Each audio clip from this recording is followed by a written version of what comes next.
Welcome to r/Am I the Jerk, where an entitled Karen keeps stealing OP's flowers. Am I the jerk for asking an old woman not to pick our lavender as she walks past our house? There's an old woman who walks by our house with her grandkids. We don't have a fence between our plants and the pedestrian path. The woman picks our lavender and then encourages her grandkids to pick the lavender too. I'd had enough today, so I went out and said in a calm tone of voice, "Sorry, but would you mind not pulling our lavender out?" She then said, "Are you serious? It doesn't harm the plant." I replied, "That's all good and well, but it's just disrespectful since it's our property." She then said, "Well, I have some advice for you. If you had cut it back last year, it would have grown better. You haven't done that, and it hasn't grown well at all." And then she made a cheeky smirk and walked on. I was sort of perplexed by that reply, and I just closed the door. I have social anxiety, and I don't like confrontation. I wish I had said more. It makes me so angry that she feels she has the right to do that. She may be right that it doesn't harm the plant, but it's just the principle of it. I can't get over her rude reply about how we aren't growing it correctly. I can hardly focus on my work. I'm just pacing around with irritation. Edit. I'll add that it took a year and a half of it happening a few times a week to get to the point where I finally said something. Not the jerk. My grandma had a yard full of beautiful plants. She had my granddad specifically choose a corner lot for the extra yard space. Loads of her plants were nearly 100 years old, passed down from her grandmother.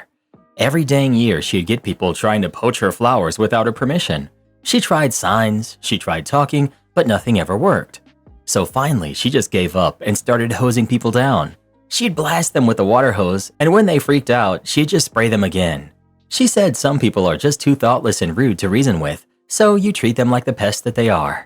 The next year, her yard went unbothered. Imagine that. Am I the jerk for telling my sister that she's ruining her kid's life with an iPad? My sister, 36, female, and her husband have a 10-year-old kid, who for the purpose of this story, I'll call Jimothy.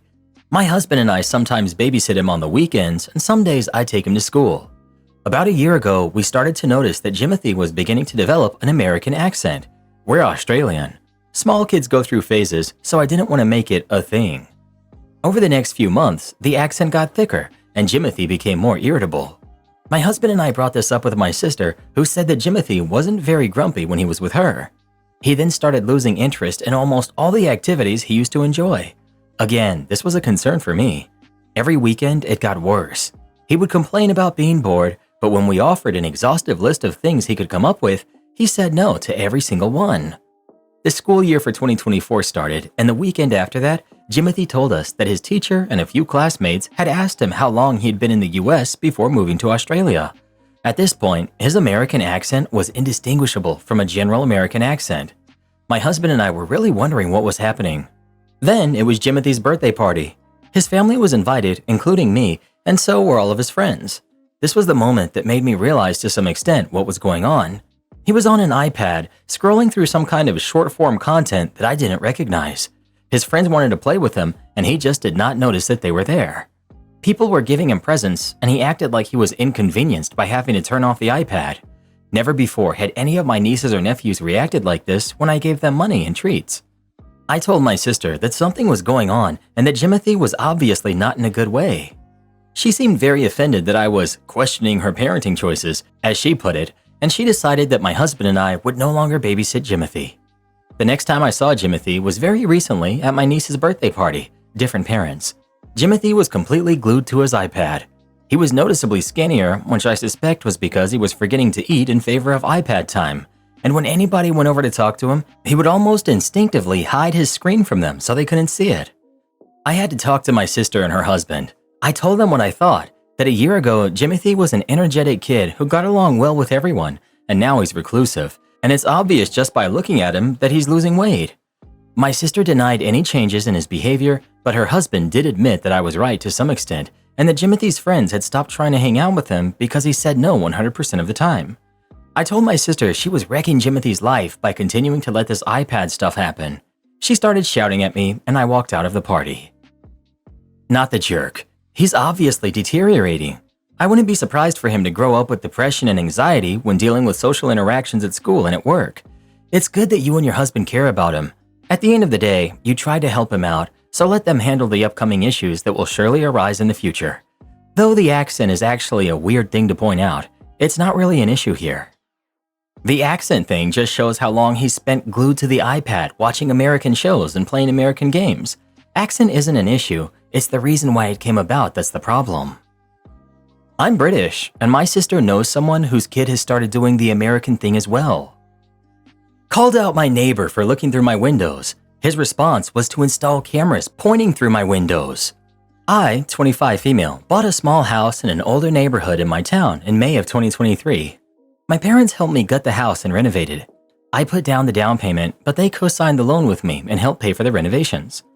All of my neighbors have been very friendly, and I've gladly shown them how the house looks remodeled, with the exception of my neighbors directly to my left. I've never spoken to his wife, and the neighbor, who we'll call Jackson, has been nothing but cold and rude. They're an older retired couple, probably around 65 to 70s, and are typically home all day. While remodeling, he came over to tell my parents and me that this was a quiet neighborhood and to be aware of that. At this point, I wasn't even living there yet, so it was bizarre. The whole past year, he works on his motorcycle during all hours of the day, and it's very loud since his shop is near my bedroom window. A few months after moving in, I caught him walking through my yard and then peering into my windows, literally pressing his face to the glass. He then walked through the landscaping to look through another window. I caught the entire thing on my Ring doorbell. I wrote it off as him wanting to see the house but not wanting to talk to me. Later this summer, every time I would work outside of my garden, he would stop what he was doing and go inside. Again, I wrote this off as them just being generally unfriendly. I always waved to them, and they rarely, if ever, waved back. This past week, this whole thing came to a head. It's been very rainy and hot, so I only mowed my front and side yard. The backyard was roughly 3 to 4 inches tall, unmowed. I didn't think much of it and was going to take care of it this weekend. My neighbor, Jackson, I've literally never interacted with his wife, decided my back lawn was too tall. So instead of knocking on my door to tell me, he showed up at my parents' residence across town to talk to them. My mother happened to be home this past Monday since she was having carpet installed and answered the door to my angry neighbor Jackson. He told her that I needed to mow my backyard or he was going to call the city. She asked why he couldn't talk to me, and he responded, "I need to talk to the homeowner." She told him that I am the homeowner, and he blew her off.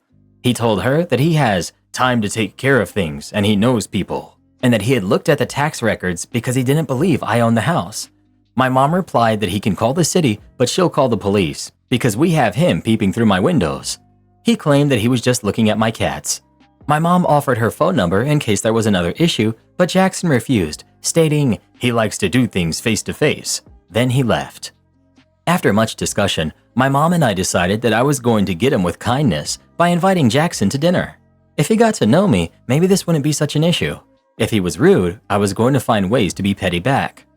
I came home after work later in the week to find that he had installed 2 motion sensor tracking cameras facing directly towards my property. For context, I do have static Ring cameras on the front and back of my house for safety as I live alone.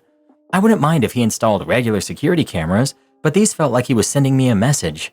The front camera tracked me from the street to my front door and would also follow me in my office and bedroom windows.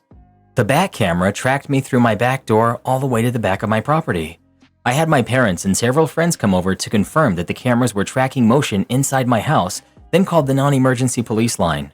An officer came to my house and informed me that, without a doubt, those cameras were looking directly onto my property and into my home, and that kind of recording is a felony. He went over to ask the neighbor to move their cameras. Jackson claimed he had no idea they were only facing my property and that he had lived in this neighborhood for 37 years while I've lived here less than 1 year. Luckily, the officer said that it didn't matter how long anyone had lived here.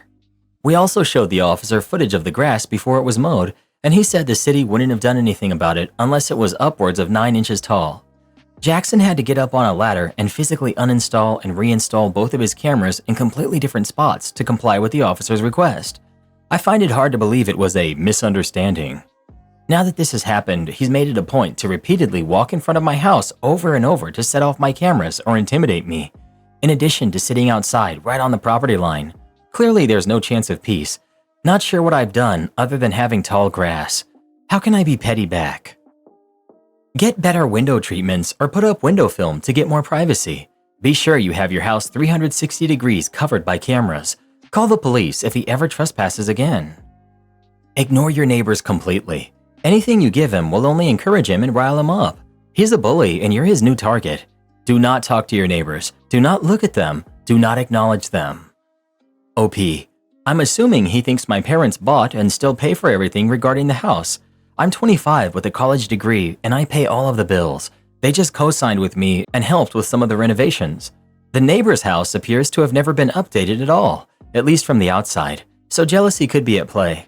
I think my best bet at this point is to ignore both of them as much as humanly possible. Am I the jerk for not going on a family trip because they won't allow us to bring my fiance's dog? I'm 24, female. My parents, who are 60 and 48, planned a mini 3-day family trip as they do every year. They invited both my fiance, who's 28, male, and my younger brother's girlfriend. I've been dating my fiance for over 2 years, but we got engaged about 3 months ago. My brother, who's 20, has been dating his girlfriend since they were in 9th grade, so she's like family.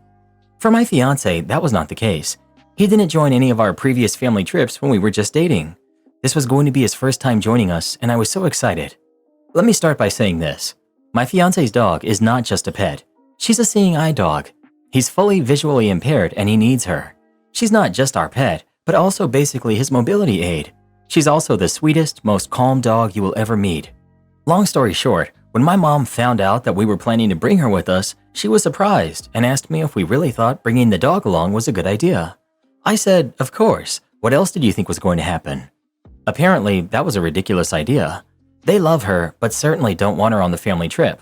I told her I'm sorry, but that's not an option. If she wants us to be there, the dog will also have to be there. Every time we went on a trip with my fiance, she was always there and never caused an issue. My mom told me that she respects that. We can spend our couples trips however we want, but this is a family trip and we must respect their wishes. I didn't know what to say to that.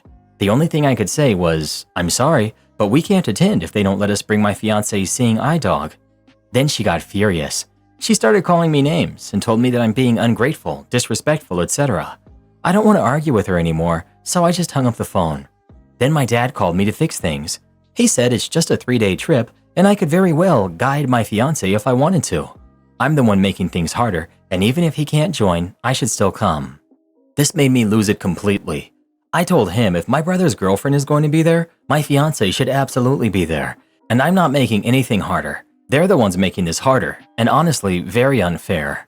My dad completely dismissed me, telling me to shut it, and that if they were really that bad, they wouldn't have let me get engaged to him. They always let him bring her to family dinners. This is the one time they asked for a favor. I should have been more understanding. He said I should be ashamed for making my mom cry when all she wanted was a small trip with both of her kids. Now I feel as if I'm a horrible daughter. Am I the jerk? Not the jerk. If this wasn't a service dog, I'd feel differently, but it's completely unreasonable to expect a service animal to be left behind if the person who needs its help is going on a trip. Am I the jerk for telling my mom she got what she had coming to her after grandma had her banned from the retirement community? My mom went behind my grandma's back several months ago and tracked down my grandma's half-sister to try and force a reconciliation between them, despite knowing that grandma did not want to and did not consider her half-sister a real sibling. Grandma was furious. She told my mom that the half-sister is just some jerk's kid and not her real sibling, and that her chance to have siblings passed with her mom. After my great-grandma passed, great-grandpa remarried someone who had a very extensive reputation for going after married and widowed men. My grandma thought the woman was disgusting. It wasn't helped by the fact that great-grandpa's new wife was also the other woman to one of the parents of grandma's friends, so the hatred already existed. They went on to have a daughter together, who grandma never looked at as anything other than the woman's daughter. She saw her dad as a traitor and disgusting for going after someone like his wife, so she never formed any connection with her and moved out at about 16 to get away from them. Great-grandpa's wife's reputation proved to be more than true because even while married to my great-grandpa, there were more and more married or widowed men going in and out of the house. At some point, several years after grandma moved out, her half-sister reached out and asked if she would take her in because she wasn't happy at home, and grandma said no. That was the last time they spoke. My mom and her siblings grew up knowing grandma had a half-sister she wanted nothing to do with, but sometime during her life, mom decided she could be the one to change grandma's mind. She waited until grandma was older and grandpa was gone, and she had been living alone for 2 years now in the retirement community. She tracked down the half-sister, got that woman's hopes up because she had always hoped to have a relationship with my grandma, and then showed up at grandma's house with the half-sister. It didn't go well. The half-sister left heartbroken, and my grandma tore my mom a new one. I've never seen my grandma actually angry before. She called my mom a bratty little know-it-all who thought she could ignore people's wishes and boundaries, and she told Mom that she couldn't look at her. Mom argued back that Grandma has a sister and should know her before it's too late. Grandma sent me to the store to grab some snacks, and by the time I got back, Grandma told Mom she was not welcome back there again. Mom thought Grandma would calm down, but she learned a couple of weeks later, when she tried to visit, that she was banned from the community now. My mom was horrified. She wouldn't stop talking about it at home, and I told her she got what was coming to her for what she did. I told her if I did something like that, she would ground me so fast, but just because she's an adult, she thought she could do it? Mom told me I shouldn't stick my nose into her business and that I have zero right to judge her. Am I the jerk? Not the jerk. You didn't overstep your boundaries by expressing your opinion. Your mom's actions were disrespectful to your grandma's wishes and boundaries, which had significant consequences. It's understandable for you to feel that her actions led to the outcome she experienced, and sharing your honest opinion is a reasonable response, especially given the situation's impact on your family. No calls and I can't leave the floor? Okay. This story harkens back to ye olden days when Blockbuster and Hollywood Video were the things to do on a family-friendly Friday, and cell phones were still something most people didn't really consider necessary, aka the 90s. I took a job at a video store near my house. It was a small, family-owned store with 3 different branches in town. The job was wonderful. I loved movies and games. It was close to my residence and school. I even got free video rentals and a discount from the sub shop next door. The video store was located in a beautiful old building from the 1920s. It had marble stairs and a really amazing cage elevator that led up to the storage and employee lounge. The job was perfect for me. The hours were flexible, the pay was decent, but the only one drawback was that my supervisor, let's call her Amanda because that was her name. Seriously, forget Amanda. Amanda was on the older side and seemed to not be content with how her life had turned out. As a result, she took all of her frustrations out on anyone she could, especially those people who she worked with who happened to be younger. If you were a college student like myself, you earned a special extra helping of disdain from her. I mean, really, how dare you decide to actually have aspirations of making more than $7.50 an hour? While I'm generally fairly tolerant of people like Amanda, she really went the extra mile to annoy me as much as humanly possible. She was bitter, mean, petty, and did anything and everything she could to just be plain unpleasant. She wasn't even nice to customers. The only upside to this attitude was that she didn't let Karen customers get away with their Karen-ness. I might have been able to take more if she happened to be particularly knowledgeable or good at her job. She was neither and only appeared to have the job because of good old nepotism. She was the daughter-in-law of the owner. She knew nothing about movies or games or gaming systems or anything we rented or sold. When a customer had a question, she would pawn them off on another employee. When she had a problem with the computers, who did she call to fix it? Me. When there was a delivery that needed to be checked into the system, who did she call? Me. When stock needed to be dragged up to the stockroom, that's me again. Any unpleasant task that came up, she would always try to give it to me. Generally, she hid in the back watching TV or talking on the phone, which did tie up the store's landline for literally hours, or doing anything and everything she could to avoid doing her actual job. When I brought up Amanda to Ken, the owner, he simply sighed and gave me a pained look and asked me to just try to bear with it and to stay out of her way if I could. I got the distinct impression that Ken didn't much care for her either, but she was his daughter-in-law. He did try his best to try to make sure I wasn't scheduled to work with her, but at least once a week I had to work with this paragon of kindness and light. One day I was on the phone with a customer discussing the late fees on their account when Amanda wanted to make a call. This resulted in Amanda ripping me a new one in front of an entire store of people. It was on a Saturday and we were packed to the rafters. She was yelling so loudly that the woman on the phone asked me if we were being robbed and whether she should call the police. Before I could answer, Amanda yanked the phone out of my hand and slammed it into the cradle. "You are never, ever to be on that phone. You understand me?" While I was desperately aching to headbutt her, I bit my tongue, took a deep breath, counted to 10. When that didn't work, I counted to 20, then 50. Instead of telling her that I hoped rabid wolverines would get her, I simply smiled and said, "All right." This seemed to annoy her even more than if I'd gotten angry. She stormed back to the office and I took a stream of customers, all of whom asked me if I was okay, and one offered suggestions on how to get rid of her. I appreciated the suggestions, but I had plenty of my own ideas.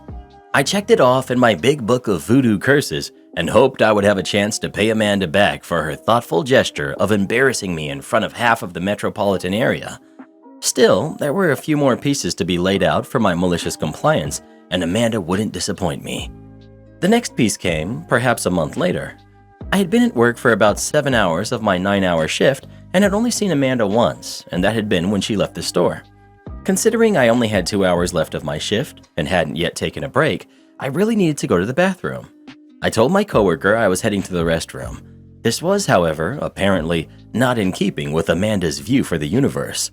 She actually began to bang and kick the bathroom door, demanding I come out. I took my time, washed my hands, adjusted my hair, and calmly walked out of the bathroom.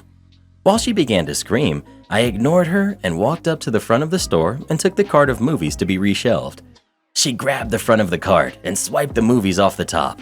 She then informed me of my questionable parentage and started calling me names. Amanda told me that under no uncertain terms was I to ever leave the floor while I was on the clock. Again, I summoned an inner calm that would have made Gandhi proud. I forced a smile and nodded. All right. While I seemed calm on the outside, I had made up my mind that I would have my chance. No matter how small, I would have my moment. That shining moment came on a lazy and blissfully quiet morning. As it was a morning, it would just be me and Amanda. Hopefully she would stay in the office and I wouldn't have to deal with her at all. When I came in, there were workmen in the back working on the elevator. One of the guys came up and told me that he needed a part and he would be back tomorrow to finish up the work. Annoying, as I would now have to take armfuls of heavy tapes up the stairs, but it wasn't the end of the world. The light of my life arrived a few hours later without a word to anyone. I stood at the front putting "Be Kind, Rewind" stickers on a batch of new arrivals when I noticed Amanda through the back door getting into the elevator. After the man told me that he needed a part, it didn't even occur to me that the elevator had the power on, and I had a moment of amusement at thinking that Amanda was going to have to take the hated stairs. She was, above all, lazy. However, it seemed the elevator did indeed have power and it worked. At least it worked just enough to go up half of a floor and then stop. It was just close enough to the upper floor that climbing out onto that floor was impossible, and just far enough from the lower floor that climbing out was impossible. I couldn't believe my eyes. Malicious compliance activated. I couldn't entirely see Amanda as she tried to open the door and get out, but I could hear her. The sounds of frustration increased until I heard the most beautiful sound I ever heard. Amanda. OP! A slow smile, reminiscent of the Grinch, curved my lips. I walked to the very edge of the sales floor and called out. Yes? Amanda. The elevator is stuck. Can you open the door from your side? Me. I don't know. I can't see it from here. She huffed in annoyance. Well, get over here and try to open it. I can't do that, Amanda. Why not? Me. I'm not allowed to leave the floor while I'm on the clock under any circumstances. Are you kidding me? You said it yourself. Since I value my job, I can't possibly go against orders. Call maintenance. The number should be in the office. Trying to sound as innocent and sympathetic as I could possibly manage, while also trying not to burst out laughing, I can't do that either. I'd have to leave the floor to go to the office. You think you're real funny, don't you? I don't know what you mean. Call Ken then. I know you know his number. Well, I would, but I'm not allowed to use the phone, remember? Amazingly, she stopped. There was not even one word telling me that my parents were never married. It was silent. I think for the first time she realized that she might actually be in a little trouble. She was stuck in a position entirely of her own making, with no way out of it for the foreseeable future. Amanda. OP, please, just get me out of here. I'm sorry, Amanda. I'm just following orders. All pretense and niceness was dropped as she proceeded to inform me of all of my imagined faults and those of my parents, friends, and any other relations I might have or think to have in the future. Then she sealed her fate. She yelled at me that I was fired. In truth, I really only planned on letting her stew for a few minutes, but after that, nah. Me. I'm fired? Okay, then I guess I'll head home. Oh, I should also let you know that Bill called and said he'd be in at 7 instead of 5. He has to pick up his brother from the airport. So, I guess you'll be there for a while. I hope you've got a good book or something. Amanda. What? You jerk! You think you can do this to me? When I get out of here, I'm going to get you. Me. Wow, okay, yeah, have fun with that. Have a good one. I'll leave my name tag and shirt on the front desk. Wait! Bye. Wait! Me. Don't worry, I'll lock up on my way out and I'll put up a sign so people will know we're closed. OP, wait, I didn't mean it. Come back. I walked up front, wrote out a sign that we're closed until 7 p.m. due to unforeseen circumstances. The very last thing I heard from Amanda before I opened the doors was, "But I have to go to the bathroom." Still snickering to myself, I locked the door and drove the 45 minutes out to Ken's house to let him know the shop was closed. Could I have gone the 5 minutes to my house and called? Sure I could. Did I? Nope. Ken seemed a bit surprised to see me there. Ken, I thought you were working today. Me. Oh, I was, but Amanda fired me. Ken, she's not allowed to do that. All hiring and firing goes through me. She knows that. Don't worry, I'll call her. I think maybe it's time to talk to my son about her. I can't keep her on with her acting like this. Me. I don't think she'll be able to answer the phone. Ken gave me a long, sharp look as I tried very hard not to smile. Then I gave up entirely and just smiled broadly back at him. Ken. OP? Me. Yes? What did you do? Me. I didn't do anything. I only followed her orders. Ken leaned down to me eye to eye. What happened?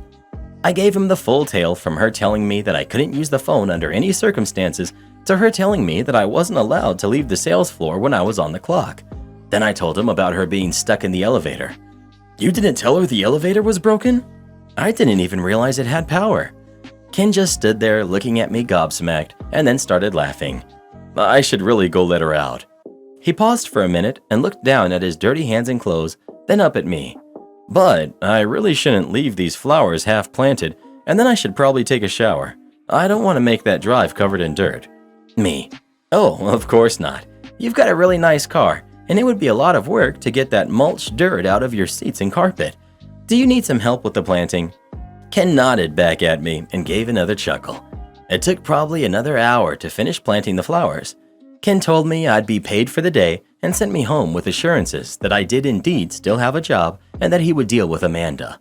I fully enjoyed the rest of my half-day off.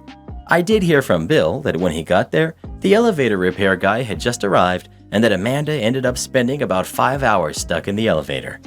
After that day, I only saw her one more time. She glared daggers at me as I waved happily to her as she carried a bag of her things out to her car.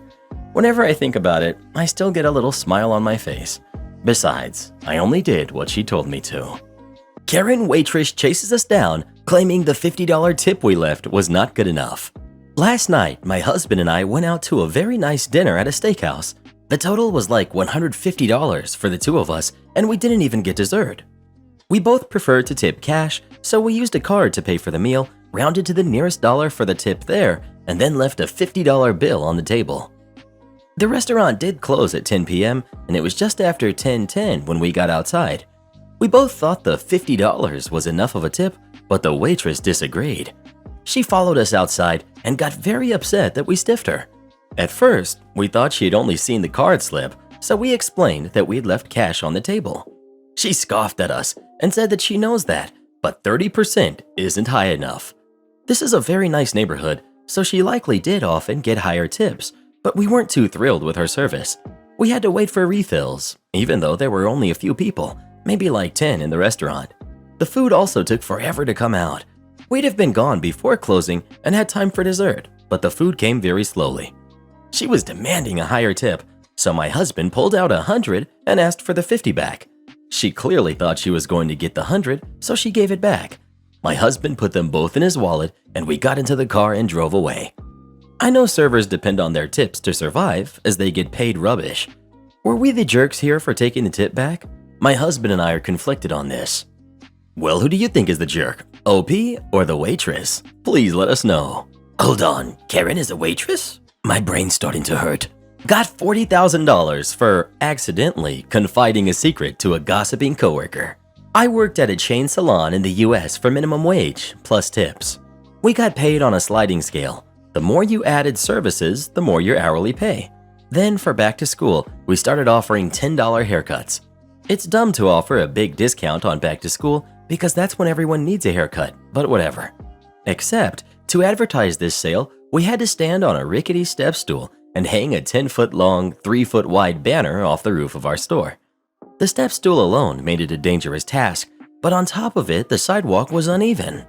Our manager insisted we do twice a day, open and close, in case someone steals the banner.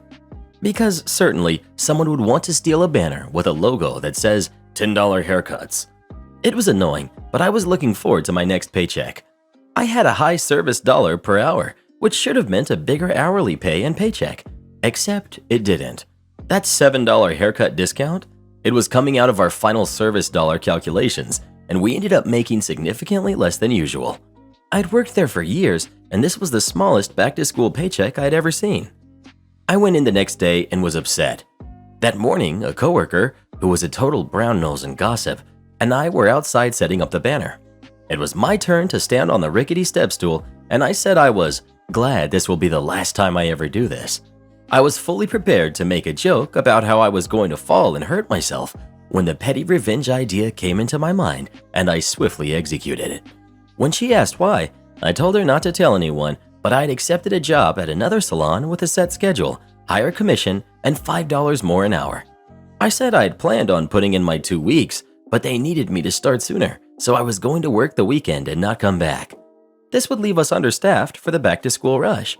After reiterating she could not tell anyone, especially not our boss, she agreed. I left early that day, and on my next shift, my boss pulled me into her office. She said she had heard a rumor that I was leaving to work at a different salon. I told her I had a much better offer elsewhere, but if she could match it, then I would love to stay. She had to put a call into our district leader about the raise, but said I could work with a set schedule starting the following week. I was working until 9 p.m. some days and at 9 a.m. the next. The unpredictable schedule made finding childcare a pain in the butt.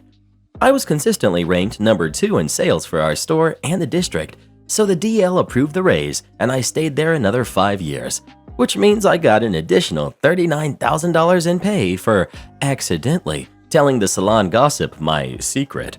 I also got 20% commission on the $500 to $1,000 a week in product sales. The Pro Revenge. I also started printing out my service sales slips from the day before at the beginning of every shift, so that when payroll readjusted the paychecks to include coupons, I could pull up my record and dispute it. According to payroll, there was nothing they could do about it. I stayed another 5 years, raising the issue sporadically until they brought back the $10 haircut sale and I quit. A few months after I left, I was made aware that a different employee in another state filed a class action lawsuit, and I got a letter asking if I wanted to be part of it. I accepted, and the lawyer loved receiving 5 years worth of documentation, emails from corporate and payroll, etc. They had to go back through all of my paychecks and compensate me for the difference. This included adding the free haircuts rewards program and discounted haircuts as their whole amount, increasing the service dollar 19 cents an hour here and 30 cents an hour there. Added up, and despite the fact that the settlement was split with a lot of people, I got $10,000 from that, in addition to my adjusted pay, which was around half the settlement amount. How I made my landlord and neighbor pay over $14,000 in fines for harassing me. First of all, before I start, I'm about 80% sure these two are involved with each other in a romantic way. So I travel a lot, and I live in an RV mostly full-time. I've stayed at the same park, however, for the last 9 months. I've had issues here. They've called the police on me for arguing, not joking. They will ignore me in the office, all because there was a small mistake on the paperwork when I stayed here on an overnight 9 months ago. Something happened, and they tried to use that to kick me out. However, the owner said it didn't matter, and all info is pulled from the registration. So blaming the paperwork for being off by 1 year on the RV as a cause for eviction was far-fetched. There were a few other incidents, but I just figured it's cheap here, and I can pay my rent over the phone. Who cares? And don't really plan on going anywhere, as where I am, all the parks are full for snowbird season. Plus, I got a new job here. Anyways, we had a neighbor who was miserable. We could tell from day one. We also have 2 cats. They hang out on our porch mostly all the time. Occasionally they stray, but they're older and don't go far. So around 6 weeks ago, after 9 months of being my neighbor and never saying a word, he started acting very erratic. Randomly approached my wife as she was washing the car outside and got in her face and started screaming, saying that he dug cat poop out of the dirt behind his 1979 bus on bricks, and now he was going to put traps out and poison. Somehow, management had heard the commotion and he had told them to come, but they pulled up and quickly pulled him to the side to talk to him privately, refusing to even listen to us. We were very weirded out, calling him baby, sweetheart, etc. So they said, "It's his space. He can trap all he wants. If your animals are going onto his property, then that's your fault." Now, this park is known to have so many cats, they keep feeders by the front office. I warned them what they were doing was illegal, but they said, "We've been doing this a long time. We know exactly what we're doing. Call animal control if you don't believe me." I said, "Okay," but he threatened to hurt them, so I'm making a police report. In case anything happens, I want him to be on record as having threatened them. They came, took the report, and oh man, did that make him mad. Still at this point, I hadn't figured out how to get my revenge. Animal control said it was legal and didn't do anything. We immediately got the cats microchipped and went to Lowe's to buy cat traps to teach our cats what a trap is and how to not go into one. Easiest trick I've ever taught an animal. Took one try, and now they're terrified of anything resembling a trap. We were stumped. The cats were going stir-crazy. Then 5 days later, she leaves a letter on my door, a self-help eviction saying I have no choice but to leave immediately, and she was turning off the power on this day. I told her if she did, I would call the local police, as that's a self-help eviction, and you've already demonstrated malice by calling the police on me for asking you a question you don't like. Assisting in the trapping of my cats while encouraging other cats to stay. Self-help evicting, and at one point she refused my CDC declaration letter, and I have all these things recorded on video. On top of all of this, she says he needs to start his Harley and let it run for 45 minutes to warm up, even if he's not riding. That's what Harleys need.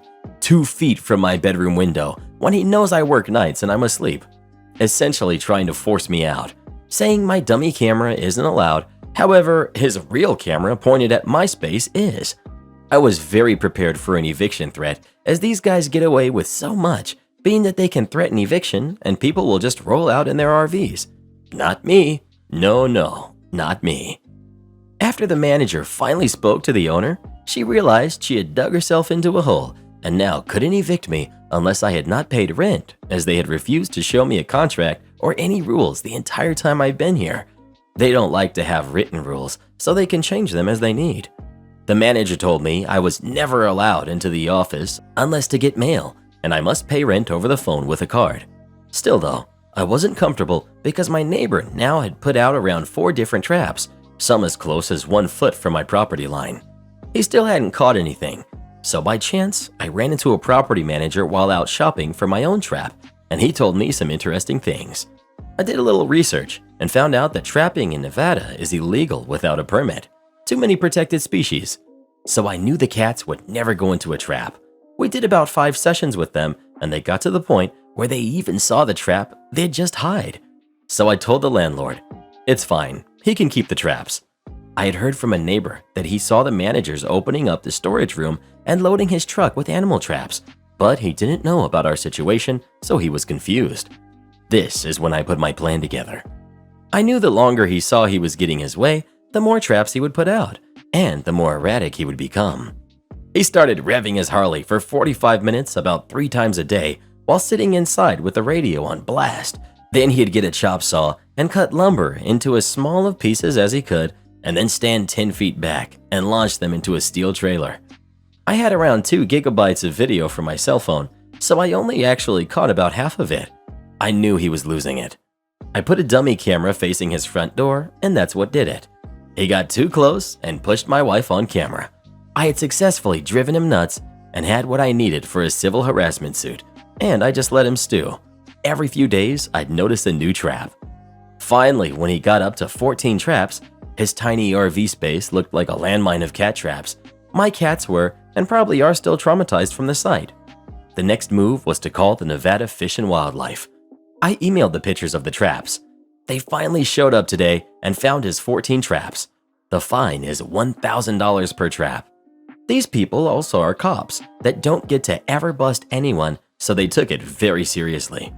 They confiscated his traps and hit the park with $14,000 in fines. Afterwards, she called me asking me why I would do that. I informed her I'm not done and that I'm building a case on her and her little friend for harassment. I've since been moved to one of the best spots on the property near the $1 million RVs next to the pool and hot tub with a bar and pizza about 200-foot walk. And yes, I begged for a new spot to end this from day one, but she said, "We are booked up full all winter. We won't have even one spot until after Christmas." Open offices suck, but I've proven my point. Okay, so I just turned 20 and was the youngest guy at a company I just half a year started working for. The guy which was just a bit older was over 30, and he and I could get along really well, and I was lucky, since I'm quite an introvert, that he took me into a small group of really nice colleagues that were more friends than just work buddies. The office we worked in looked really nice, but all the levels were connected with a large open area. So when someone on the first floor was making a call, people on the third floor could follow the entire conversation. This wasn't a huge deal most of the time because we always had a radio turned on and people who wanted to concentrate just put on headphones. Overall, a very informal workplace and no real management layer, just a couple of directors and no actual managers. Me and the rest of the group were sitting on the top floor, and since my buddy was a lunatic, we were laughing and just chatting a bit. In comes a message from the CEO asking me to come into the meeting room, which was only one of 2 closed offices in the entire building. This wasn't that strange, since even though I was young, I had particular skills what the company relied on, so they had often asked if I could join a meeting. But this time, only the CEO sat there, and instead of the usual joking around, he asked me to sit down like a school principal would if you did something wrong. "I noticed that you're coming along nicely with a lot of your colleagues, and I think they really have respect for you. The thing is, it's rather noisy lately, but I don't want them thinking I'm sort of a police officer demanding them to stay quiet since we're all friends in here. So I want you to keep the noise levels down and tell them to stay productive." I told him that I would pass on the message, but that it didn't look like it was my place to tell the people who worked here for years and are all at least 10 years older than I was that they had to obey my authority since I didn't feel I had any. Well, since the rest of the group dug into the meeting calendar and found out there wasn't anything planned, they instantly looked at me when I came back with those big eyes, which are ready for gossip. I passed on the message, and they were all a bit shocked, stating that they were like this for years and they never had any trouble. A couple of weeks later, I got called into the meeting room again by the CEO. My colleagues directly noticed how I walked away from my desk that I was called in again, as I had my head worried about what the issue was this time. No one else was called in the meantime, just me. And yes, I was asked to sit down again, and the CEO began with a huge sigh. "The office is still very noisy. I had a really simple request to keep it down, and you just couldn't listen. You're even the one talking the loudest of all." I was raised to not interrupt people, but that time I did. "Well, you've stated before that I have a deep voice which carries through the entire building. Since then, I've done my best to keep my voice down." It didn't matter as he continued his lecture. In the end, he made a conclusion. "I didn't want to do this, but I'm going to split you guys up. You guys are no longer allowed to sit where you want, even though we have a flexible workplace. I'm starting with you. You'll be sitting across from me on the first floor. It's not for the noise, it's just better for your productivity. I'll be informing the rest, and you're not allowed to discuss this with them at all." So, being both upset and flabbergasted, I took my laptop and backpack without saying a word and moved to the first floor. I picked up my headphones, which I normally never use, put them on, and went to town on my work. This became my routine for 2 weeks, and if someone had a question, sorry, I have to concentrate on my work. If they needed me in a meeting in order to get a new client, I responded with, "I won't be able to be as productive as I need to be." And most of all, I worked exactly the hours I was paid to, instead of coming in 30 minutes early and staying 30 minutes longer as well. The CEO started noticing me turning bitter and tried turning it around. "Hi, lovely day, ain't it?" Which I responded to with, "Uh-huh," and putting on my headphones again. "Want me to grab you a cup of coffee?" "No, I'm good, thanks." Even though I still worked my butt off during work hours, it became noticeable that the hourly rate dropped and my colleagues started complaining to the directors that they really needed my expertise, but that I wasn't available for them. The CEO loved calling me into his office, but now that he had to admit to his defeat, I just received a small message while he sat across me. "You're free to sit wherever you want. It has come to my attention that it is in the interest of the company if I give you and your colleagues a bit more freedom." He continued to bug me about leaving 5 minutes early, even if I came in 30 minutes before I had to, but he never dared to talk about my work ethics ever again. Moral of the story: don't try to push for more productivity. It might backfire. Oh, and open offices suck. Got stiffed by a jerk last night. Decided to confront him after he set up my bar for 3 hours and 30 minutes after we close. So it's a typical Sunday night in the Bible Belt. I'm used to crappy tippers at this point, and I rarely say anything to those jerk tippers as I know it's unprofessional and can cost me my job. But there were these 2 guys eating and drinking at the bar I work at. At first, they seemed friendly and nice. They were getting into craft beer, so I showed them some stuff, poured some samples, yada yada. They sat at the bar for about 3 hours. One of them had their bill already cashed out and wrote a fat line through the tip line, and I wanted to know why I didn't get tipped. The dude that stiffed me had a Total Wine shirt on, so I figured he worked in customer service and should at least have the decency to tip their fellow service worker. So I confront them as they were getting up very swiftly out of their seats. I straight up asked, "Was everything okay with the service?" They replied, "Yeah man, everything was awesome. Thanks for staying open late for us." And I go, "Well guys, you didn't tip me, and I didn't know if it was something I did or not. But like, what the heck? I depend on tips to pay my bills. I just want to know if it was something I did." I know I shouldn't have said this and been so aggressive, but I obviously was thinking with my emotions and not my brain. Meanwhile, my other coworker, she was bartending with me, came up to the dudes who stiffed us and said, "I just want you to know that I make $2.13 an hour, and you didn't tip me, so I wanted to say thank you." She's about 6 months pregnant, so I'm sure she was more upset at them than I was. His friend felt horrible and came back and left 20%, and the dude who stiffed us was so embarrassed that he stormed away, came back, left $2 on the tip line. His bill was $37, and then stormed off. Well, today I was about to go into work, and the Total Wine guy called my boss. Told her that I embarrassed him in front of a full restaurant, even though it was 30 minutes after close and they were the only ones there. And that he was going to leave a tip, but I didn't give him a chance, even though he was cashed out for a whole hour before he got up to leave. My coworker and I received a warning and were told not to do that again.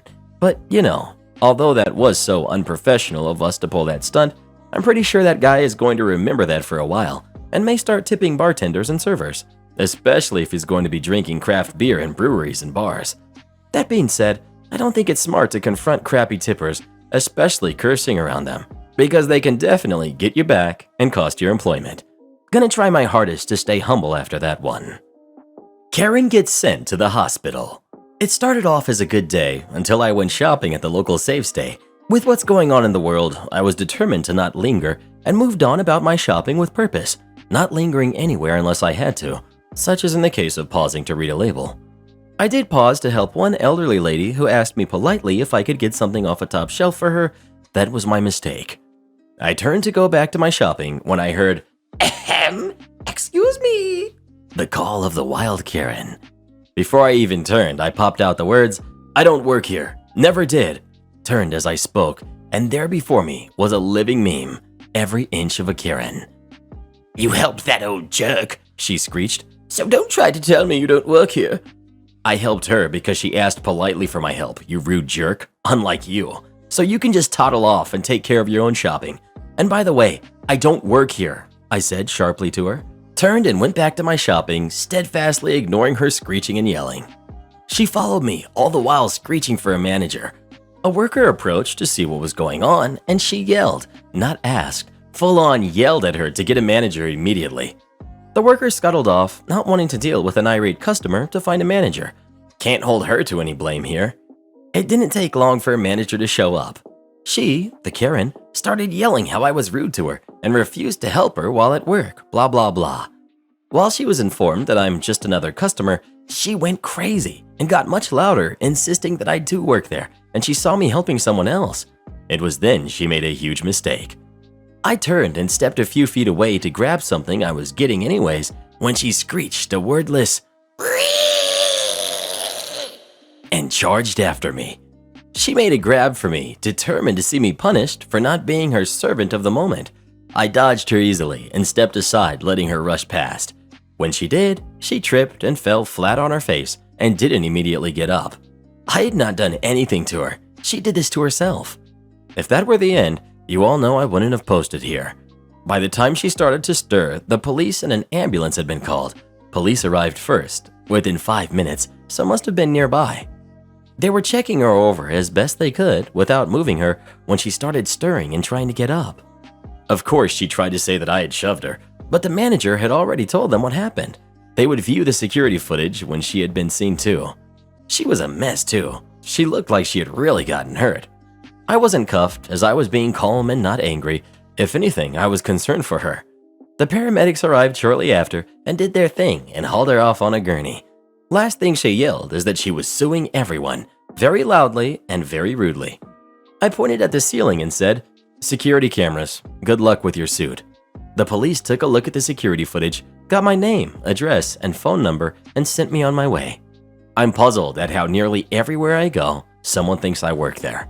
Most people are polite and even apologetic when informed that I don't work there, but some, they make shopping or getting out a hilarious and annoying adventure. Am I the jerk for asking my brother to give me £20,000 to help pay for my wedding since he makes a lot more money than me? I, 23 female, am engaged to my fiance, 27 male. I'm also the mother to my daughter who's 4. I wasn't able to go to university full-time since I was raising my daughter. However, I'm currently studying history online, where I will hopefully be able to become a history teacher.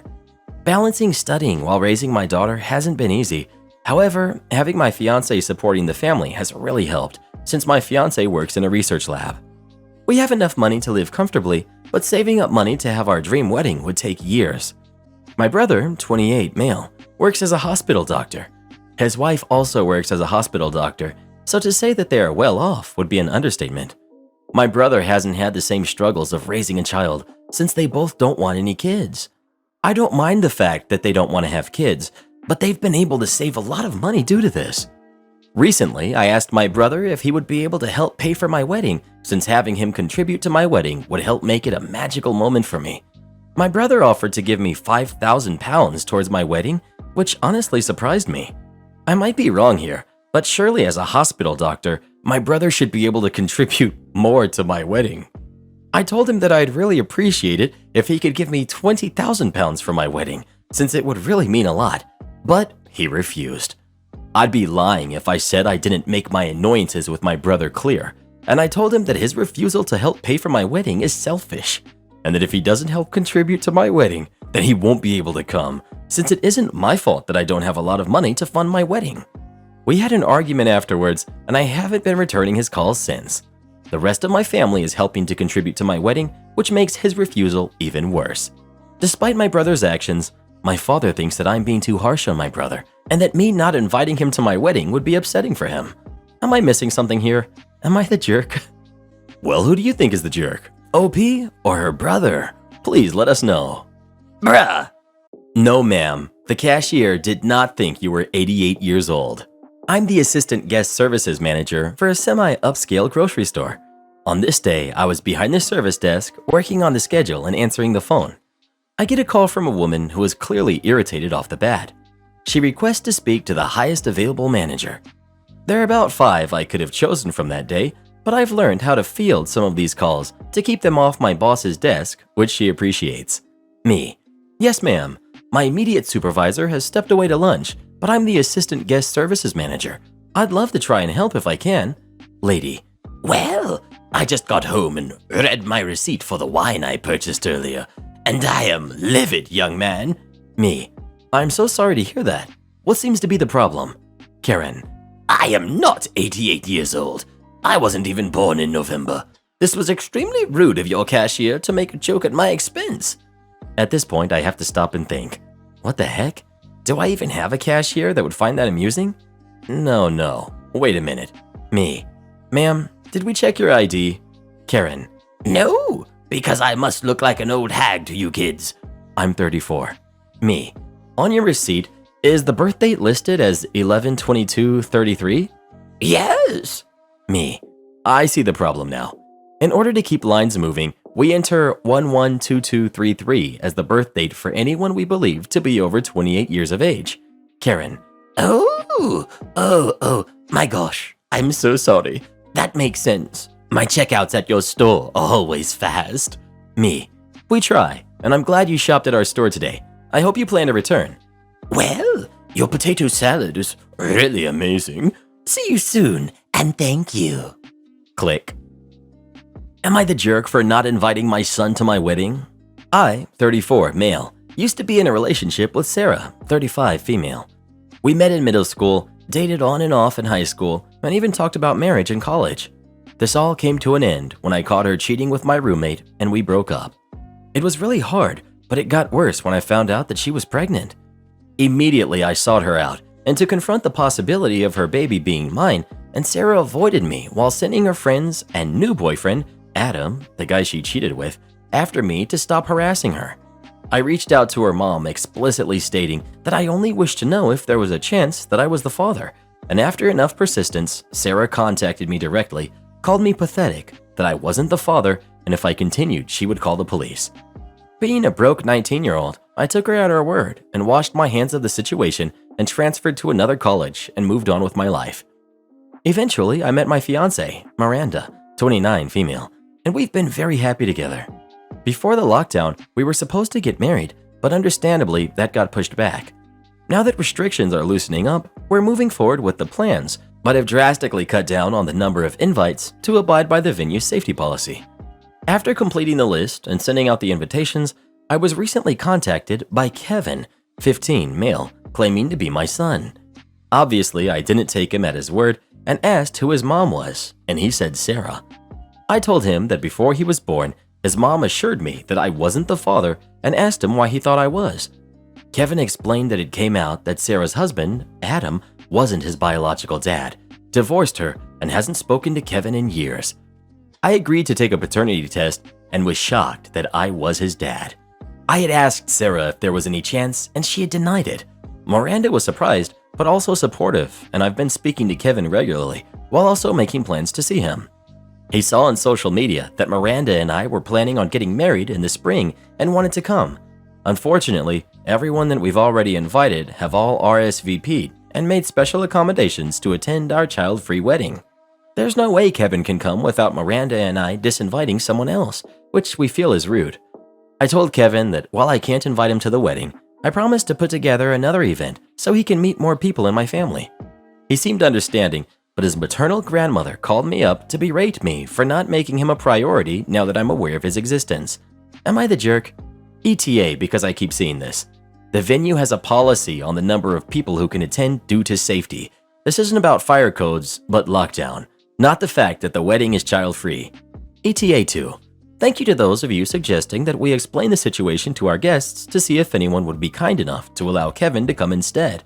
I will talk to Miranda about this, but also reach out to Kevin directly since, so far, only his grandmother is giving me flack for not inviting him. Be rude to my wife? I'll double your rent. My mom has been living in a house which belonged to my dad. They were divorced, and he wanted her to have a good place to stay. He passed last year, and I inherited the place. After checking out the place and running the numbers, I learned that the place is in terrible shape. It needs a ton of repairs. My mom doesn't take good care of it, and he has only been charging her $500 per month, which is almost 1/6 the market rate. I will be losing money on the place. I do not have a good relationship with my mother. She's mean. My mother literally asked my wife if she was dating me for a green card. I've had very limited contact with her since I found out her true colors. I have no interest in spending my family's money on her. I've told her about 6 months ago that I will be doubling the rent, and I was dead serious about it. She didn't take me seriously. I have presented her a new contract, and she is bitterly angry with me. She can afford to pay it. She's got a substantial part of my dad's assets when they divorced. I'm sure she still has the money. I feel like a jerk because she's stubborn and she's strong-arming my brother into moving in with him. My brother and his wife are softies who can't say no to her thin veneer of politeness. I feel like crap because she's probably going to move in with them and make their life heck. We are not exactly hurting for money, and I feel like a jerk for creating a situation where my brother will have to take her in. Not the jerk. Maybe your brother can learn to set some boundaries. Next. Lose your temper on the hotel staff? Kiss your job goodbye. I've moved from working as a waitress to working hotel. I've been doing it for 4 months now. There are similarities and there are differences. Both jobs you have to deal with jerks. I was a waitress, but mostly hostess in the restaurant industry, so now I work front desk. Oh, the joys. Sitting people is similar to checking people into rooms. My backstory over. The hotel I work for has had the fortune of being booked out for 3 months by a company, trial basis, and if things work out, it could turn into a year-long contract. Thus far, everything has been running smooth, and we like these people and they like us. When I first started, I of course experienced all types of people, and my experience as a waitress/hostess has taught me very well how to handle them. Since this company bought us out, very rarely do we get the Karens. It's been 2 months into this arrangement. A week ago, at around 8ish, I check a gentleman in, explain how things work. He goes to his room. My shift is about to end, and my relief arrives. He's always early. It's 10:55 p.m. The gentleman, I shall now name K, calls the front desk. My relief, who shall be named R for relief, answers the phone and puts it on speaker. Hi, he says. I checked in a few hours ago, and I don't like this room. Oh, I'm sorry to hear this, sir, R says. What's the problem with the room? It's just too loud. I can hear the highway. I want to get a quieter room, not facing the highway. Well, sir, it is a bit late, and most of our rooms are checked in. But if you could give us a moment, we will call you back if we can find a room for you. R and K hang up. I'm trying to get all my things done so I can leave. R is trying to get everything settled for his night auditing. We shouldn't give him another room, I tell R. It's not that I don't want to help the guests, I really do, but we're limited on rooms, and we have like 10 more reservations they booked their people for. Also, since he's settled in his room for a while, I don't have housekeeping around to clean it up and give it to the next guest. It's not like we're expecting these 10 people to show up this late, but you never know. They might show up and one of them will be out of a room. Just look for me, he says. So I do as requested, and I find a room while also not sacrificing one of the 10. It's a courtyard-facing room. Yeah, let's all dance. I make all the changes and call the guy to inform him we have found him a room not facing the highway. Hello, Kay. This is front desk. We have a room for you, I cheerfully inform him. The clock strikes 11 p.m. and I'm exhausted and I want to go home, but I want to make sure this is settled before I leave. What room is it? So I tell him. Here, the fun part begins. No, I don't want that room, he informs me. It will be near the lobby, and during the daytime, the lobby will be too loud. I take a moment to collect myself. Well, I'm sorry, sir, I say with my best sugary goodness voice ever, because my I will hurt you voice wants to come out, and I know that could lose us this contract, and thus far, I want to keep this contract, because until this moment, I haven't had to deal with any jerks. It's refreshing. But you want a courtyard-facing room. I found you a courtyard-facing room. It is 11 p.m. tonight, and if you are unaware, we are booked solid and are limited on the rooms we have available. R stops what he's doing, and his interest is piqued. He comes forward and places the call on speaker so he can hear. Kay stops using his friendly voice. Well, that is unacceptable, he says. I demand a better room, because I'm not staying in this room because it's too loud and I refuse to take the other room. R, who has been with this hotel for such a long time, starts to chime in, and I can see that he's ready to match this guy's tone. I stop him. My waitressing and hosting skills have come forward. I want to make sure I get my tip while also putting someone in their place. Still in my best sugary goodness voice that will get you cavities, I respond, Well, sir, it is late, and like I've said, we cannot accommodate your request. If you had checked in earlier, like at 3 p.m., he cuts me off. Well, I wasn't here at 3 p.m. I checked in at 8 p.m. Now it's time for him to insert company into this. I work for blank, and I demand I get this service. My company is paying for me to stay here, and I want a better room. I continue as if he didn't interrupt me. I would have been able to switch rooms for you as I had plenty of rooms facing courtyard, but you checked in late. It is 11 p.m., and unfortunately, because your company has booked the whole hotel, almost every room, once again he's cutting me off. R is ready, wanting to speak, but I shake my head. I whisper, I got this. I work for Blink Company, and I want a different room, he says, nearly yelling. I wonder if people are aware that you yelling makes us want to help you less. Again, continuing as if he never interrupted me. Is booked. Now I have found a room for you, and it is yours. So you can either take this room or stay in yours. He grows silent because he knows I'm not budging. Finally, he speaks. This is unacceptable. I will let Blank know about this. So, are you staying in your room or switching rooms? Well, I don't want that room, and you're being a jerk and not finding me a better room. It takes every ounce of energy for me not to lose it on this guy. So, I'm a jerk because I can't give you something I don't have? Well, sir, I begin and have resorted to my favorite, treating him like a first-grade teacher treats a little kid. We don't use that kind of language. When we aren't getting our way, we should express ourselves in other ways. I'm truly sorry that it's very late at night and we cannot accommodate you. And I'm so sorry to tell you, but the room I was trying to offer you is no longer available. It was given away. I'm ticked, and I will let the company know about this. Well, I am sorry, sir, and please feel free to tell your company this. I will be surely telling them about this interaction as well and telling them that you've used this kind of language with me. I hope he hangs up. Like, dude, you're asking late at night and think we can do it? R applauds me and says, girl, if it was me, I would have done things differently, but I love your approach. I put in my report about the whole conversation, and the next day when I come in, my manager pulls me aside and tells me the guest complained about me to the company, saying I wasn't being accommodating. Boss said he read my report, looked at everything, talked to R, and guess what? His room is no longer occupied. I found out a couple days later the guy got fired for being rude. What these people don't know is that his company told us to tell them when they're being unkind to us, because if they are, they're fired. If they can be rude to us, then they don't want them working for them. Edit. This company who booked us is a huge company that deals with customer service, and that is the reason that they told us to do this. If they can treat us like this, then how will they treat their customers? Entitled parent wanted my truck and called the cops saying I stole it. This happened a few years ago, and I'm on mobile, so please excuse formatting. I moved northwest from the Bible Belt of the South 3 years ago, and my truck is an '01 GMC Southern Comfort. This truck originally belonged to my father, but when he passed, he left it to me. I, 27 female, had to fix many issues with it, from lifter tick, front rack leaking, exhaust fell off, and even the broken fuel pump. I fixed it up the way he wanted and took a nice road trip getting it up here. I moved to an area with an influx of individuals from California, and the Karen is one of the few that are nuts.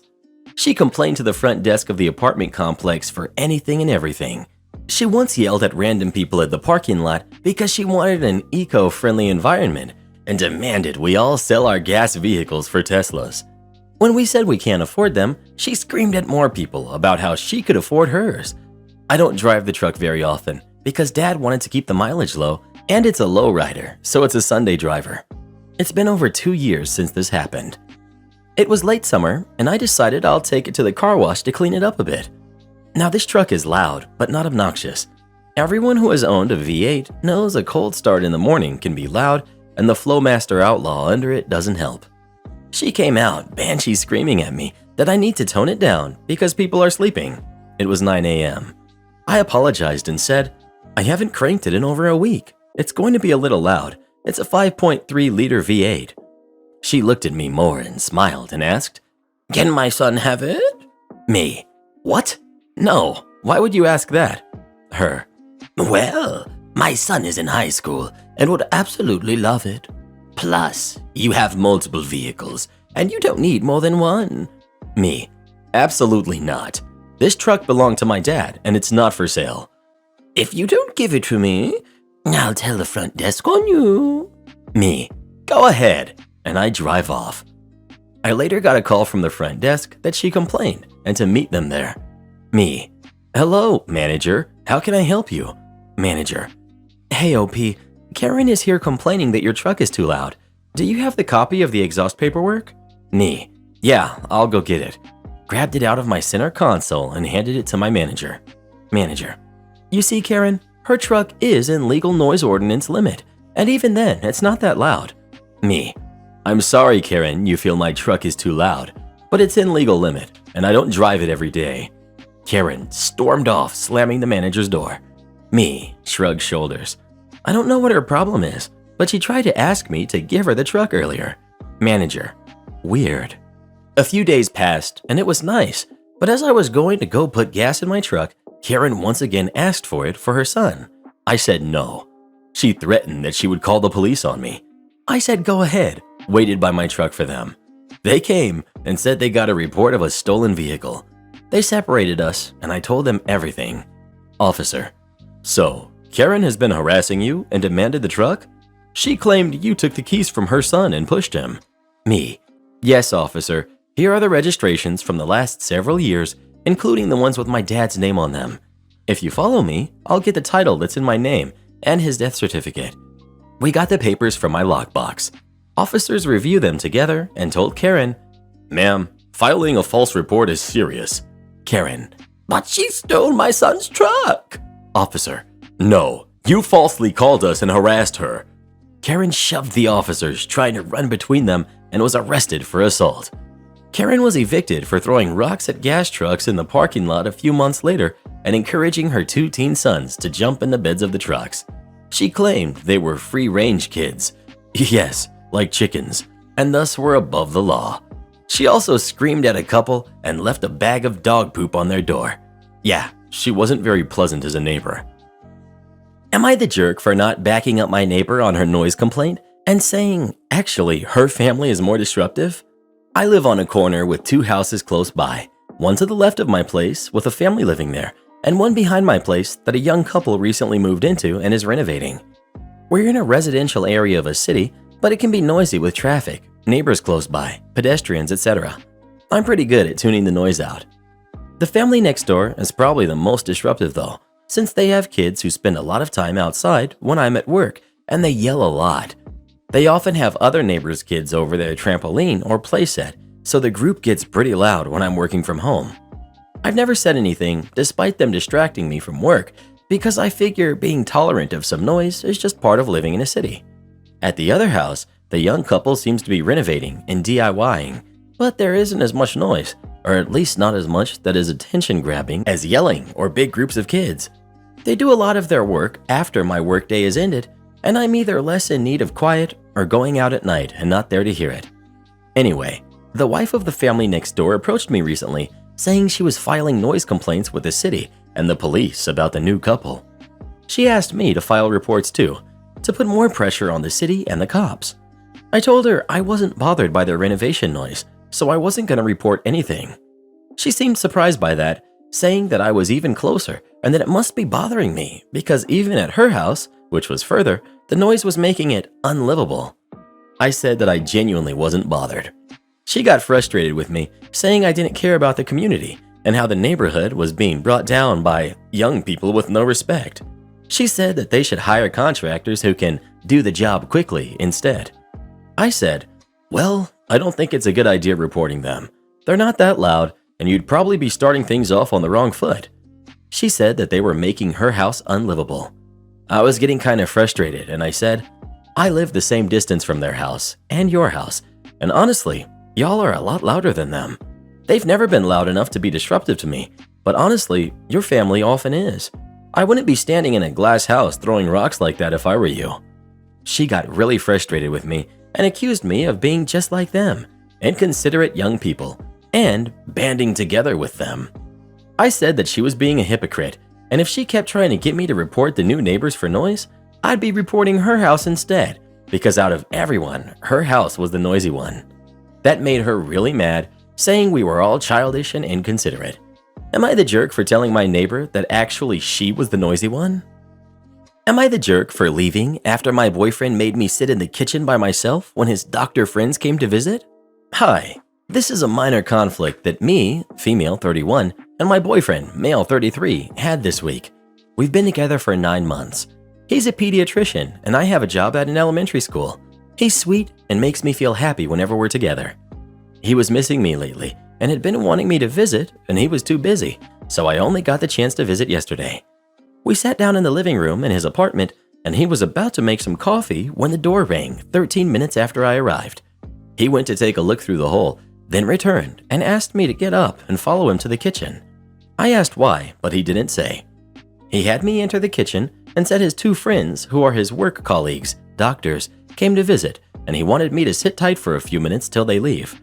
I was confused. I asked, why not let me just meet them? And he said no, not like this, and asked me to not come out of the kitchen until they leave, then went to welcome them. I sat still, waiting as the time passed. They stayed for an hour, and I started calling Donnie, but he didn't answer me. I felt uncomfortable and couldn't wait anymore after I was being ignored like that. I just took my purse and walked out the kitchen and told Donnie that I got bored of waiting for his friends to leave, then said I was leaving and walked through the door, immediately feeling upset.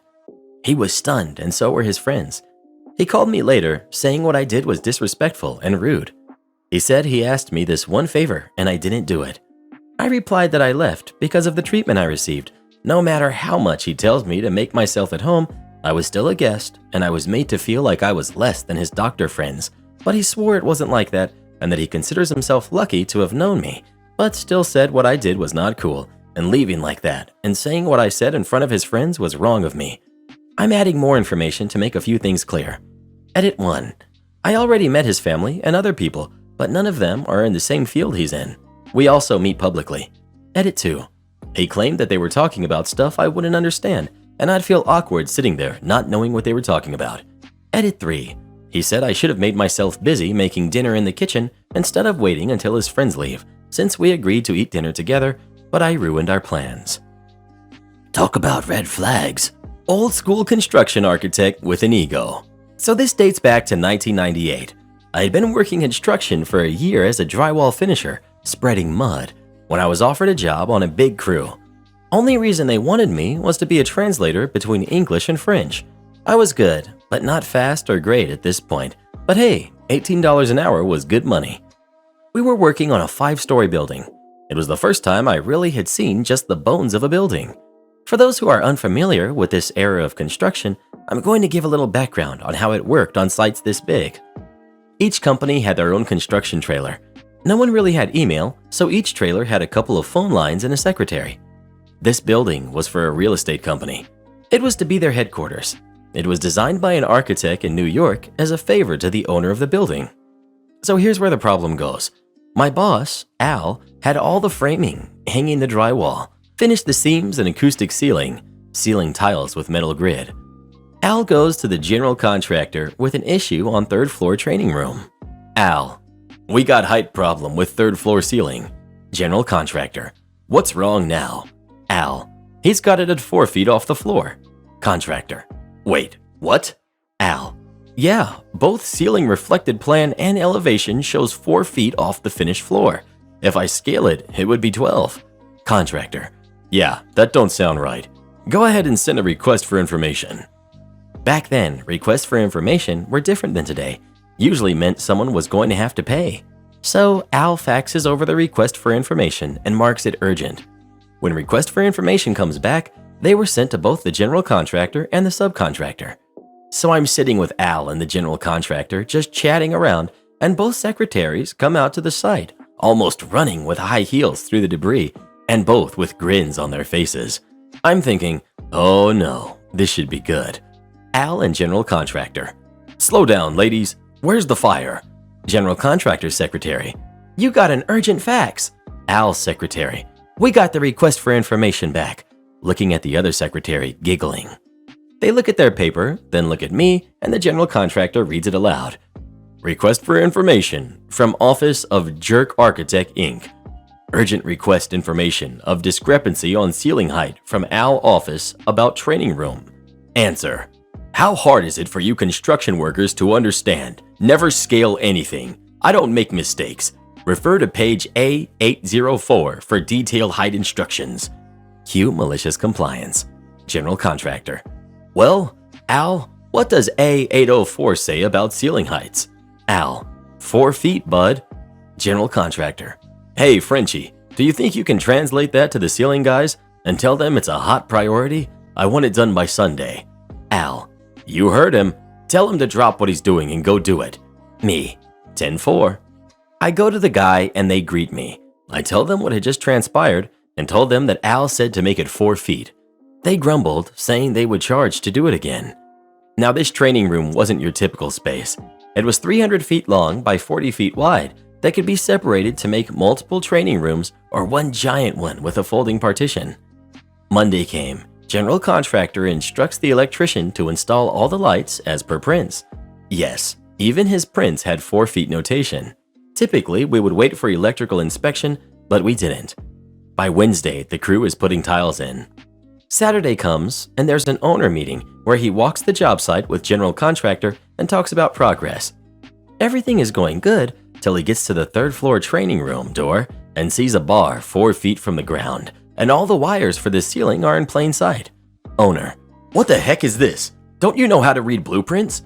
General contractor: "Yes, sir, we do and we did. We also sent an RFI. Shows him the facts. Owner grins. Yeah, he definitely has an ego from heck. Do you have everything documented, pictures and all?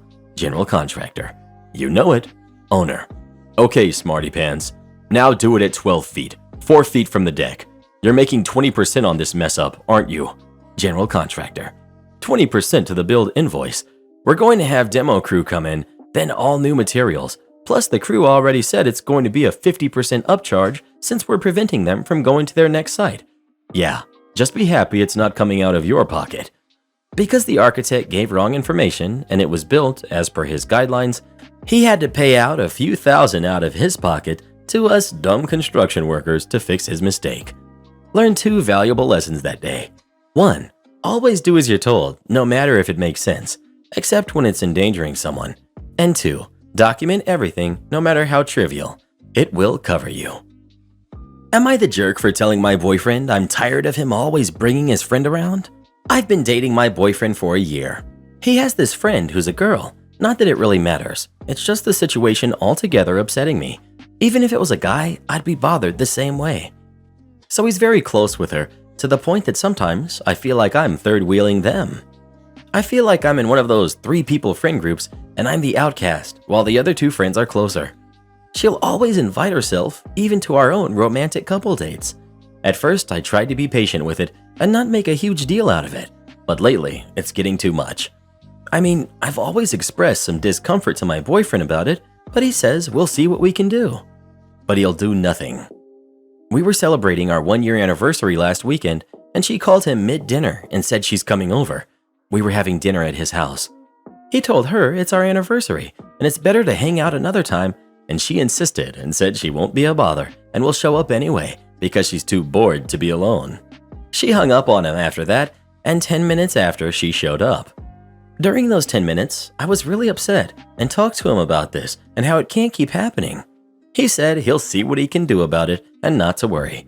So she came over and decided she wanted to watch a movie. Then she started treating me like a maid, asking me if I could cook something so that she could eat as well because she didn't like the food we had prepared for our anniversary and made a joke that we didn't think of her while preparing the food. To avoid a fight, I let myself act like a maid for her. I shouldn't have. The next day, we all arranged to go have drinks. During the whole time out, she kept complaining about how much she hates public spaces. She chose the place we went to, and how she can't stand people.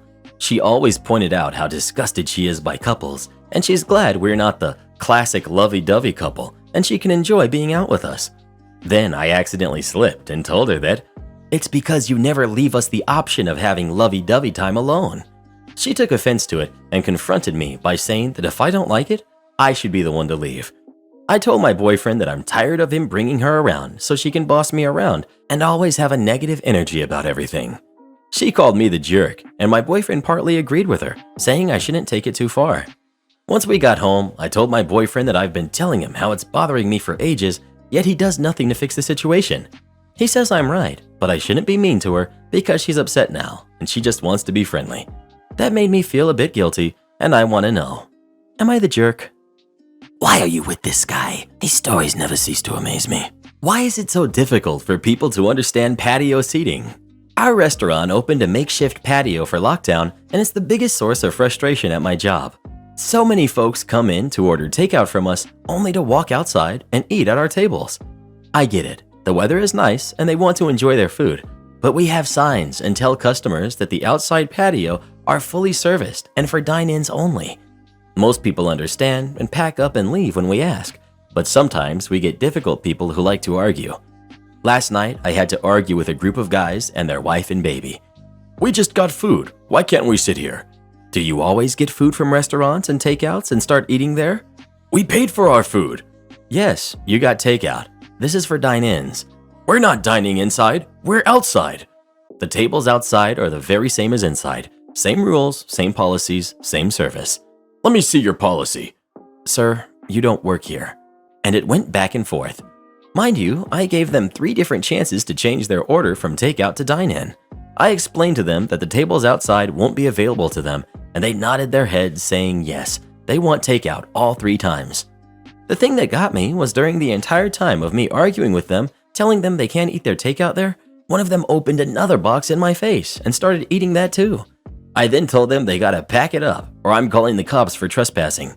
Dude then asked if he gets some fries, then it's cool, right? I told him that's not how it works. People can't order $100 in takeout and then sit down and get a side of fries for $5 to sit there.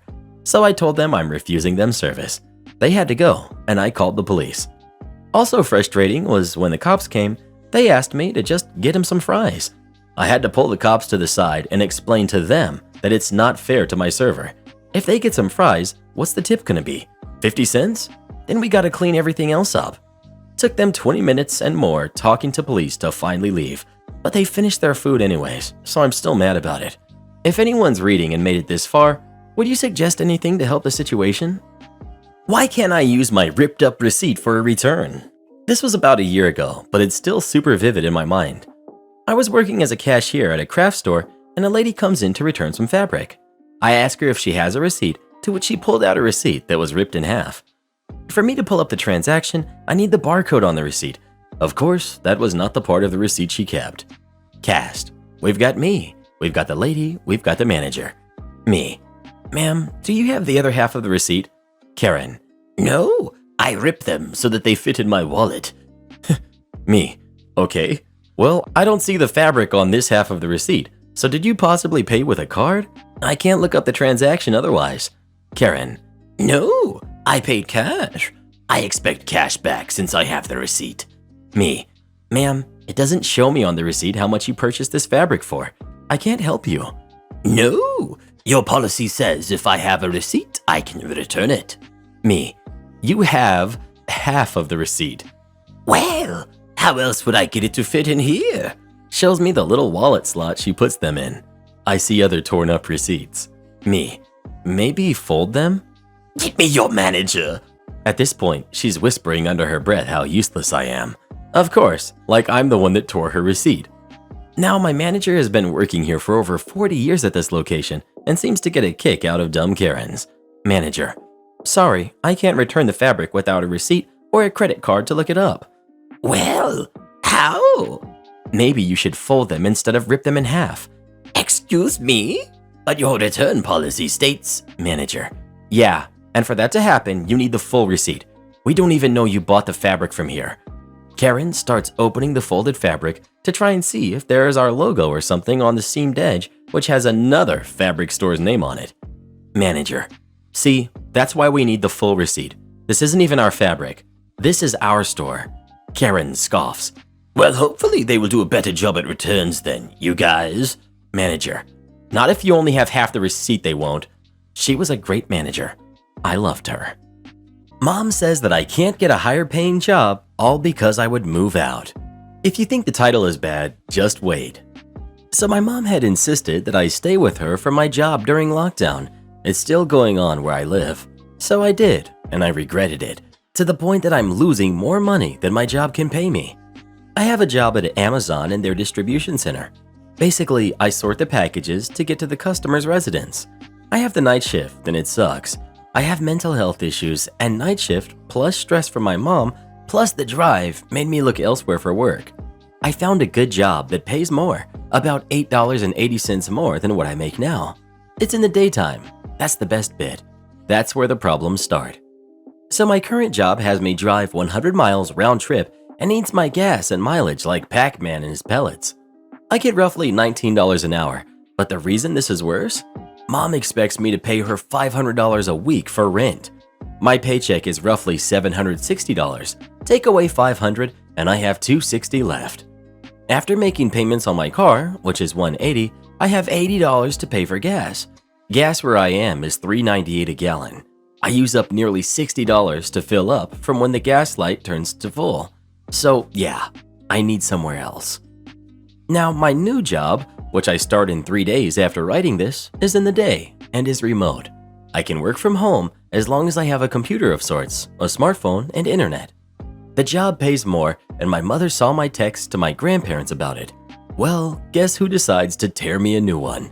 If your guess was my entitled mother, you'd be right. Now, my mom doesn't take care of the house, at least since I came back. I have to vacuum, fix anything that breaks, mow the lawn, cook, and take care of my sister. That doesn't sound like an entitled mom. That sounds like you being a member of the household. I know that's what you're thinking. Well, let's put her back to the way of the entitled mom. 1. Mowing the lawn has to be done on Fridays between 9 and 10 a.m. My night shift doesn't let me out until 11:50, and even then, it's a 40-minute drive if there's no traffic. With traffic, I'd be lucky to be home by 2:30 p.m. So I get chewed out for not having it done by then. 2. I can't get any sleep until I finish my chores. Now I need to sleep from 5 p.m. to 11:30 p.m., so I can't get enough sleep. She won't let me go to bed until well after 9 p.m. So on 2.5 hours of sleep, I have to drive 50 miles on a busy highway that's under construction, mind you. 3. I have no personal property. I have a phone that she bought me as a 17th birthday present. She is now handing me the bill for the darn phone. She bought me an iPhone XR brand new for like $1,000. I got a military-grade protector case and a shatterproof screen cover.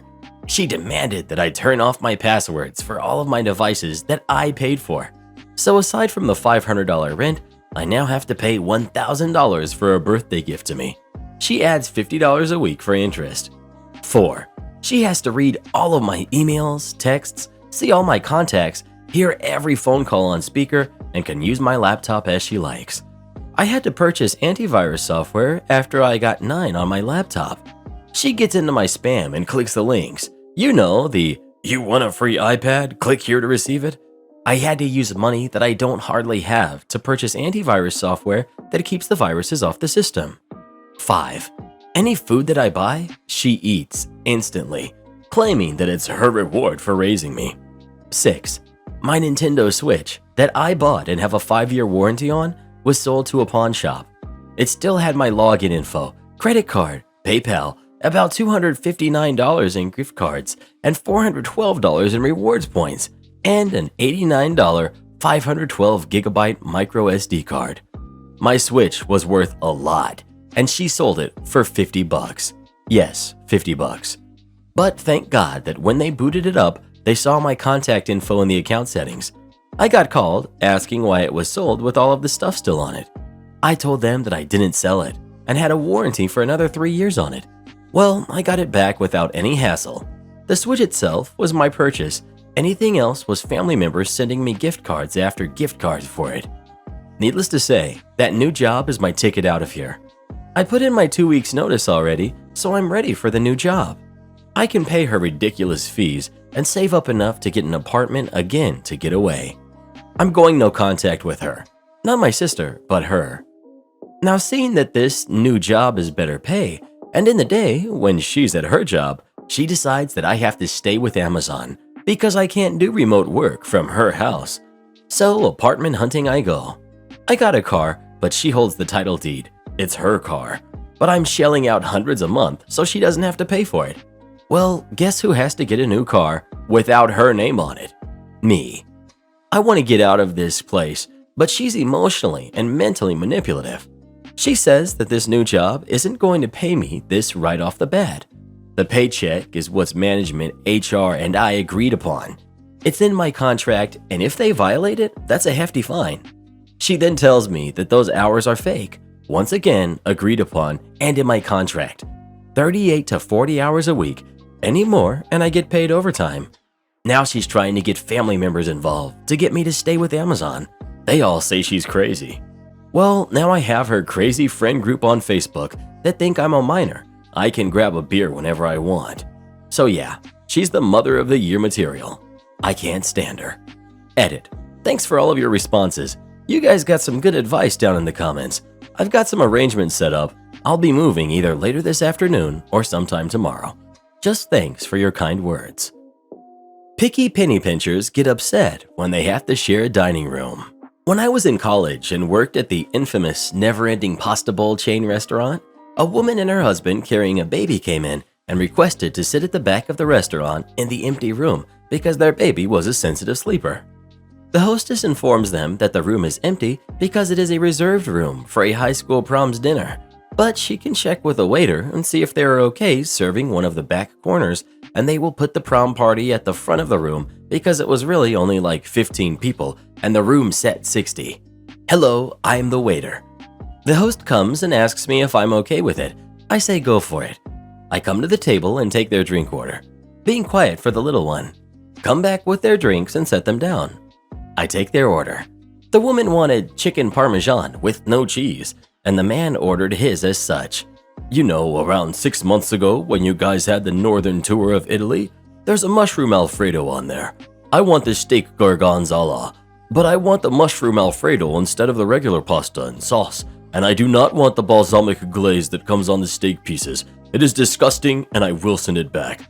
I also do not want Alfredo. Add mushrooms and steak because it is not the same. Luckily for this man, I know exactly what dish he's talking about. Now the infamous question. Soup or salad? They tell me they want both, and the salad needs to be no tomato, extra croutons, extra onions, no olives. They want 3 cups of dressing on the side. For the soups, they want 2 bowls, each with 2 of the 4 soups poured in together, but not stirred. I'm over this already. I inform them that there will be a charge to have both. It's about $5. They flip a lid, demanding to speak to a manager. Manager comes out and agrees to comp it this time, but they should be aware in the future it's standard practice.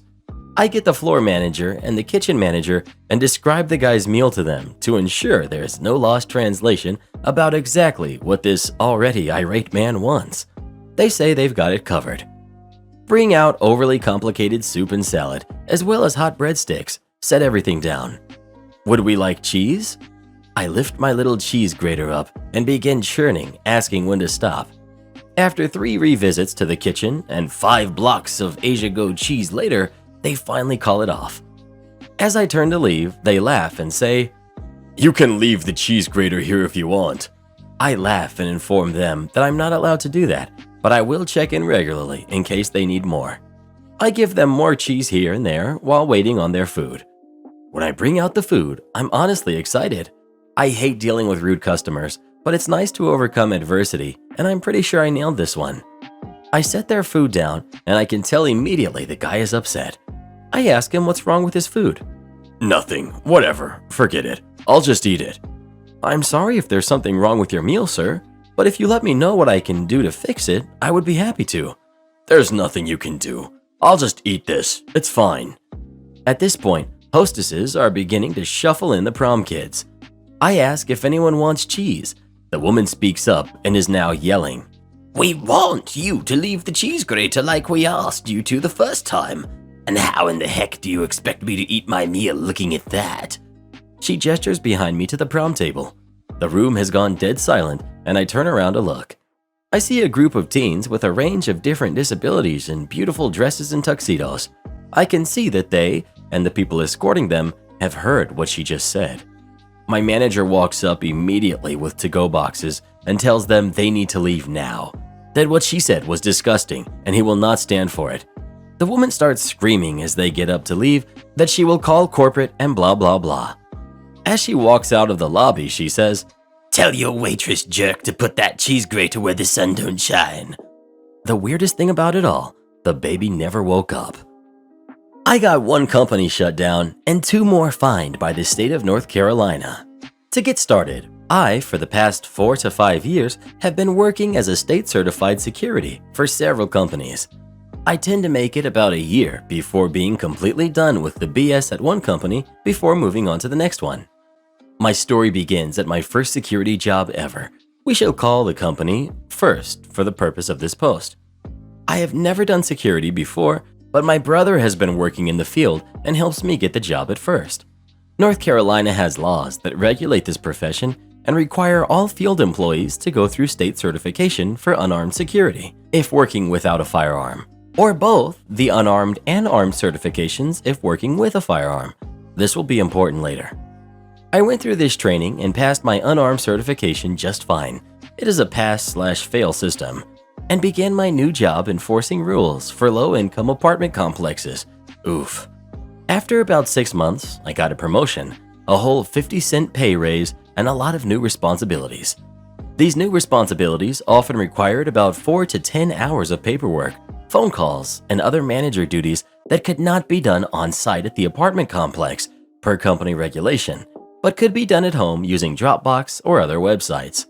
After about 9 months, First decided they wanted to arm all managers, and we went through the class and I passed again. Then after about a year, the other managers and I started realizing that we should be paid more, now $11.50 an hour, and hadn't been receiving most of our off-site 4 to 10 extra hours of work pay each week. We started conversations with the owner, Billy, not close to his name at all. He refused us extra pay and claimed he didn't pay us for the extra time because it wasn't approved by him first. I know this isn't r/Melissa's compliance, but cue it anyway. We all started tracking our unpaid work, making sure to get every second of extra work approved, or most of the time not. Also, we only worked when approved. This caused First's paperwork to die a slow death from neglect. Then, after about 3 months of this, we all had found new jobs and quit on the same week, leaving him with no managers. After my time at First, I now had a glowing review from my previous manager, who quit along with the rest of us, and a bit over a year of experience both as a regular guard and a manager. This allowed me to get a good job at a new company. We shall call this company Second. Second was much better than First. I was brought on as a regular guard with mentions of possible promotion after 6 months. Also, my pay was $12.50 an hour. I worked there for about a month and then informed them that my unarmed and armed certifications received at First World would be expiring within 60 days and I would need to recertify before it expired. This is very common in my field because the certifications only last 1 year before needing to be recertified. In return, I get vague promises of upcoming classes. 60 days came and went and I hadn't been scheduled for a class, despite reminding them every couple of weeks. I would like to say that I stopped working when it expired, but I didn't. I needed the money, and they kept promising classes. After about 3 months of this, my old manager from First, the one that recommended me to Second, contacted me and told me that she was starting up a new company and asked if I would want to come on board. Due to a few minor problems with Second, as well as me violating both state and federal law working armed with an expired certification, I jumped at the opportunity.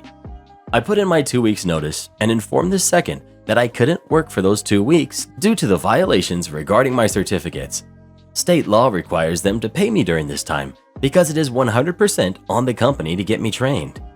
My start at Third, not the real name. During my 2 weeks notice, I signed up with Third and they put me through my required classes. After that, I started. Work was hard. We only had one contract, but that contract was 24/7 and there were only 2 of us. It would be me working for 12 hours from 6 a.m. to 6 p.m. every day and my coworker working nights, then rinse and repeat. We did this for about 2 weeks until a few new employees came on board and evened out the hours. I worked there for about a year. During this year, Third had some bumps in the road financially speaking. Occasionally, I wouldn't be paid my entire dues, but it was always fixed with my next paycheck. So despite these rough patches, I kept on. The owners didn't know everything they needed to about running a business and were learning through trial and error. We had some awful Craigslist employees and almost lost our one contract on multiple occasions due to the awful employees. Despite these issues, we had a small, good core of employees. After a year of this, I was promoted, but strangely, my pay didn't go up. In hindsight, I should have been able to predict the future from this. I liked having the manager role officially, but unofficially, I had been doing all of the extra work since Third's inception, so no real changes to my duties. After all this, it happened. Cue the beginning of the end. The owners decided to not pay us for lunches. This seems small, but for me, this meant about 5 hours a week of pay loss. Keep in mind, we could not leave site for lunch and had to sit at the desk and answer the door every 5 minutes or so to perform searches of guests entering the building. I informed the owners that it violated federal law labor to do this, and most of the employees ate very quickly to minimize downtime anyway. What we were doing is defined as on-call lunches. This means that we may be interrupted during our lunch at any time to do work-related tasks. On-call time has to be paid. I fought with the owners for about a month and realized they were not going to change, so I started digging into company records to see if there were any other cost-saving measures being used. I also kept very close track of my missing pay. To my horror, I found a few. We had a few employees that were not armed certified. The full class is about $500 per employee and is required by the state.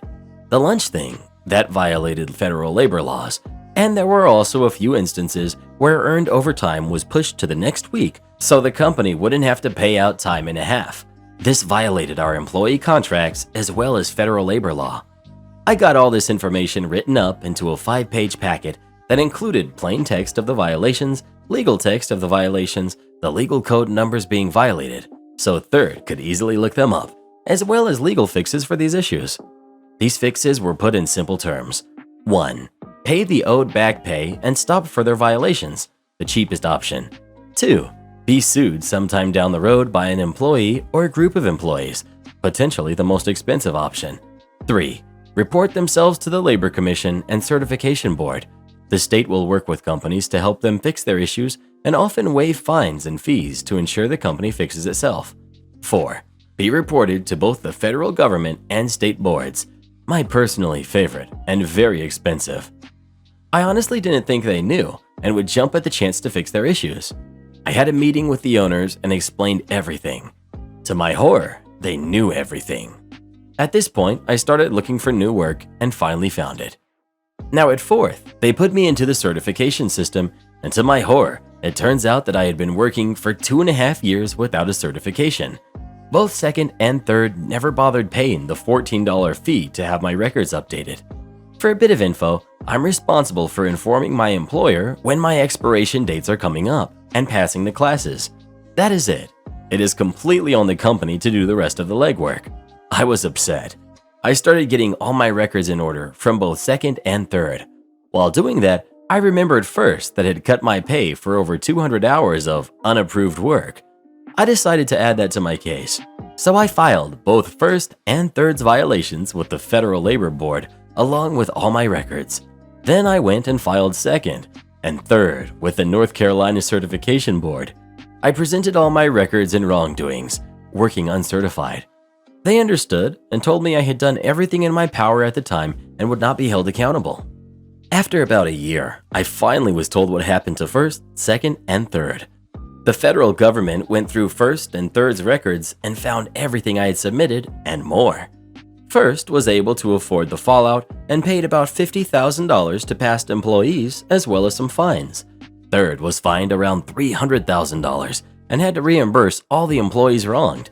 These payments were the owed amounts plus a fine equaling 200% owed amount to each employee wronged.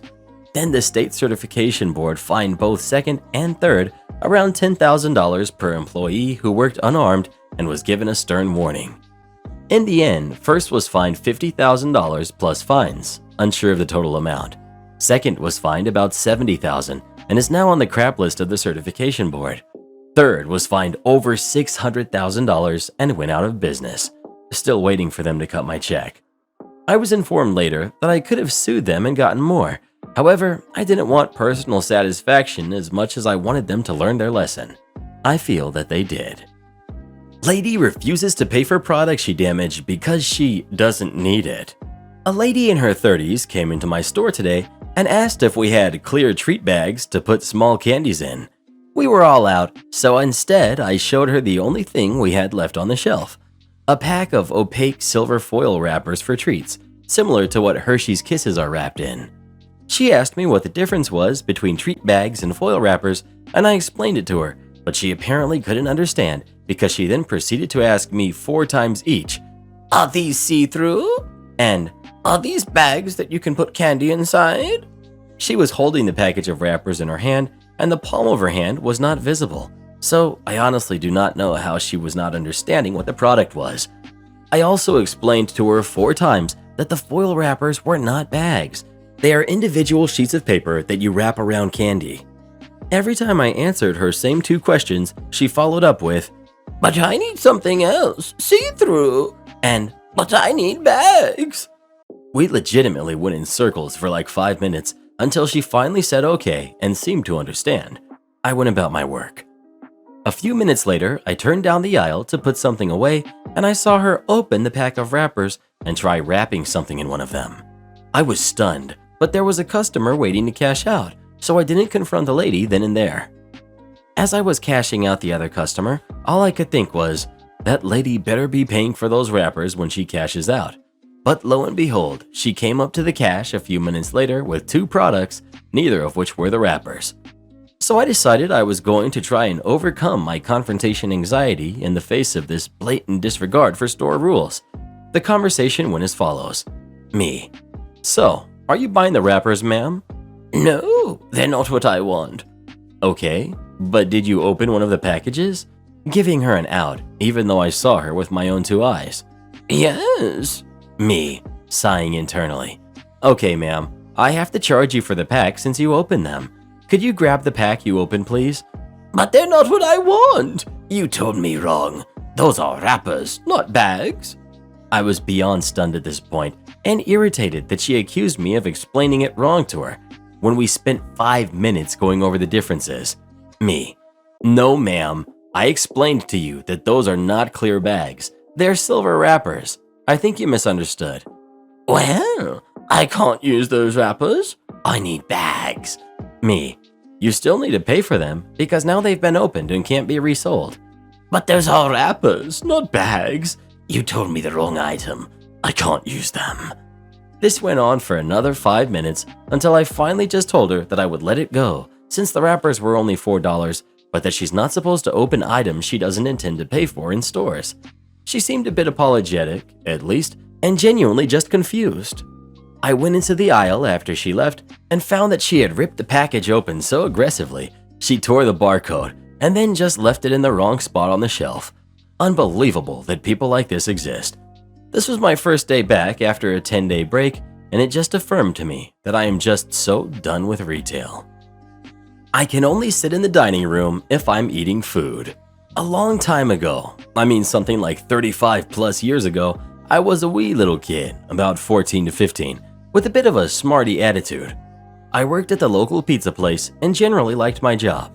My manager was a young 18 to 19-year-old lady that the team would hang out with after work and typically just hung out and partied all the time at her apartment. Well, the owner decided that she was a little too young to be the manager, so he demoted her to assistant and hired a new general manager. We'll call him Mr. Smith. Mr. Smith ended the employee discount for food and ended our perk of getting to eat messed up orders because he thought that we messed them all up on purpose. Plus, he liked to eat anchovies right out of the can. Gross. So he was all around not very popular with the kids on staff, including me. Another rule that he put in place was that during our breaks, we could not sit at any of the tables in the dining area unless we were eating something. But he never specified what we had to eat. Cue the malicious compliance. At this point in history, another pizza chain that was famous for avoiding the noise opened up a test pizza delivery place called Pizza Dispatch. This was a test to see if people would still like the pizza under a different name. The pizzas were 100% the same. The ingredients even had the original chain's name on the boxes.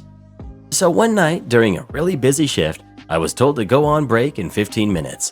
So I went to the payphone, we weren't allowed to use the store phones for unofficial business, and called up Pizza Dispatch. They took my order, didn't believe that I wanted it delivered to a different pizza place, but after I explained the situation, they were game. The guy probably didn't believe me still, but they delivered. They even expedited it for me. So 15 minutes go by. I go on break and I sit in the closet that we had for a break area until I hear Mr. Smith ask, "What the heck are you doing in here?" The delivery guy reached into his bag and said, "I have a delivery for JC Macon."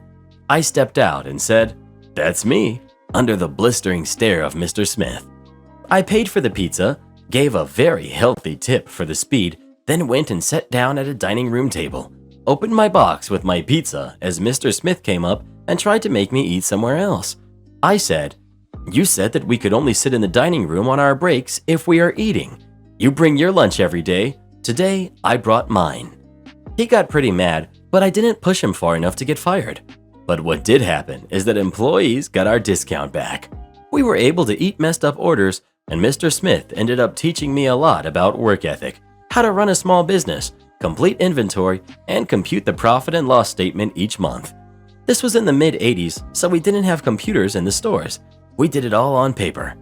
I ended up working for him the entire time he was a manager at our small restaurant and followed him to another chain later on. I still think about him and the lessons he taught me from time to time. While he wasn't a great manager at the beginning, he ended up being a great leader and mentor. Note: I turned off notifications for this post since I'm about to go to bed. Oh, and my wife says I'm still a little crap with a smarty attitude. Pay no attention to the pink sparkly wristband. This happened in 2015. I was managing the hotel packages for Aftershock as well as several other music festivals. In addition to working with the hotels to make sure everyone has a room with fluffy pillows, etc., the job involves distributing tickets, wristbands, swag, merch vouchers, etc. Also, lots of questions via text and email. Because I interface with the fans, my email and phone number were at the bottom of the festival website. In fact, my number was the only one listed on the site, and my email was one of only 3 listed. This often caused me grief because I got all sorts of crazy questions that had nothing to do with my job. Many of them had nothing to do with anything festival related at all. The cool thing about this job is that my work is always 80 to 95% done by the time the show starts, so I was free to enjoy the festival. This particular year, we went from lanyards to cloth wristbands for our credentials, which allowed us to go into production areas and backstage, etc. Fans got bands that said General Admission or VIP. Vendors got ones that said Vendor. Same for guests, media, production staff, etc. Well, they ran out of the nice cloth production wristbands, so they gave me a volunteer wristband. It was plastic, pink, and sparkly, and I didn't really care because it got me everywhere I needed or wanted to be, just like anyone else working the show. Well, Sunday night comes and I'm hanging out with some friends who work the box office, and they asked if I was heading to production and would I mind taking this huge stack of tickets and merch vouchers back there. I agreed and stuffed about $250,000 worth of paper into my backpack and headed that way. Well, when the headliners go on, we pretty much look down the entrances to the backstage. If you're already in, you can stay. Production staff, artists, etc. are allowed in, but not the bearers of the pink sparkly volunteer wristbands. So I'm at the entrance to the backstage area, and the guard is like, "You can't go in there." I'm trying to tell him that I'm working the show, and I absolutely have to get this stuff back to the production office.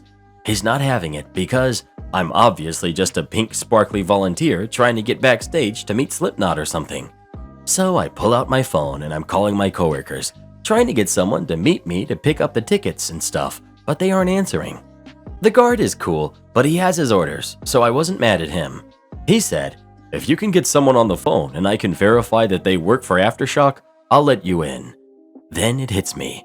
I asked if he had a smartphone with him.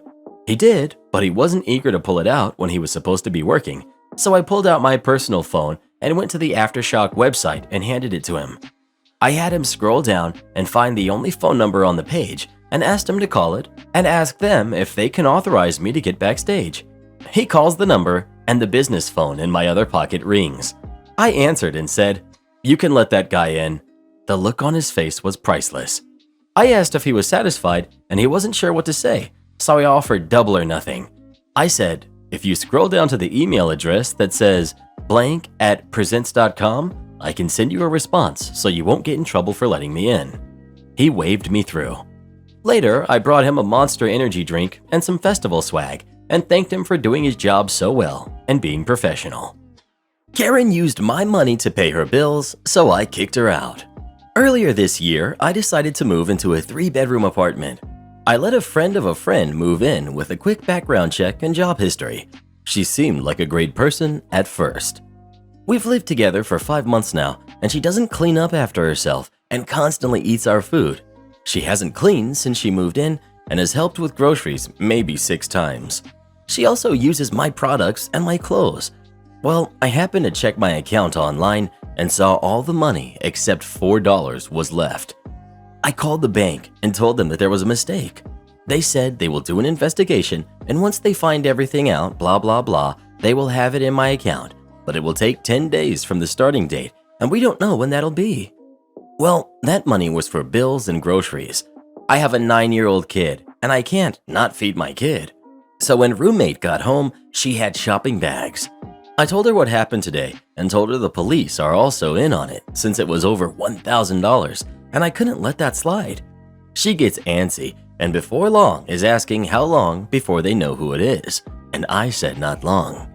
Not an hour goes by and she comes in crying with my card in hand and says how terribly sorry she is, but she needed things and I had the money before she did and how she was going to pay me back.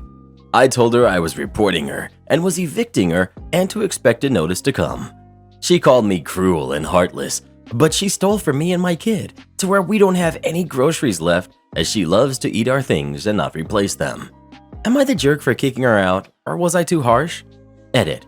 One of you suggested to look for other valuable things missing, and I'll be darned if my late grandmother's ring is gone. Now I'm calling the police. I mean, I already was before this, but the one ring she knows not to touch is gone. That ring is worth over $20,000 alone.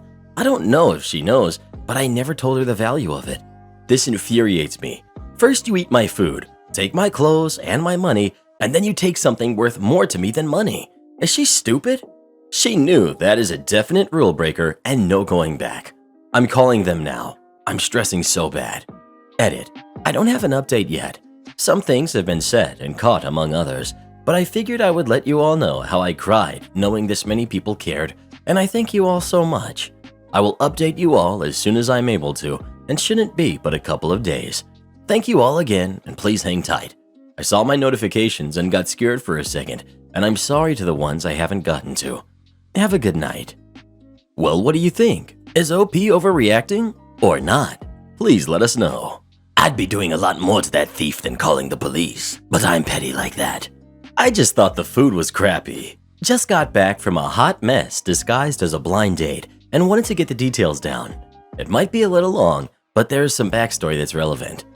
My fiance, whom I was in a relationship for 10 years with, passed in a car wreck 3 years ago. The driver of the car was drunk. No, I have no desire to talk about it. When I was a teenager, I got a job working at a movie theater.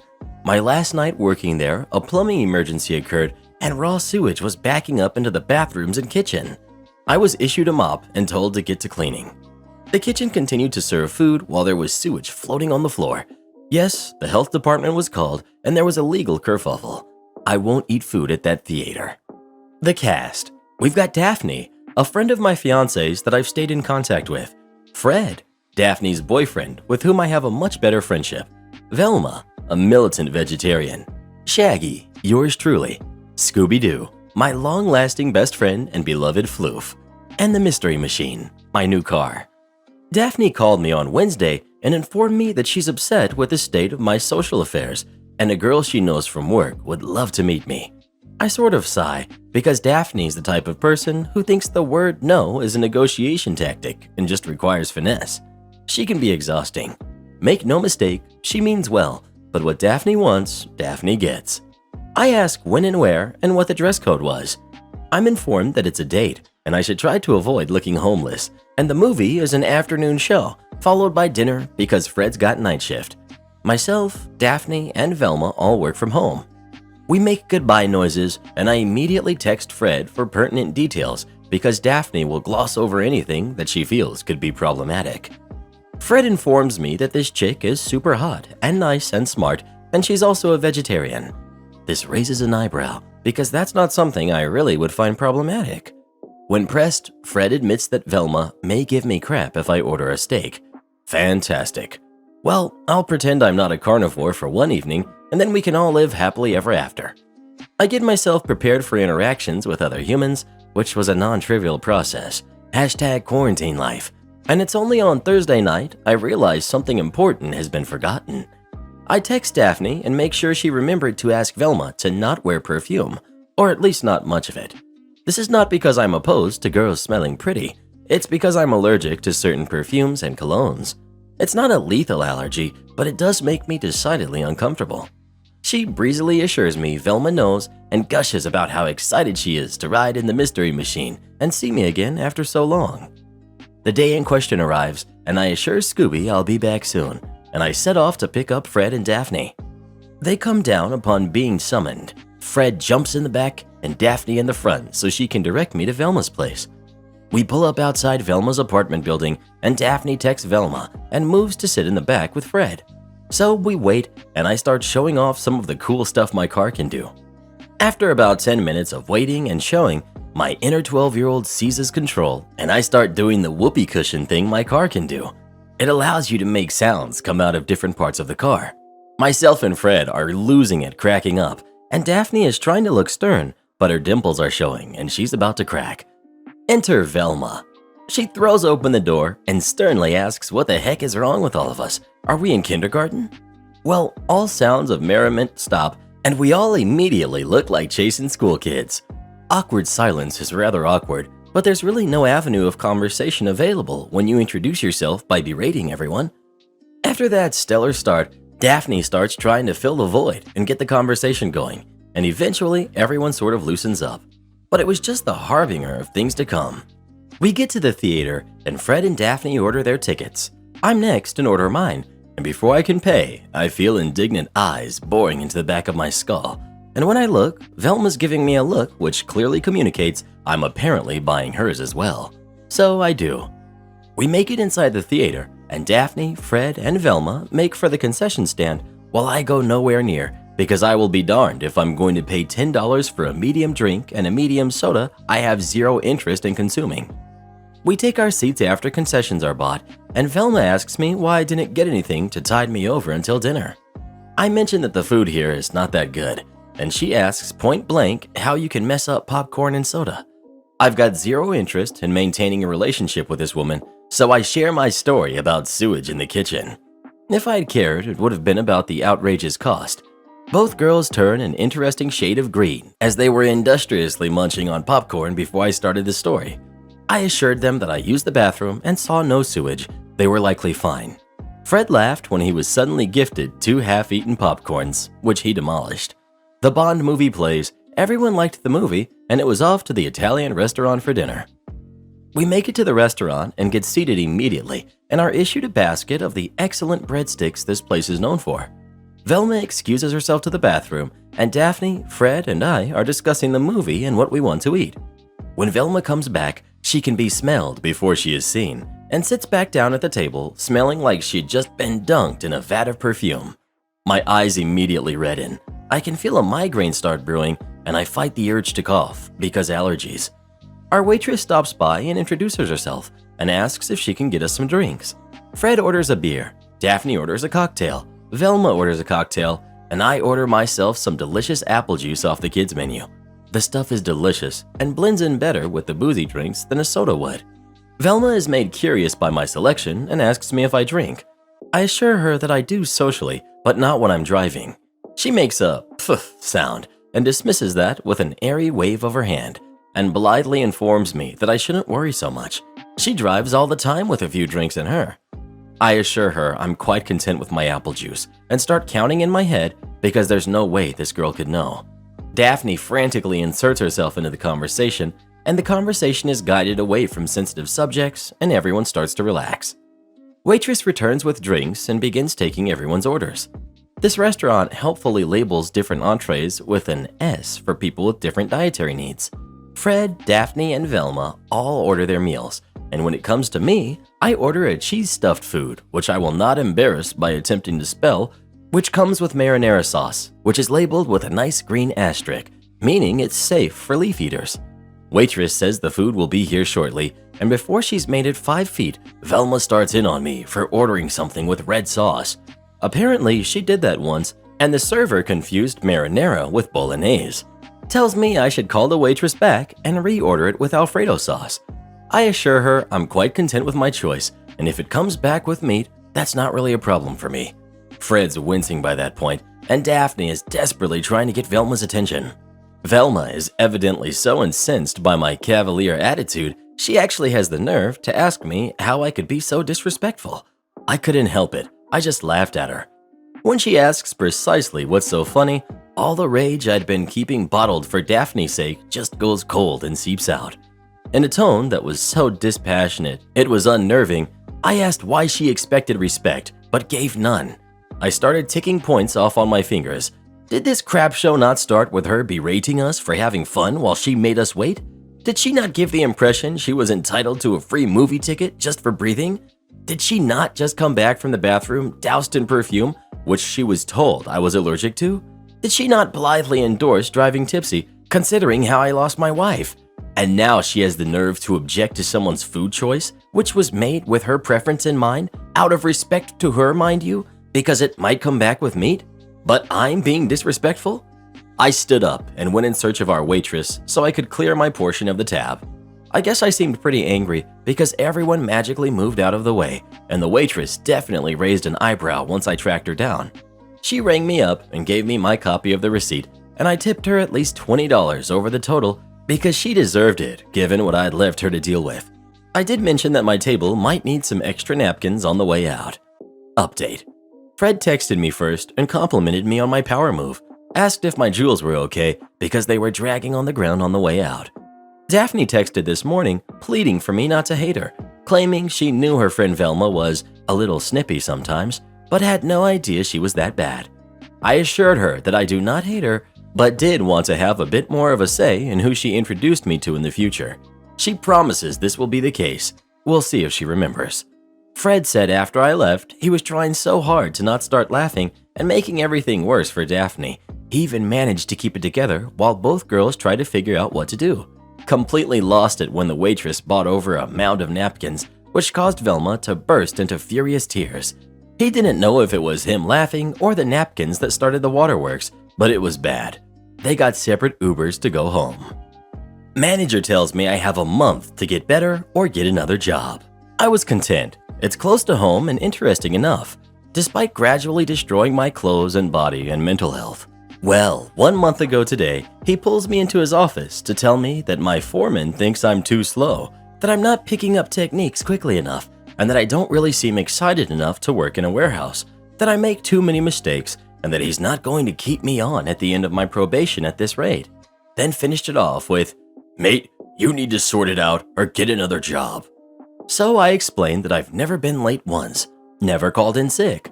I treat everybody with respect. I always finish up all of my work, then make sure my bay is clean, then help other people finish theirs.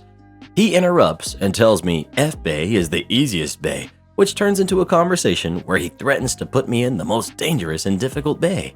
I say that I've been known to occasionally pull the wrong length out, but I've seen the other people completely load trucks with the wrong stock, and I tell him that my bay is hands down the cleanest bay in the warehouse, which is apparently the cleanest warehouse owned by that company.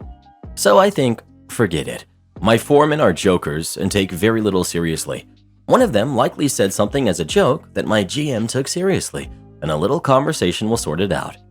I pull the foreman for that week to the side and explain the situation, and he says, "I want you on the crew, mate. I think you're a good lad."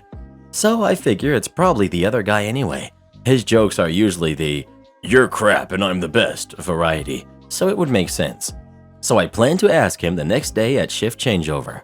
Then I get there the next day, and the first thing I hear is my bay took 3 men, including the GM himself, 40 minutes to clean, and the GM is upset, which got a genuine good laugh out of me. Turned out they were completely serious. I completely forgot about talking to my other foreman and asked the guys who cleaned my bay about it. They told me it was already clean and they had to lay on the floor and reach underneath stacks of steel to pull out loose pieces of paper and whatever they could find. About an hour into my shift, I'm upset and the GM comes to rub it in my face. I mentioned that I performed a lift in eBay earlier that day and 4 pieces of loose bonding, which are slash, stab, and tripping hazards, fell off of it. In an attempt to make the point that why walk past every bay with actual hazards in them to clean my bay, which had 0? The sociopath gives me this little crap-eating grin, shrugs and says, "Yeah?" Which had a bully's, "What you gonna do about it?" vibe to it. That's when the penny dropped. I had heard about him messing with people for the sake of it, and right now he can mess with me for a month and then use it as an excuse to extend my probation, keeping me on literally the bare minimum they can legally pay me for another 6 months. So I put on my poker face to not give him the satisfaction, and any complaint is met with a pretty blank, okay. So for the month just gone, I've spotted every mistake coming from the office. Usually we just cross things out and correct them because the guys in the office don't have a clue. But if I see 125 by 65 millimeters at 11.3 mch, I know what and where it is without needing the rest of the sheet. I haven't made a single mistake for the month. They're a regular occurrence for everybody. You're told they don't matter unless they leave the warehouse. That is, except of course, for the GM apparently. The office had made about 2 to 3 a day, which I've taken to the GM personally to have corrected. I'm teaching my foreman tricks that he didn't know. Literally 3 days out of 5, I taught him something. My bay is insanely clean, to the point that I'd argue I clearly must have been wasting time to get it that clean. I've been getting friendly with the director of the company. He's actually a really nice guy as it turns out. But basically, my performance has been not just the great performance they usually get from me, they've gotten such an amazing performance that it's absurd.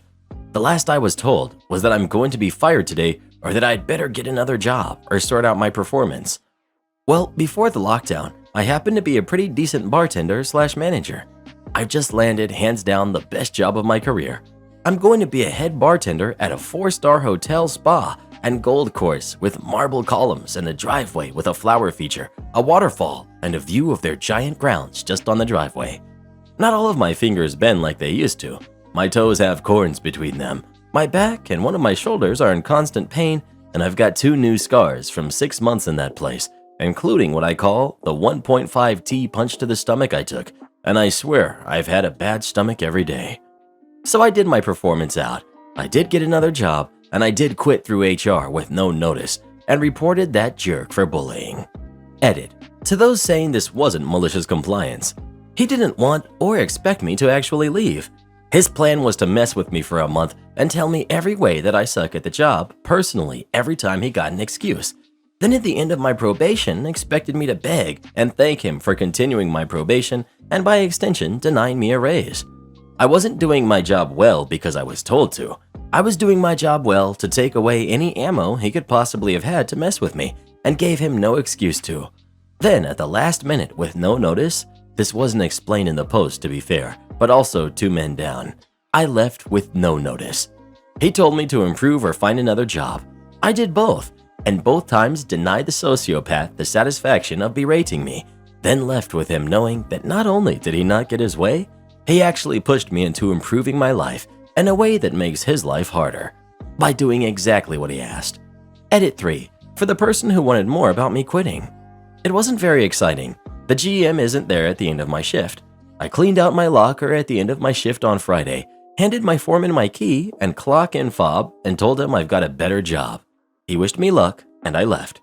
Closest thing to exciting things that happened were the day I answered my phone on the shop floor because I didn't give a hoot. That got me a few looks, since most people hide to answer their phone, but I was just casually standing by my desk. Also, the other day, somebody left for lunch 5 minutes early, and the foreman was doing out a group punishment for everybody. I go to walk past him at the usual time. He says, slow down.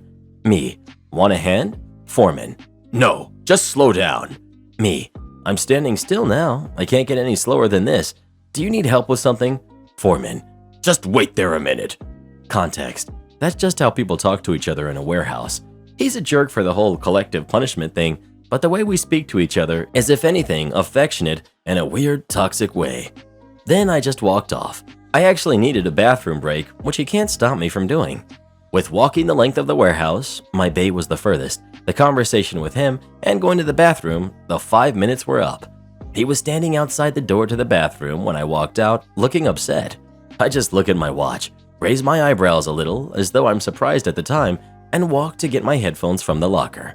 He's not daft, though if anyone told him I said that, I'd deny it. And he knows that when he's being a jerk, I'm likely to mess with him for it. He had nothing to say, but he really wanted to. He gave me the cold shoulder for about an hour before Dancing Queen came on the radio and we were singing it like idiots. He did also make me sheet every truck for the rest of the shift, which in fairness, I kind of deserved. There was one coworker I told I got the job, and we had a big high five before I went back to my bay.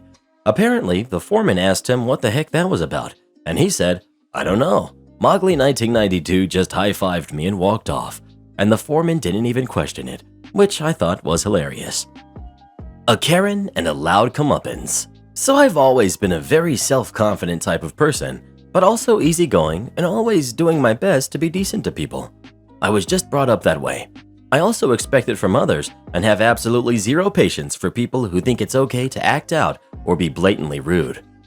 One afternoon, I was at a Wally World trying to do some shopping. I hadn't thought much about it, but I happened to be wearing the store's colors: a dark blue button-up shirt, neat jeans, and nice work shoes. I'm a trucker and was wearing a shirt from my company.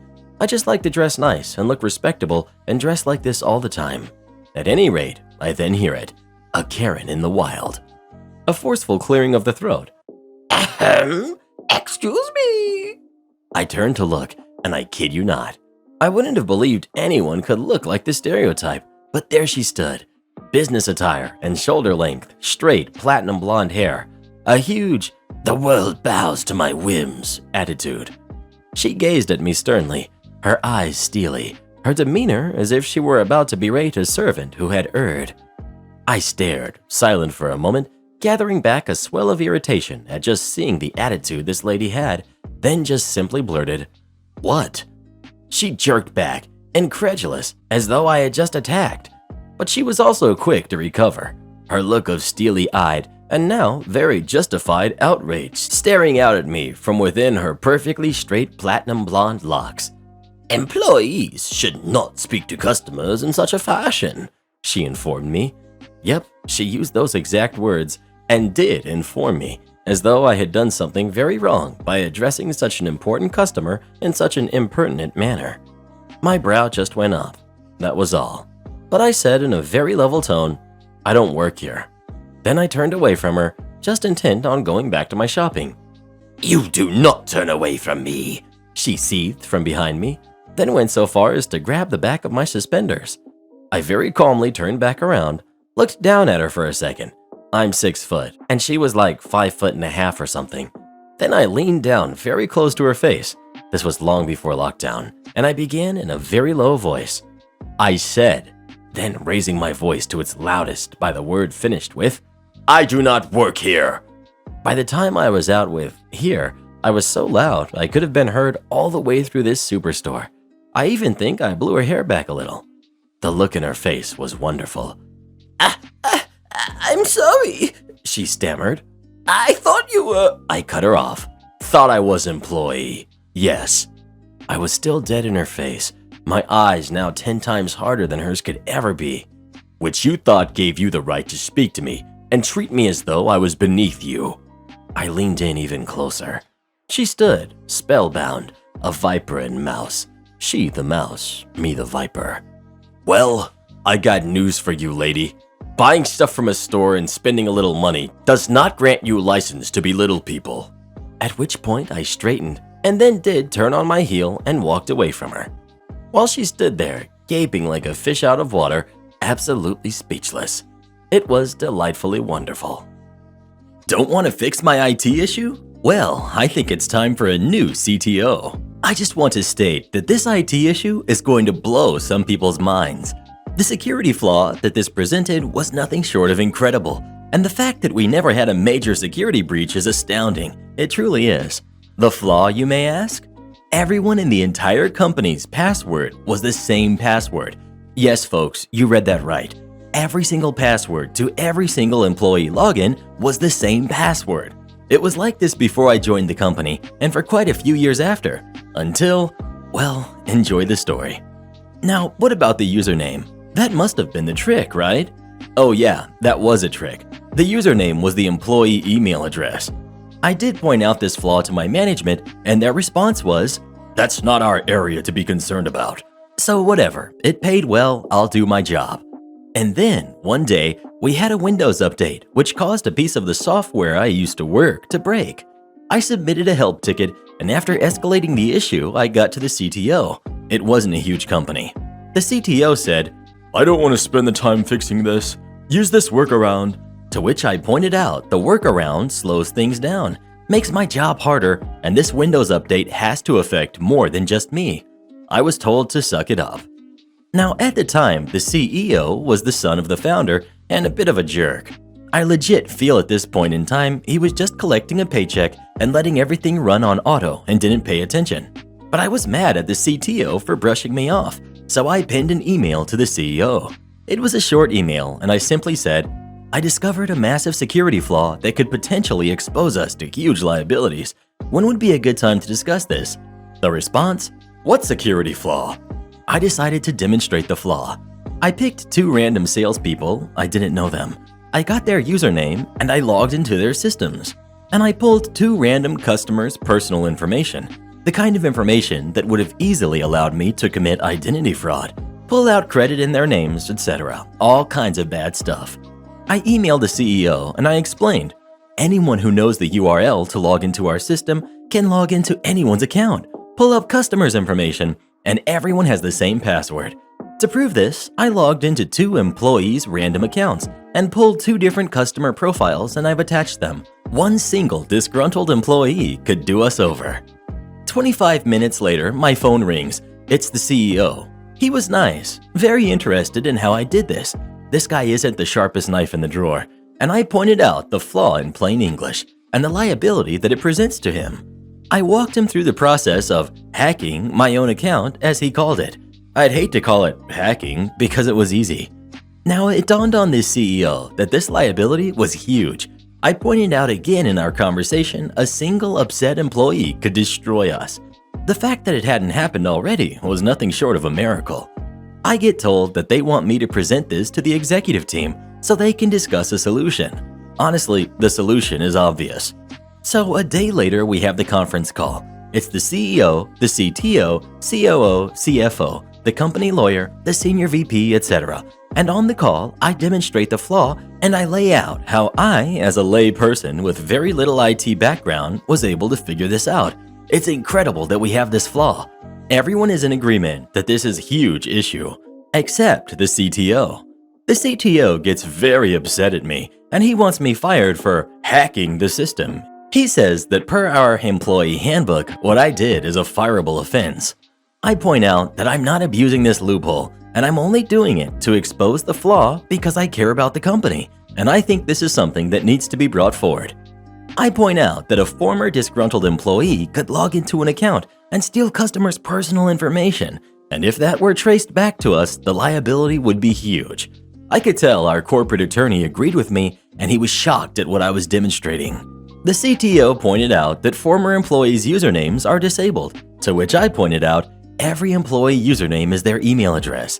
It would be trivial for a former disgruntled employee to use a different employee email address that they remember to log in, and since everyone's password is the same, they don't even have to guess. The CTO points out that we would know who did it because of the IP address. I pointed out that VPNs are indeed a thing. The corporate attorney actually wasn't familiar with what VPNs do, and I explained it. And what shocked me is the whole time, the only person in the meeting who didn't agree this flaw needs to be changed was the CTO. The CEO made it clear that this issue would be fixed by the end of business that day, and there were no ifs and buts about it. The meeting ended. After the meeting, the CTO called me. Privately, he was mad. I just exposed his incompetence because the system was his design. The decision for everyone to have the same password was his decision, and I know why he did it. He did it because he was lazy. And I said to the CTO, "You're a crappy CTO. You shouldn't be in the position you are, and you're lazy. You should have found a better solution for my help ticket." He stops and asks, "So this is about your stupid help ticket?" I go, yes it is. He laughs and says he's going to have me fired. And I laugh and go, I'm pretty sure someone is getting fired. I'm also super confident that it's not going to be me. Well, sure enough, later that day, we got an email stating that everyone was to change their passwords to something unique. A week later, the CEO announced the old CTO stepped down to spend more time with his family. On the first day of the new CTO tenure, he sent me an email telling me he wanted to personally work on my help ticket and find a solution around the whole Windows update, which I'm pleased to say he did. And I later had conversations with our attorney at a meeting. We legit never had a security breach, which is simply astounding. The attorney admitted that was just plain dumb luck on our part, and if we would have had a security breach, it would have been very bad for us. Stepdaughter smashes her phone for a TikTok challenge and expects me to buy her a new one. I, 45 male, and my wife, 46 female, got married in December of 2019. I have a daughter, Cheryl, who's 16, with my ex-wife. My ex-wife passed when my daughter turned 2. My wife has a daughter with her ex, Natalie, 17 female. Her ex-husband decided he did not want to be a part of Natalie's life. Natalie thinks I will abandon her like her father did, but I promised her that I was here for the long run. Natalie and Cheryl get along okay. Natalie works part-time at a local chain. For Cheryl's recent birthday, I bought her a PlayStation 5 and a few games. For Natalie's, I bought her a brand new iPhone and some clothes. She broke the phone and we got her a new one through warranty. Natalie has claimed multiple times that I favor my daughter over her, which is untrue. Natalie came home from school and showed us the broken phone. It was completely smashed and we asked what happened. She told us a story about a TikTok trend that's going around where people smash their phones and then are rewarded with a new one. My wife and I looked at her and told her that we did not have a new phone to give to her. Natalie freaked out and started screaming at us. My wife told her to go to her room and stay there the rest of the night.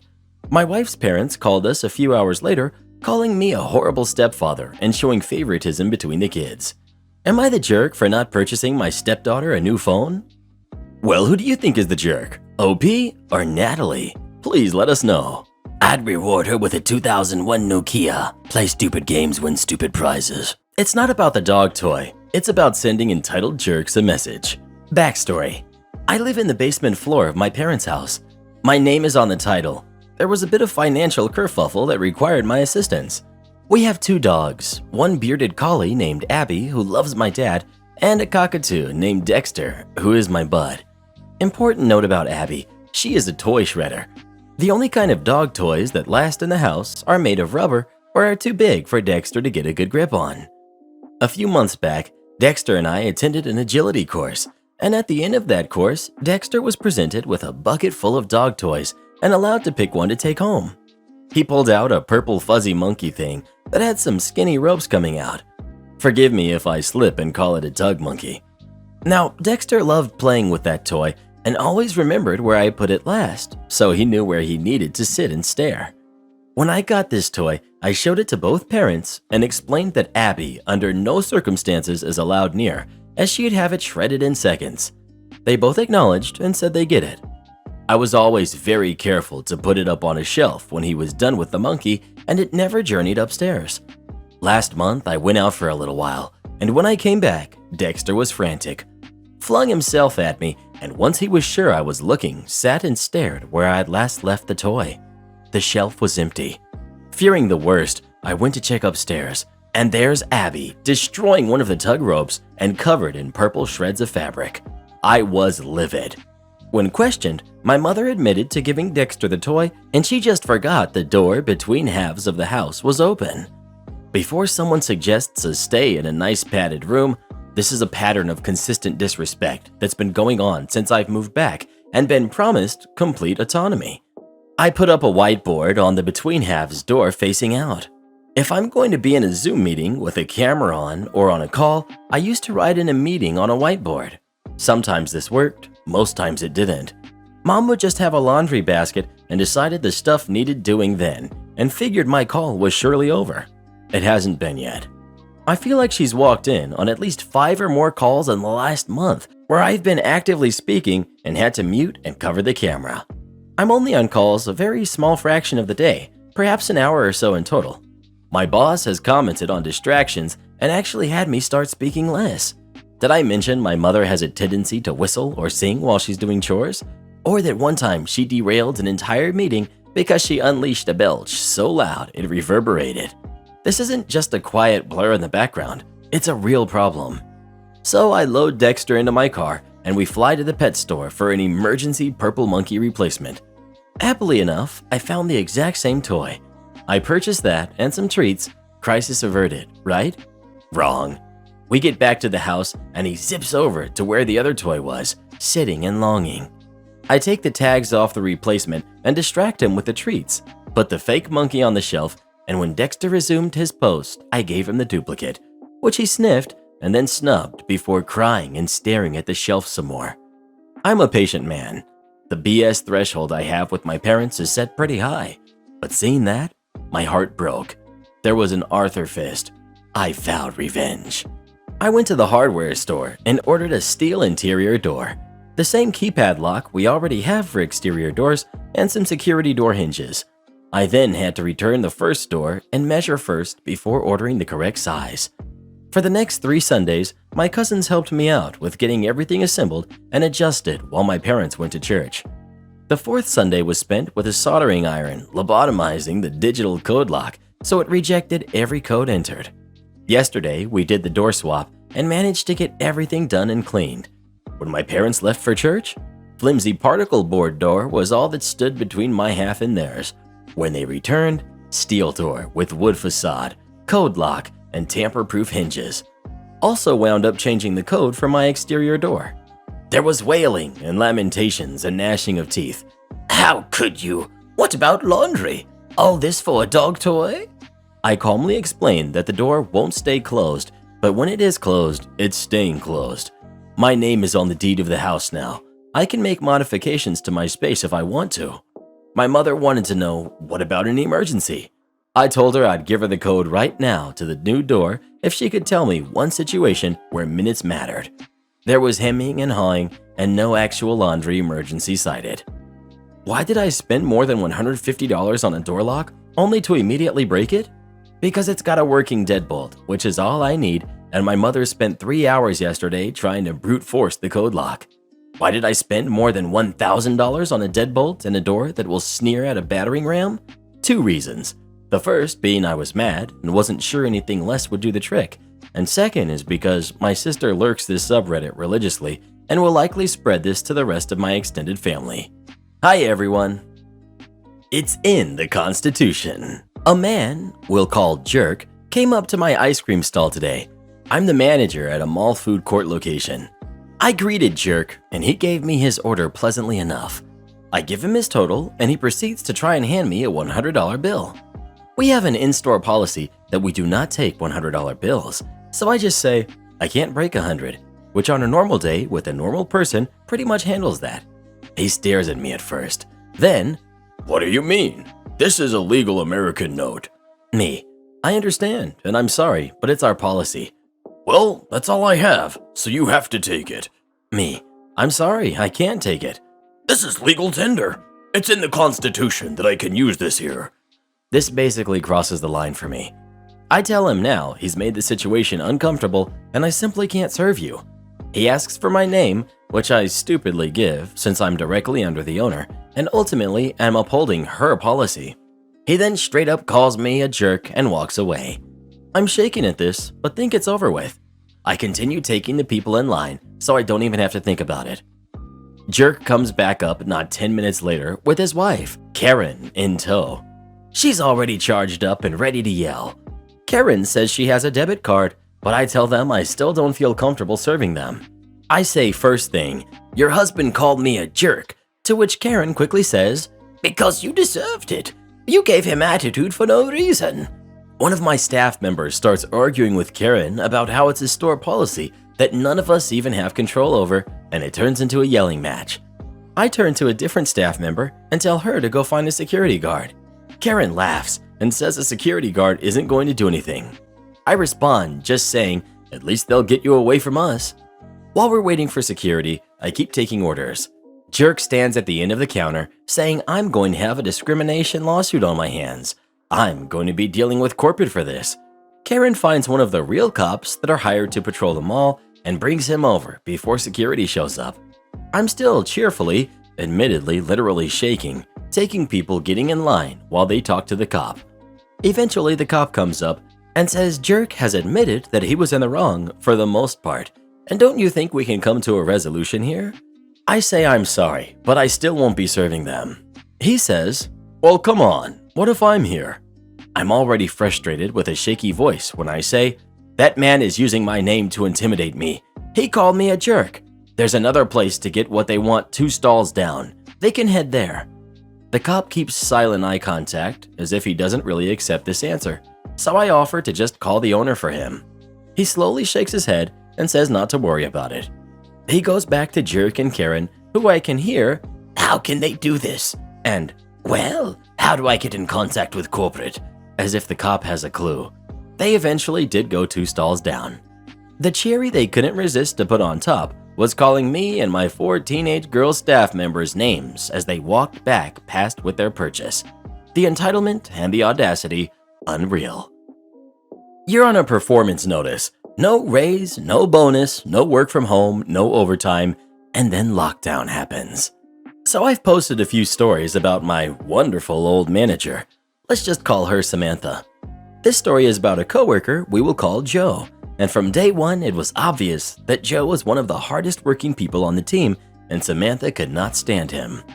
So this is a few years into Joe's tenure with the team, and for whatever reason or another, Samantha decides to put Joe on performance notice, which is basically an HR notice that you have 6 months to get your crap together or you're fired. The reason on the paperwork? Improper attitude. Joe was the type of guy to always speak his mind, and while management says they live this, brutal experience shows this is a lie. The problem with notice is it also comes with penalties. No work from home.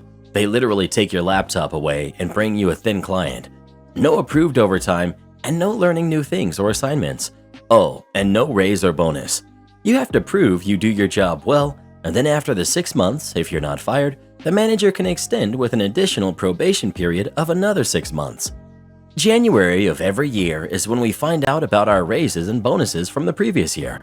And to put it delicately, that January they did us over, to the point that one person walked out and 2 older employees, 30 plus years, took packages. Come February, we are drowning, and Joe can't work overtime and Joe can't learn new things. Manager's orders, remember? Well, this is the middle of Joe's probation period as Samantha predictably extended his notice. So this is where we find ourselves, mid-March 2020. Cue malicious compliance. During the lockdown, they send the whole company home. Everyone is working from home except Joe. He is home, just not working. He technically can't, and about 2 weeks into the lockdown is when Samantha finally notices. She goes ballistic. "Why aren't you working?" Blah blah blah, on a team email with everyone CC'd. He replies all, "As you know, I am on coaching and cannot work from home." Tries to get HR to fire him, to which they reply, "Samantha, you elected to continue the notice, which still has 4 months. We can't issue him a laptop until it expires." Turns out the only way to rectify it ASAP was to petition formally with the head of HR that putting Joe on a performance notice was done in error and have all parties sign, including Joe. All this happens, except Joe refuses to sign. He won't sign until they give him his bonus and raise, which they do. The whole thing took a month of Joe basically on a free vacation. Edit. Well, I didn't expect this one to blow up like this, but there have been some questions that I feel I need to add some context to. First is the work we do. It's easy. Like a stereotypical corporate job, a concerted effort of maybe 3 hours a day is enough to do your job. Most people mess around, chit-chat, and milk the day. Some people go even further and milk the work so much that they need help with their workload. We have a coworker who would literally watch Netflix all day. Management either never figured it out or didn't care. I've had days where I've done all my work before lunch and took it easy the rest, and then I've had days where I didn't do a thing all day. Incompetent management creates gray areas. As long as the work gets done, they don't look too deep into who is doing what, and people get away with minimal work, knowing others will pick up the slack. This is where Joe found himself when lockdown started. The company, which has never had all of its employees, or even a good amount, remote at the same time, was unprepared on how to handle the situation, and our managers were even less prepared. Joe literally just found himself forgotten and didn't raise his hand to tell anyone for a bit. Gave her what she asked for. So I'm 17, male, and I got my first job recently, thanks to the people who gave me advice during my first interview. I work as a kitchen staff in a dessert store, selling cookie doughs, waffles, ice cream, churros, etc. So the store works from 1 p.m. until midnight because people crave sugar at night, so it gets extremely busy from evening till night. I work during the evenings and it is very, very busy. There will be an insane amount of tickets for delivery and in-house orders, so there's usually like 3 or 4 people in the kitchen. But yesterday I was alone with the owner. One of the kitchen staff is on holiday and others caught sick. They're brothers. So I and the owner had to handle the kitchen alone, and luckily the owner was extremely fast with his hands and feet, so we were barely able to keep up with the orders until comes, I don't know what to name her, so I'm just gonna go with Karen. Karen came alone and ordered a ridiculous order I didn't expect. But before that, and this is what my coworker told me, and I got permission to tell her side, Karen came into the store and demanded she is seated in one of the booths that's for groups. Reason because is that the seats are more comfortable, and I actually agree on that part. But it was annoying for my coworker because she's busy and the other front house member is late, so she's the only one in front of house. And the store is bustling with customers and orders, but she just let it slide and let Karen sit at the booth. Throughout the service, Karen kept annoying my coworker with stupid questions like, "Does the strawberry waffle have strawberry?" Or, "What chocolate does the Nutella waffle have?" etc. Even when my coworker is in the middle of talking to another customer, Karen will rudely interrupt and ask her more stupid questions, to the point my coworker had to go to the back room to calm down before coming back out with a forced smile. Anyway, then she made the ridiculous order that made the whole evening go to crap. This was her exact order. Chocolate loco crepe with strawberries and red velvet cookie dough on top. On top. She also got a milkshake, which was dumb as well, but she didn't cause an issue over it. It was a Skittle milkshake, but she only wants the red Skittles. We put in red food dye to make it look like it was blended with only the red Skittles. At first, when I read the ticket, I thought there was an error or something, and that it was meant to be 2 separate orders, so I confirmed it with my coworker. Me. "Hey, did you make a mistake or something?" Coworker. "Nope, that's what she wants. She wants the cookie dough on top." I was so confused, but whatever. If it's what the customer wants, it's what they want. But here's the kicker. There's a small window from the kitchen to the front house. We use the window to communicate and send orders. There's also the group booths in front of the window. Karen was sitting there, watching. She heard us and approached us, knowing that we were talking about her order. Karen. "Excuse me. I want my order to be thoroughly oven cooked. I don't want it raw, or it'll give me an upset stomach." I thought she was talking about the cookie dough because we cook them in the oven, so I just nodded. Me. "No problem. I'll make sure the cookie dough is thoroughly cooked, ma'am." Karen. And the crepe?" Me. "Oh yes, it'll be cooked as well." "Oven baked, right?" Me. "What?" "You're going to oven bake the crepe, right? Because if you don't, I won't be able to eat it." Me. We don't cook the crepes in the oven." "Well, I want it oven baked." "Sorry, ma'am, but the crepe will burn if we put it in the oven." They're frozen, so we just put them in the microwave to heat it up. Karen. "I don't mind if it's a bit crispy.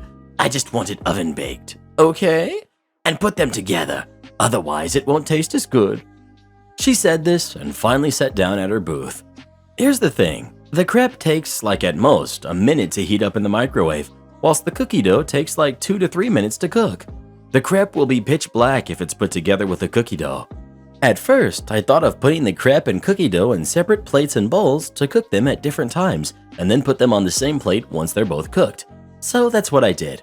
Cooked them both in the oven, placed them on the same plate, drizzled some milk and white chocolate, sprinkled some chocolate curls with ice cream, and sent it out. Karen got the order, and I saw her look at it with disgust. I didn't hear what she said because there's music blasting out loud. People are talking and kids are running about, but I can tell my coworker was having a hard time as Karen looked like she was yelling at her. My coworker came to the window and she looked upset. Coworker. Karen complained and said the cookie dough and crepe are clearly not cooked together.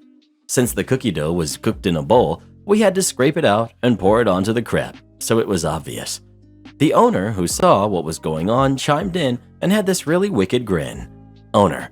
"OP, go make it exactly the way she wants it. Since the orders have calmed down, I'll personally give the order to her." Me. Sure. Okay then. So I did.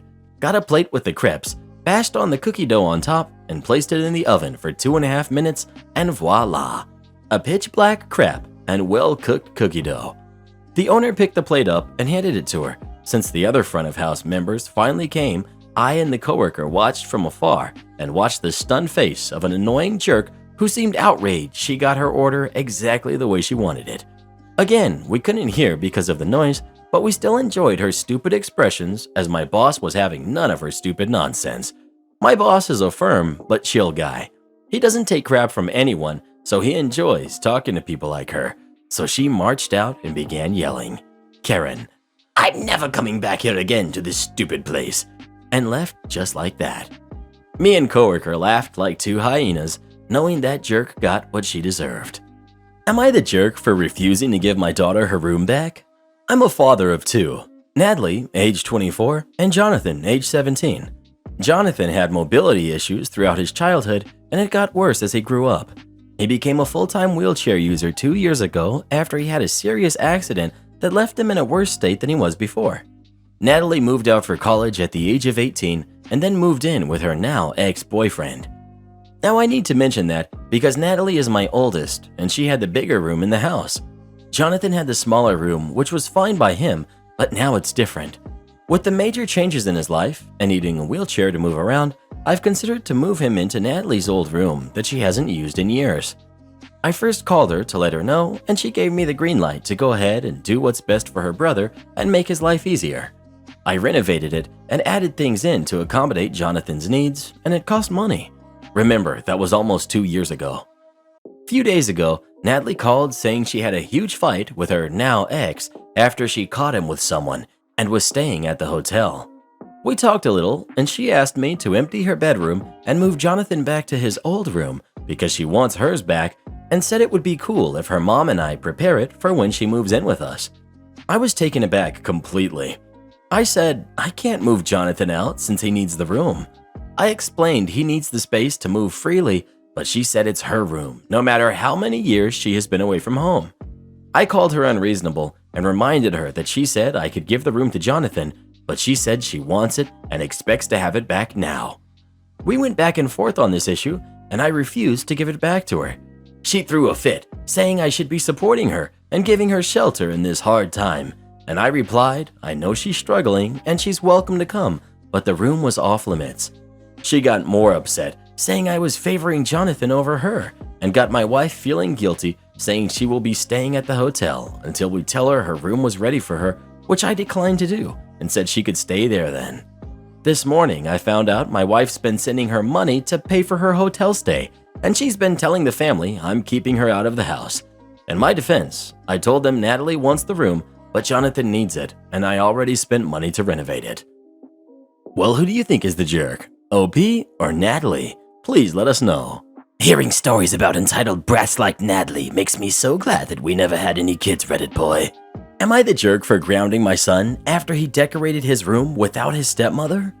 I, 47 male, have 2 sons from my past marriage, Abel, who's 16, and Michael, who's 15. When I got remarried 6 years ago, Abel was very accepting and got on great with his new stepmom, Lori. Michael put up a fuss and was adamant about being with his mom full-time. I fought like heck to keep him in my custody, but once he hit 13, the agreement changed anyways. He stays with his mom half the month and with us the other half. We moved last year, and Lori and Abel have spent time decorating Abel's room and making it his own. Michael was offered the same thing recently.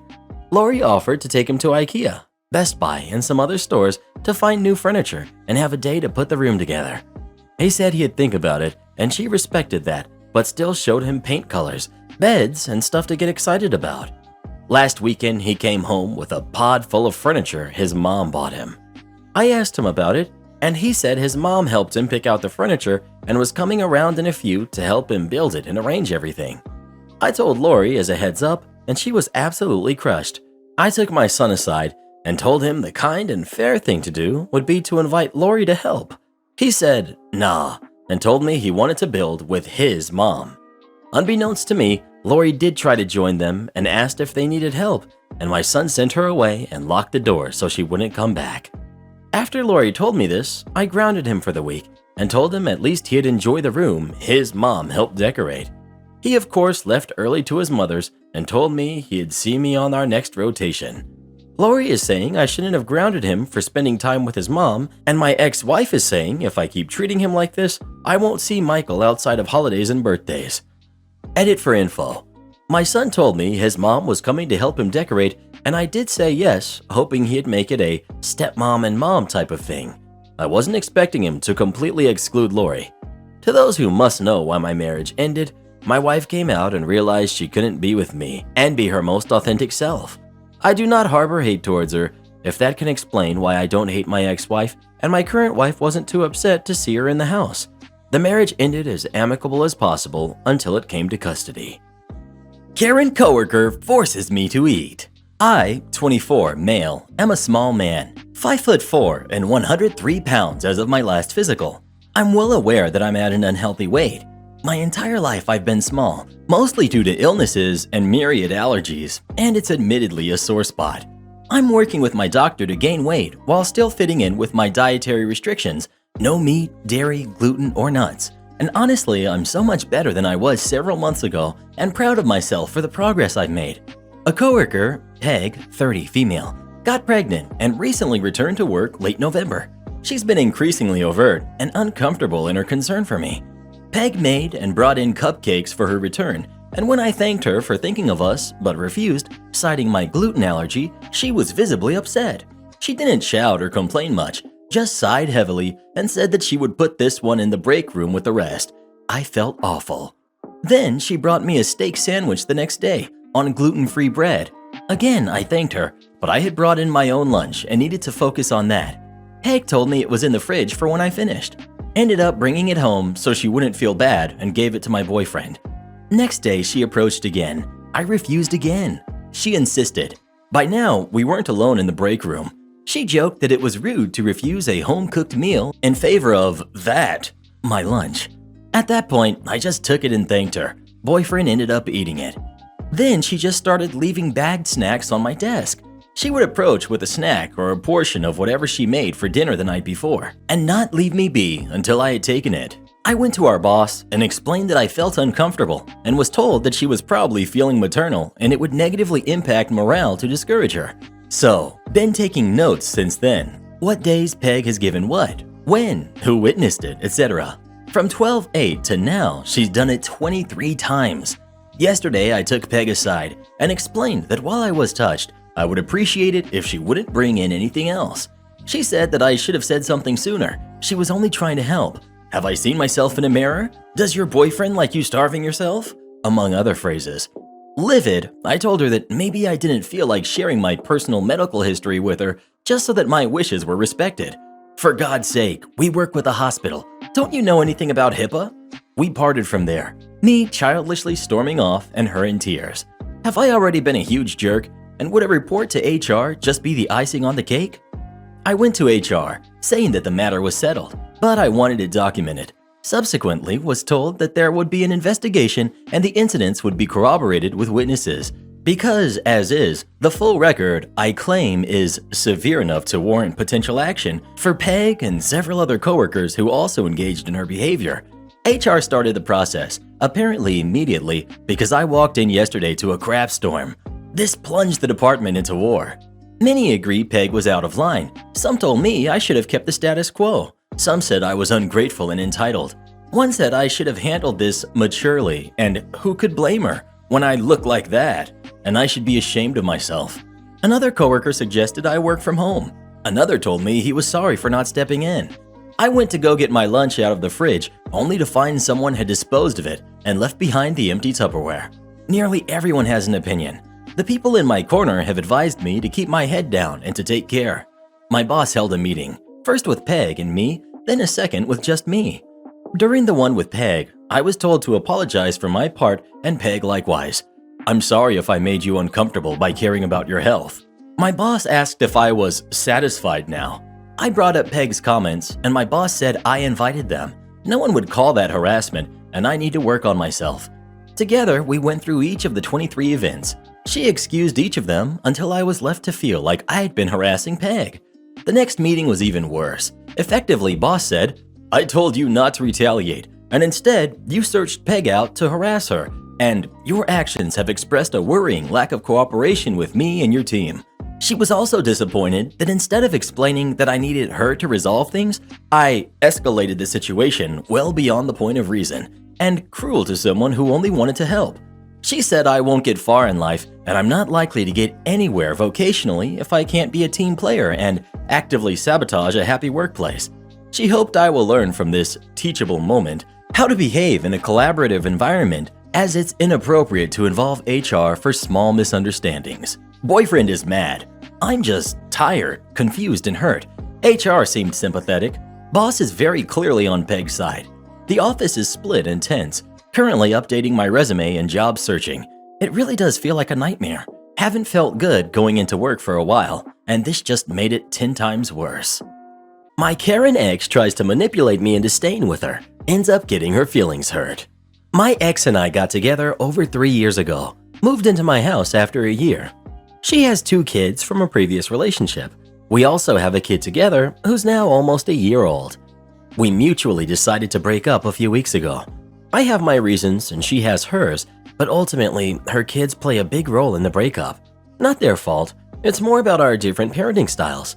Due to their past, she has a protective bubble around them that was a massive source of conflict. I could write a list, but I don't see how it would be beneficial to this.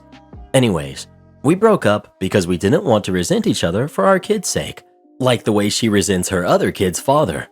They've been staying here until she finds a new place. However, she keeps making remarks about how I'm going to struggle on my own, especially when I have my daughter half the time. I've let it go because I'm pretty sure she's just projecting. She will no doubt struggle. I was having a particularly bad day at work, and she knew, and she brought up how I'm going to cope with work and our daughter. My life would be easier when they move out. Yes, I will be having my daughter 3 nights and 4 days a week. I changed my work pattern so when I do have her, I don't have to work. So I have no issues there. Looking after my daughter will be a breeze. I have no issues now looking after her. In fact, I make sure I have her more than her mother because I love spending time with her, and it will be even easier when her and her kids move out for so many reasons. The biggest is that all 3 cannot help themselves and always have to disturb my daughter when she's trying to sleep, so she then doesn't sleep and gets cranky and whines until I take her to her mother's so I can put her to sleep in peace. All 3 are extremely messy. My entire house is filthy and it stresses me out to no end, and none of them clean up after themselves. I also find myself doing more for her kids than she does.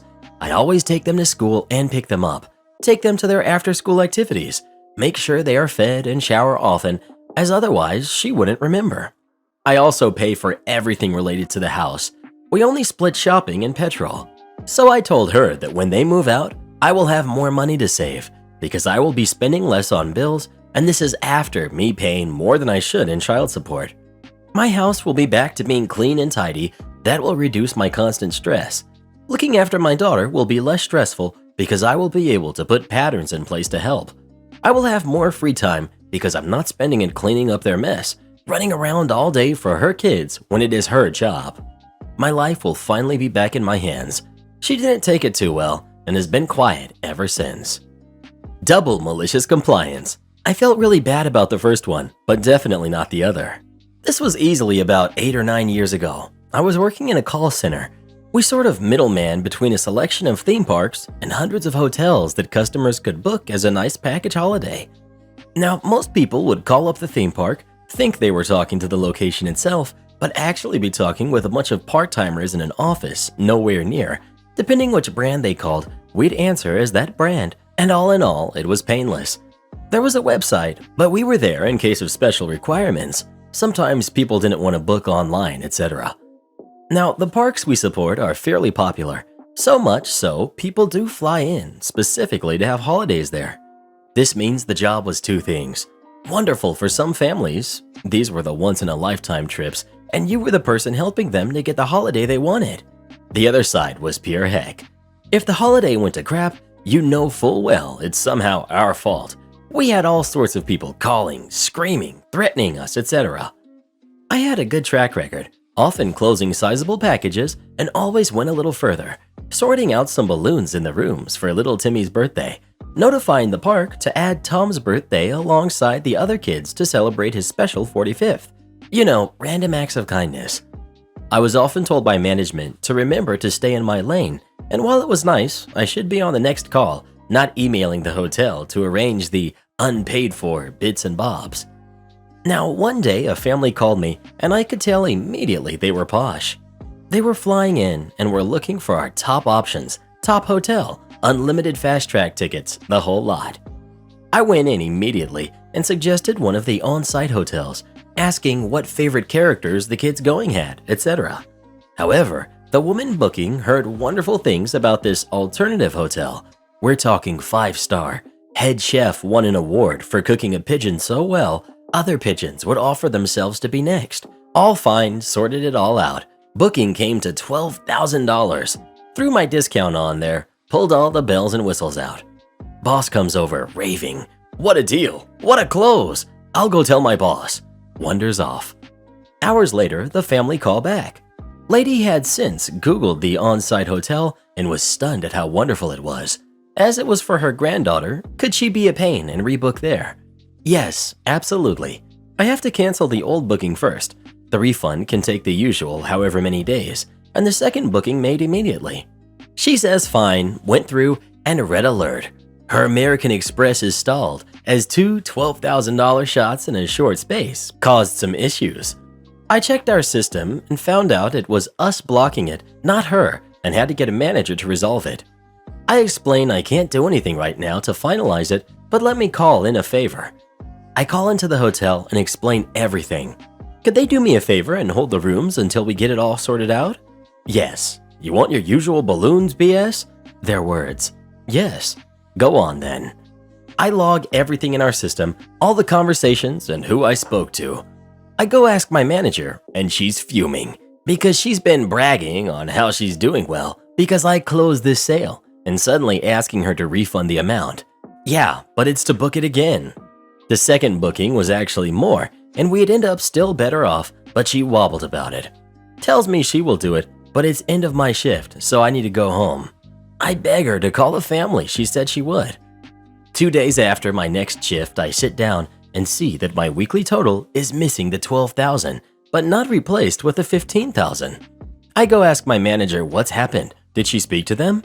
No, they didn't answer. They'll call back. I asked if I could call them myself. No, get back on the phone. This is not your job. Your job is to answer the phones. I protested. This could be $15,000 we lose. We should chase it. None of your extra BS this time. Go get on the phones. I'm a little ticked off, but there's nothing I can do. So I decide the smart thing to do is log everything new in our system, including what my manager told me, and just answer the phones. 2 days pass and I get a phone call from the family asking for me to get patched over. They were ready to pay again. Amazing, let's do it. I call the hotel, sort out the package, and all ready to go. The red alert comes up again. My manager hadn't greenlit the payment. However, as the refund had been processed, it was just sat in pending. All my manager had to do was hit a button and the family would get the confirmation email. I spoke to my manager. She tells me to buzz off and to stop bothering her over this. I mark all that in the account on the system and promptly have a week off. I come back in. It's a Sunday night, slowest shift of the week. Usually people phoning to tweak a booking, ask what time the park opens, etc. But then one phone call came in to a newbie. The screamers are easier to deal with. They come in hot and you just play kind and calm. They look deranged, and as all calls are recorded, if it needs escalating, you look sane. It's the calm, collected complaints which are the scariest. And this family's grandma? She's definitely done some crazy things. The poor newbie got this call, and we knew immediately something was up. He nervously asked if I was on a call and if he could patch them over. Sure thing. It's the grandma, and she's not happy. Calm, but not happy. They had flown in at the park's hotel, but as no payment had been received, they weren't allowed to check in. I checked the booking. My manager never processed. They were sat in the lobby, 4 kids, 2 sets of parents, and grandma, and nowhere to stay. I called my manager. It was 9 p.m. at night at that point, and she didn't answer. Tried 3 more times and got an email saying it's her night off, don't bother her. Another one logged in the system. I actually then called the hotel front desk, explained I was balloon BS and needed help. The staff there knew me and gave me a break, but they didn't have the power. The hotel manager did. Got patched to him, explained everything, and he went, "Okay, here's the deal. We can put the family in the rooms, but we need to charge someone the room. I'm going to charge the company you work for, and you guys can hatch it out later." This is the first piece of malicious compliance I felt guilty about. I'd done everything by the book, and there was this family stuck stranded in the lobby, and charging the company for the two was just a no-no. Like, lose your job, have them come after you for the money type no-no. So I tried calling every contact I had, but it was 11 or 12 p.m. at night at this point, and no one was answering. So I said forget it. I called the hotel back and told them to do it, knowing full well I'd be job hunting the next day. Logged it and left. Wasn't due in till 10 a.m., but got a call 7:30 telling me I needed to be there by 8.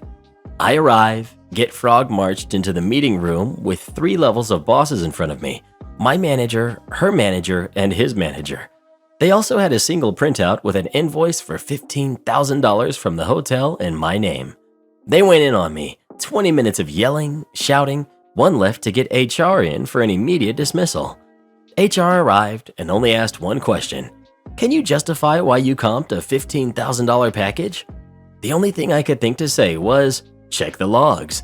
My manager looked thunderstruck. Her boss looked perplexed, and his boss just looked at my boss with a scowl, and all 3 told me to wait there while they left and HR sat with me. 10 minutes later, I was told to take the day leave, and when I came back the next day, my manager was on the phones like the rest of us, and I was told I'd be reporting to her boss alongside the wider team. Learned 2 things. Do things nice, and people do nice things for you. Also, log everything, emails and conversations if you ever feel it wasn't right. Make a note and timestamp it for the love of God. Am I the jerk for buying a property where the house burned down, leaving a small mother-in-law suite, and not rebuilding the house? I was looking to buy a place, but I wanted something very small since I'd be living alone and I don't want a lot to clean. I found something pretty unique, a lot which had a house that burned down and was demolished, everything taken out so the land could be built on. But there was a garage still standing with a 1-bedroom mother-in-law suite above it, just a bedroom, bathroom, and a little kitchen. This was surrounded by a half-acre of mostly forest. I didn't know what to think at first till I went and toured it. I loved it. The 3-car garage would give me space to work on my car and bikes. The suite upstairs was bigger than any apartment I had and would be all my own to customize in a way I never could with an apartment. And the price was super low, unbelievably low for the area.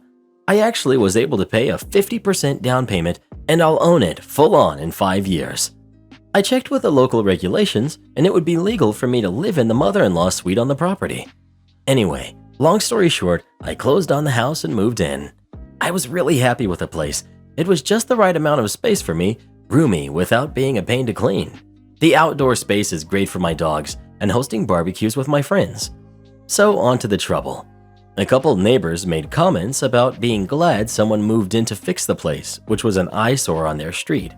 But a while later, my neighbors started asking when I'd start building, and I realized they thought I was living in the mother-in-law suite and planning on building a main house. I said I wasn't planning on it yet. I don't need a lot of space yet. My neighbors got upset I was bringing down the property value by leaving the lot a vacant lot and living in an old garage, not mentioning that garage was new and a whole residence. I said I wasn't trying to bring it down, I'd keep it nice, but I didn't have house building kind of money. They said that just by keeping it as it was, I was bringing it down, since its value was maybe 1/6 of the other home's values. I got frustrated and said I wasn't the one that burned the house down. Maybe blame whoever did that. I just got a place as is. The neighbors got upset with me, saying that because they had been close with the previous neighbors and the fire had been horrible.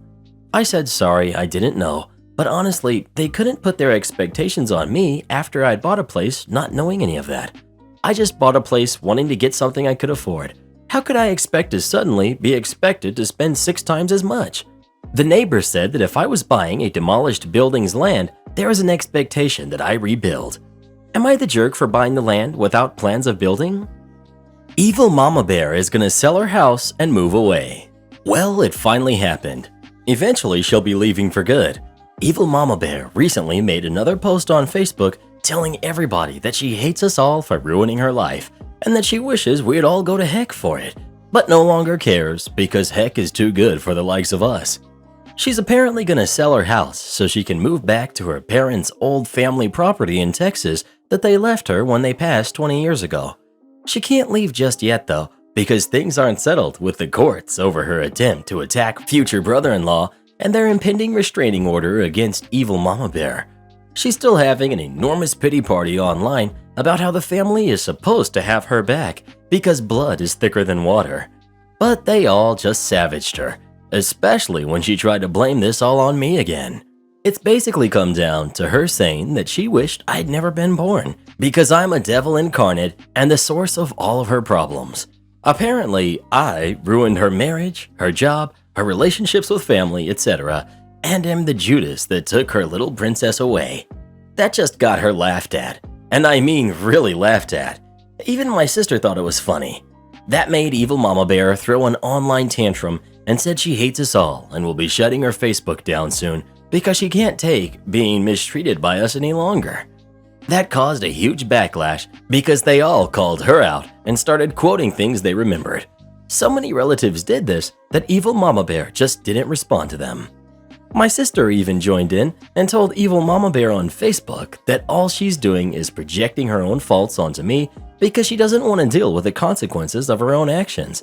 Apparently, Sis's therapist told her that. Then my sister went on to list numerous things that definitely were Evil Mama Bear's fault, and that of course made my mother go into more denial. But she had no real answers on how said things were my fault. Then my sister asked her how it was that I'd go to heck and not her with all of the particular things she's done. Evil Mama Bear didn't respond for a few minutes, then just said we were all backing her into a corner to pick on her and she was gonna go cry. Then she logged off. Her Facebook has been seemingly dead since then. Either way, there's pretty much nothing my mother can do to regain any semblance of her old reputation or what little of it there was to begin with, since most people who knew her didn't like her at all. She was outed as a bad person, made a social pariah, arrested twice, and fired from her job. On top of that, all her neighbors hate her and have for decades, all because she's a narcissistic jerk. She has no friends and no family left to fall back on, so there isn't much left keeping her here anymore. The house my mother owns and currently lives in is a nice vintage one that's in great condition thanks to remodeling by my father when I was a little kid, so I doubt it will take very long for it to sell once it's listed. Meanwhile, my girlfriend, sister, future brother-in-law, and myself all went out to the same diner we unveiled the pregnancy DNA test results in and had a good dinner and some laughs. Got me a chicken fried steak.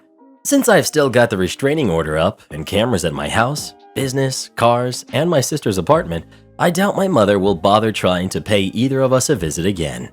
At this point, she's already in enough trouble with the law, and I doubt she wants to do anything that'll risk her getting arrested again, because I know that's one of the few things she's really afraid of.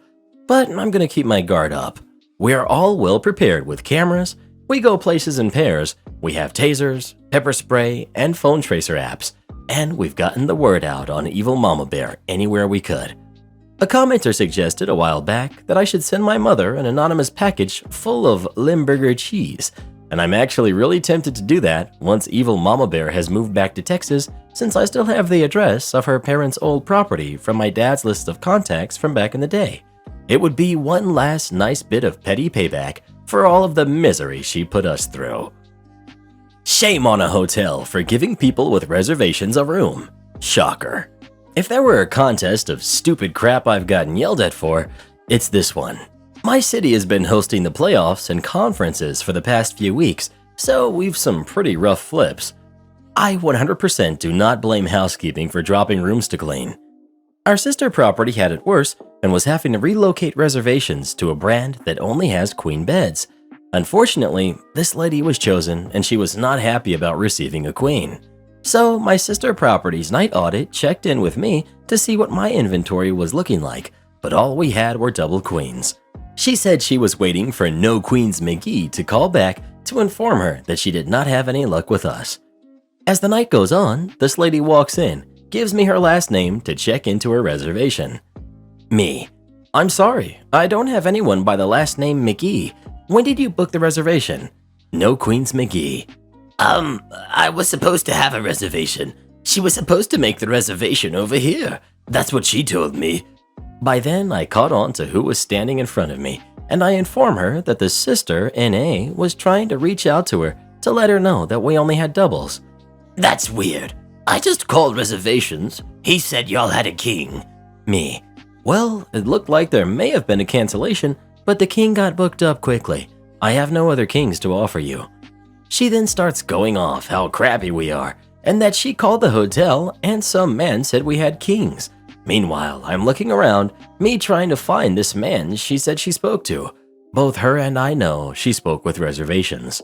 I apologized to her, but reminded her that because she did not have or make a reservation with us, the room type she was wanting was not guaranteed to her, regardless if she called to confirm that we have it. She then states she wants to speak to the manager. I said her problem with her original reservation is with insert sister company property here, and you can speak with their manager, but since you did not have a reservation with us, we cannot help you. She did not like that response and demands I give her my name. I happily give her my first name, but of course, that's never enough for Karens, because they're seeking more than giving the information to my manager or corporate. I told her my last name is irrelevant. I'm the only OP here. You don't have a reservation with us. Have a good night. She walks away, yelling because she didn't like that I didn't give her my last name. It's okay, girl. My boyfriend don't want to give me his either, only to come back 5 minutes later to snap a picture of me and leave. I hope she enjoys my "you're dead to me" face that I gave her. Should have asked her to send it to me. Anyway, I called security to kick her out as she was hanging around in the driveway and she was not a guest. Two can play the petty game. Am I the jerk for letting my husband deal alone with the environment he created in our home? This wasn't my first significant other with kids. I was prepared to not have any real authority with his two daughters. I've navigated the family dynamic as well as I can. My childhood was about absolute obedience and labor. His upbringing was progressive, but also neglectful. He lost his childhood to caretaking his grandfather with early onset Alzheimer's. It hasn't been rainbows. We both have psychiatric disorders. We cope, work on things, but after dozens of conversations about my PTSD triggers and mutual respect in the home, things have gotten steadily harder. Never more so than when his daughters came to live with us full time. He's very tidy and responsible, so it never occurred to me that when they came to live with us, they would not be given chores. None. When lockdown hit, I resigned my warehouse job. I was left with everything. Cooking, cleaning, meal planning. They would help me briefly when asked, expect praise, then immediately go back to their phones. Though we have enough money for food, I began skipping all of my personal favorites to avoid being treated like I was selfish for buying anything they don't like. He says he can't infringe on their childhood, but at the same time, he also can't make himself just appreciate what I get done without criticizing things like how I fold shirts. He'll wake me up hours before my alarm to be angry at me because the dishes aren't done or he can't find socks. I'm on edge all the time, just waiting for the criticism. It all came to a head. Our cats got fleas. We had to treat the house. Everyone was itchy and it sucked. But apparently, cleaning and getting the fleas was my pet project, not a household project. When his oldest daughter, 19, left 4+ loads of dirty laundry from her closet floor, where her cat sleeps, in the dining room for a week while she was at her boyfriend's, I got blamed for it, for not finishing the cleaning I had started. That broke the camel's back. I slept on it. The next day, I talked with his mom, and then I had a talk with him. I'm staying with her for the next 6 to 8 months to help her clean and prepare her home to sell it. I'm boxing my non-essentials, and if things don't get seriously better, I'm looking for an apartment. I've been living 4 blocks away for 1 week. He's having fits taking care of everything by himself. I'm scraping old paint, washing floorboards, clearing out mouse nests. He had 3 loads of laundry this week and dishes daily and is finally upset that his kid just doesn't do anything and insulted, and all I can say is, yeah, that's rough. Am I the jerk for quitting the home that I would rather live in and clean an old broken down house that smells like mouse and doggy doo than to keep cleaning up for my family? Is it just petty that if my husband doesn't have a moment of Oh, wow. She made life better and apologized for shaming me looking at a box of frosting-free Pop-Tarts. I'm not going back? Auto-gratuity nightmare. Hi, first time posting here. To start off my story with some background info, my restaurant charges an 18% gratuity for tables of 6+. We are also for the most part a small cafe, so most of our tables are made up of 1s and 2s. Oftentimes, when we get larger parties, we have to accommodate for them by pushing tables together, opening a certain back room for them to eat, assigning one server to them, etc. This is frustrating as is because it clogs up the wait list and takes away from the servers, but also because these people usually tip the least. Before the auto gratuity, I've gotten tips of less than $5 on $150 plus tabs or been stiffed. So now that the 18% is mandatory, it would keep us from getting stiffed, right? Wrong. One busy Saturday, we got a table of 10. Nothing too unusual, just people being rude and clogging up the waitlist per usual. It was totally made up of old women. Right off the bat, it was a nightmare. Everyone wanted water and blank, and I had other tables at that point, so getting 20 drinks was extremely time-consuming and inconvenient. But no worries, stuff happens. Just do it, drop them off, and get their order. I drop off all of their food eventually and breathe a sigh of relief. It was a bit rough just dealing with such a big table, but it wasn't terrible. Finally, I got their boxes, and one lady pulled me to the side. She asked for an apricot pie. Of course, I'd said. Then I bagged it up for her and brought it over. No, she whispered harshly. It's her birthday. We want it served.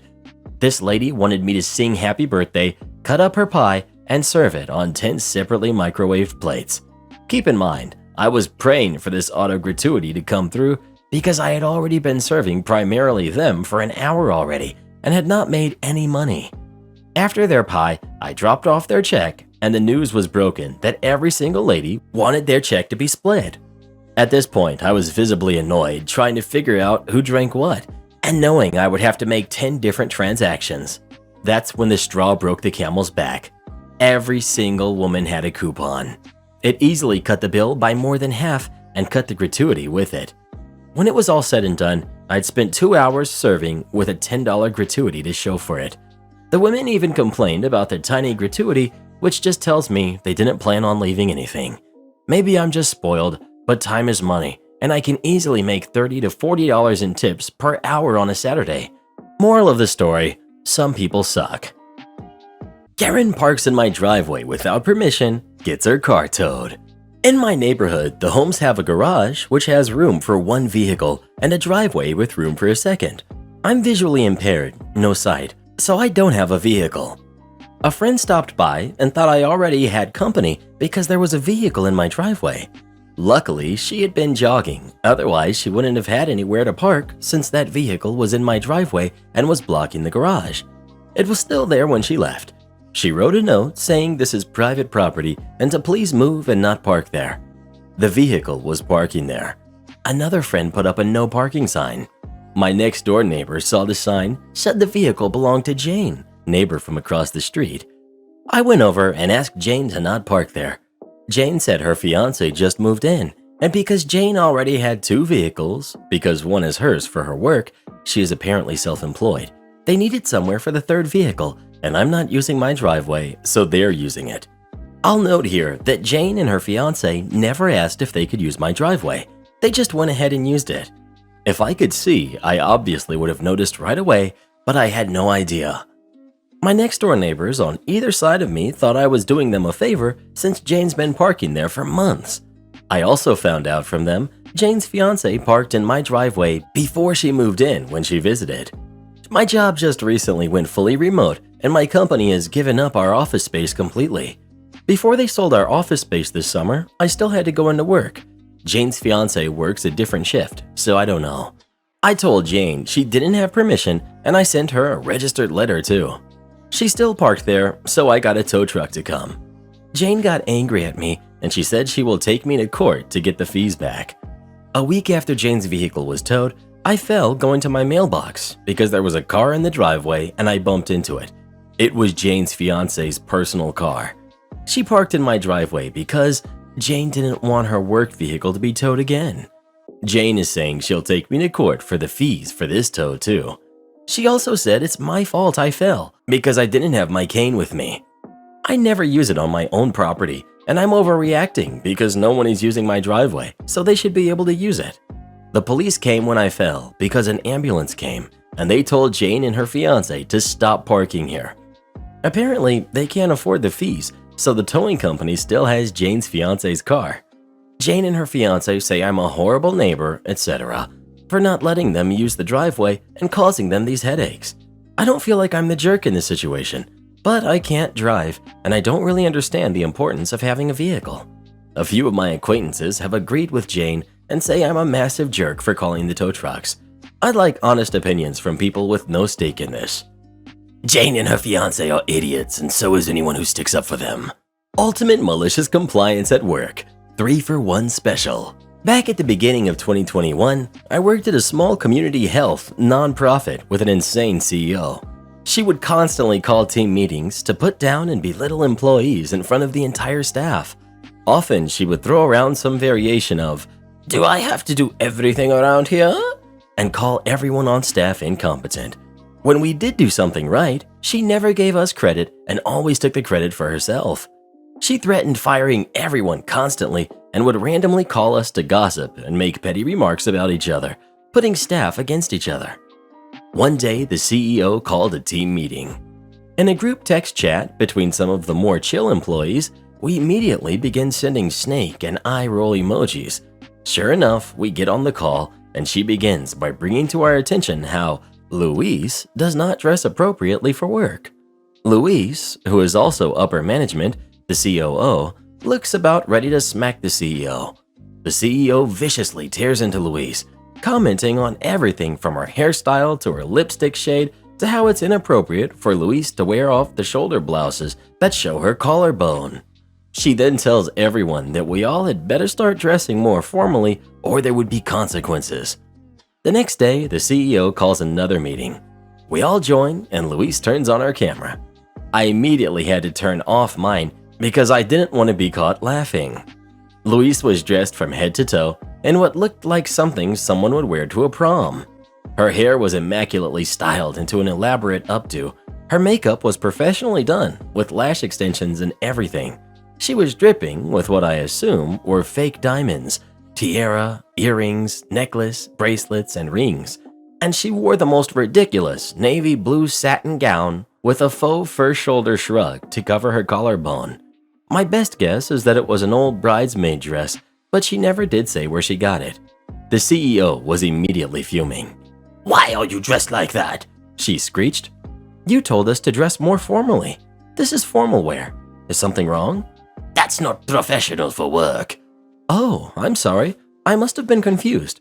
You said we needed to dress formally, but I think what you meant to say was professionally." The CEO was livid, but Luis continued to rock the prom outfit all day, meeting with patients and clients and everything. Later that week, Tina texts our group chat and says the CEO is requiring her to submit a detailed timesheet with what she was doing and working on down to the minute for her entire day. She was going to BCC us on the email. Sure enough, it pops into our inboxes a few minutes later. Tina had literally detailed her entire past 24-hour day down to the minute. 6:45 a.m., awoken by husband's flatulence. 7 a.m., went to the bathroom. 7:12, turned on the shower. 7:13, tested water temperature with hand. You get the idea. Apparently, the CEO called her on her cell phone and berated her for sending such a detailed timesheet. Tina reminded her that she had requested her entire day down to the minute and didn't specify she meant her workday only. Finally, my turn. My job was in IT, and most of my work was as a database administrator, but I often helped with other tech problems. One morning, the CEO called me repeatedly at 2 a.m. My phone settings have it so that if I miss 5 calls in a row from the same person, the Do Not Disturb mode is turned off and the phone rings. I see who it is, silence my phone, and refuse to answer. At 6 a.m., she calls again. Again, I refuse to answer. 7 a.m., refuse to answer. 8 a.m., refuse to answer. Finally, at 9 a.m., I call her back. She asks to hop on a video call. I've been trying to get a hold of you all morning. Where have you been? Can I help you with something? I asked, not even trying to hide my irritation. I literally rubbed my temples and slurped on my coffee loudly. You didn't answer my question. And I'm not going to. I was off the clock at the time you called. You're salaried, right? That means it doesn't matter if you work 100 hours or 1 hour. You get paid the same. So I expect you to be available when I need you. What do you need? I need you to reset all of our company usernames and passwords. We're letting someone go today, and it's company policy to change all of that. At the same time, Louise texts me saying she's being let go. So I read the company handbook and make a copy of the page that says the IT person must update the usernames and passwords and give the information to the COO. I changed all of the usernames and passwords to everything, from social media accounts to bank accounts to QuickBooks and emails. I send the usernames and passwords in an encrypted email to Luis and then send the CEO my 2-week notice. 2 weeks go by. It's the last hour of my last day. So what do? Change all those usernames and passwords again and send them to Louise, who is also celebrating her last day. I log out of my email, put my company phone and laptop in the mail, and spend the evening cackling at my malicious compliance. The very next day, on Saturday, the CEO calls me repeatedly. Finally, she leaves me a long and howling voicemail to say what I did was unprofessional and she would make sure my reputation suffered and I would never work in that industry again. I wait until Monday to call her back. Hey CEO, I saw you called. I need the usernames and passwords to everything. I'm sorry, but I don't work there anymore. You'll have to contact your IT person to help you with that. You are the IT person. No, I was the IT person. Now I'm a private consultant, and I would be happy to provide my services at a rate of $100 an hour. You changed all the usernames and passwords and didn't provide them to me. Correct. Per company policy, when an employee leaves the organization, the IT person is supposed to update everything and send the new info to the COO. I was leaving, so I updated everything. I provided all the usernames and passwords to Louise. You knew she was quitting too. Why would you give them to her? Because the company policy says to transfer the new username and passwords to the COO, not the CEO. Louise was the COO when I left. Caught in her own bureaucracy, she then had to spend weeks trying to gain access to all of the company accounts. On Louise and my last day, Tina and another employee quit. Another person announced her retirement. Once the 5 of us were gone, we were followed by several other employees. In total, 11 people on the 14-person staff quit within a few weeks. The best part? I got a new job making the same amount I did at the crappy nonprofit, but part-time in a government position and with full-time benefits. So much for my reputation suffering. I stayed in touch with one of the employees who stayed behind. She's only 3 years away from retirement and is basically Stan from the office. She said they've hired at least a dozen people, all of them quit as soon as they could find another job. Anyway, I'm bored in the hospital and started going through old texts, stumbled on our old group chat and had a good chuckle. Thought you all might find it humorous too. Names obviously changed. Entitled cousin insults my mom for having me young, then proceeds to have a baby young as well. So I'm from Southeast Tennessee, and teen pregnancies are common. My cousin's friend, B, had a baby at 17. I don't know if the dad is still around, but B's parents are supportive and helped her. As far as I know, B has a job and loves her kids. Although she's definitely young and the circumstances are not the greatest, I'd consider her a good mother to the current toddler and her newborn. Backtracking a little bit, my mother also had me young, at 20, and she had to drop out of college for me. My father stuck around and has been a wonderful dad. Both of them did good for me, albeit there were some crazy moments. Cue 2 years ago. My cousin went on a random, massive rant about useless teen mothers. Now, I don't think teen pregnancy is a great thing, and many teen parents are very irresponsible, but the tone and writing of the post just seemed so unnecessarily mean. Plus, the post was directed at B specifically, who was now pregnant with her second baby. Again, I'm unsure of the status of the father, but everything seemed fine. She was 19, I think. My mother is a very confrontational woman, and she always thought B was super sweet. I did too, so I was surprised when my mother showed me it. I don't have Facebook, so I couldn't interact with the post. My mother reminded my 19-year-old cousin that not all young mothers were useless, etc., and circumstances sometimes are just bad, even with good planning. My mother helped raise my cousin, who then called my mother very mean names. She blocked my mother. Fast forward to 2020. Cousin is pregnant at 21 and with a crappy man. Tables have turned. She's now lashing out like crazy. She's demanding new Instagrammable baby clothes. They need to be blue, yada yada, crazy entitled stuff. She's complaining about her sacrifices, and it's just a non-stop pity party. I ignore it, and I really want to remind her of what she said, but I don't. My aunts were reminding her how fast babies grow, so new and expensive clothes aren't necessary. I was raised in mostly purples, so the cousin could ask my mother. Purple wasn't good enough. It was kind of shocking, but also not that she was being like this. Baby is born on a particular date in November of 2020, which, sad enough, was my birthday as well.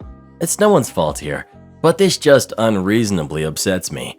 Again, no one's fault, not the baby, not the jerk cousins, but God, that makes me angry that the woman who insulted my mother over the topic of babies had her baby naturally on my birthday. Cousin will not stop demanding free babysitting for my grandmother, who has been on my mother's side the whole time. Cousin wants to go back to her old life, so my uncle straight up tells her adoption. She refuses because the baby is so cute.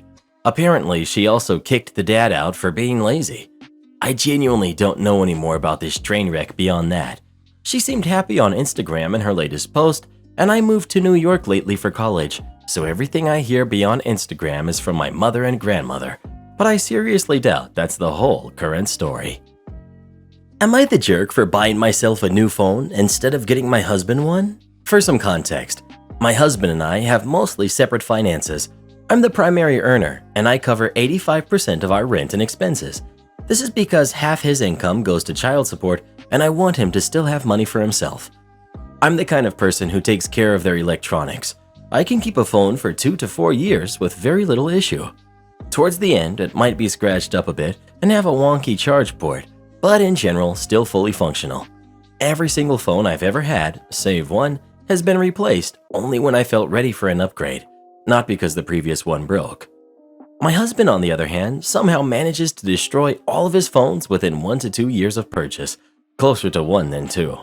In the last 5 years, I bought him 3 phones, not high-end, Moto G series mostly, because I use the same ones and they work well and, in my opinion, hold up well. Every time he gets a new phone, I make sure he has a screen protector and a case and all that good stuff, but he'll take the case off for some reason, or it'll break. The last one had these tabs that clipped a hard shell over a rubber shell and the tab snapped off, and he won't replace it. Then he drops it and the screen protector cracks and is compromised, but he doesn't replace the screen protector either.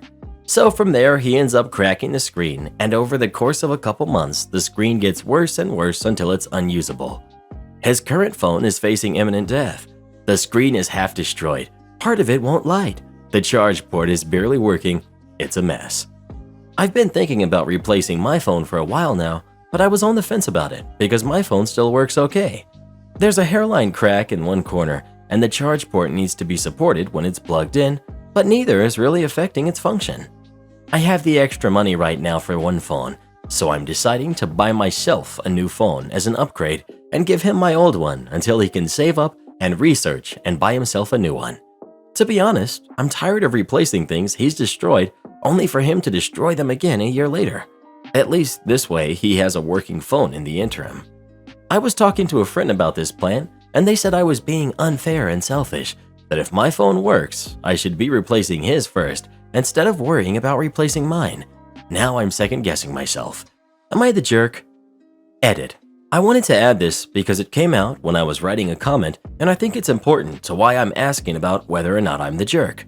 My husband isn't the kind of guy who speaks up if something bothers him. He won't come in saying, "This isn't fair," or make a stink about it. So I get anxious that I'll inadvertently be unfair or rude or hurtful, and then he'll suffer it without telling me. So when someone outside of our relationship says, "That's messed up," I want to take it into consideration because it's possible that it is messed up, and my husband is too much of a teddy bear to tell me. No folding napkins? Well, okay then. This was a few years ago, back when I was working at a mid to high-end restaurant in a touristy New England town. I started as a busser, and that's where this story takes place. First, our cast. We've got yours truly, a floor busser. Other floor bussers, 3 of them for a total of 4. Back bus, the one busser to rule them all. He's stuck in the back room running dishes, polishing silverware, taking out the trash, and a bunch of other stuff. Bob, our lunch manager, not his actual name. Our scene. The restaurant has 2 floors, with 2 floor bussers per floor. When bussers arrive, our job used to be folding napkins for use in the service ahead. As one would expect when you put a bunch of high schoolers and one outlying college student, together, folding napkins was not a priority, but catching up on gossip was. On a normal morning, I folded a majority of the napkins used during lunch simply because I was faster and could talk while doing so. Meanwhile, the back bus had to set up all the bus stations before he could join the rest of us, and the wait staff set up everything else. One day, Bob decides the floor bussers are not doing enough to help get the restaurant ready for the service. His plan to fix this? Bussers were no longer allowed to fold napkins. Instead, we had new set-up chores. At first, we bussers tried to strike a balance by having 2 floor bussers do the new chores and 2 doing the folding. But nope, all bussers had to do the new chores. There would be no more folding of the napkins unless chores were done. If they weren't done, oh well. From now on, folding napkins was added to the back bus's list of duties. I also worked nights, so I didn't find this bit out until my next lunch shift. I want to give a shout out to the back bus of this story for actually agreeing to go along with this. The dude was a champ and still is. Third, the malicious compliance. We didn't fold napkins. We performed our new chores. Meanwhile, the back bus did all of his normal setup chores and then furiously folded napkins. However, as expected, we ran out about 2/3 of the way through the shift. Servers started folding napkins just to reset tables, and they complained to Bob because they were doing our job. God forbid the waiters had to bus a table. Bob demanded to know why there weren't any napkins. Why isn't back bus folding them? Turns out he was doing one of the dozen other more pressing tasks, like running dishes or taking out the trash. Annoyed that back bus is doing his actual job, Bob ordered one of the floor bussers to go fold napkins. We managed to get through the shift, and the dinner shift starts coming in. The dinner bussers get to folding and are confused as to why there are no napkins. We tell them that lunch bussers are no longer allowed to fold napkins. I had a few dinner shifts. Meanwhile, the same thing plays out during the lunch shifts. Floor bussers do their new chores. Back bus can't do it all, and they run out of napkins in the middle of a rush. Bob doesn't understand why one busser can't fold the same amount of napkins as 4 bussers, so he comes up with a new plan to fix this. The dinner shift bussers now have to fold enough napkins for the lunch shift, or at least enough for lunch to start. To which the dinner shift bussers say, "Oh heck no." Bob tried to throw his weight around, but since he wasn't a dinner manager, dinner bussers were technically out of his jurisdiction. Plus, they could fold all the napkins in the building, but there was no guarantee there would be any left over for the lunch shift, let alone get through dinner during the high season. The dinner bussers told the dinner managers what was going on, one of whom was the general manager, and management told Bob to knock it off. Bob adjusted his policy so that 2 bussers could fold napkins in the morning and the other 2 did all the other chores. We still ran out of napkins on occasion, but it usually wasn't because enough weren't prepared before service started. Am I the jerk for writing a negative review of a restaurant that refused to deliver to us? So my husband and I, both mid to late 20s, moved house. The first night we were there, we ordered takeout from a place we saw on the journey. They took our order, asked for our address and all that, but we never got our order. We called multiple times, but they wouldn't answer. We called their second customer service number and were told to visit in person for a refund. We did. We found out that the previous owner of the house had been deny listed and that the company didn't know about the new owners. We said no worries and asked to be taken off the deny list. They said no and said that there's no real way to know that we're not working for the guy, so they won't be serving us. I'm annoyed at this point, but don't want to start a real fuss, so I went online and wrote a review. I gave 1 star and wrote about how they took the order but didn't deliver and that they won't take our address off of the list because of the previous owner, who we have no connection to. Later that same night, we had family over and we told them about what had happened. They said we were wrong to write a review like that and that it could hurt business. They said we should go to a different place instead. We have been. But now I'm wondering if I was wrong for writing that review. I also received a snarky comment from the company under my review. Am I the jerk? Edit. My review. 1 star. My boyfriend and I ordered and paid for food from them, only for said food to never arrive. We weren't given any delay warning and only found out what to do after we called the delivery number. We're told to come in person to get a refund. Whilst there, we were told that our address is deny listed due to the previous owner. They're refusing to deliver to our address. I can't speak on the food as we aren't allowed to eat it, but the customer service was awful and the attitude of the workers even worse. Their reply, "Hi Sugar Spice, thank you for your review. Unfortunately, being rude to our staff is never an effective way to get customer service.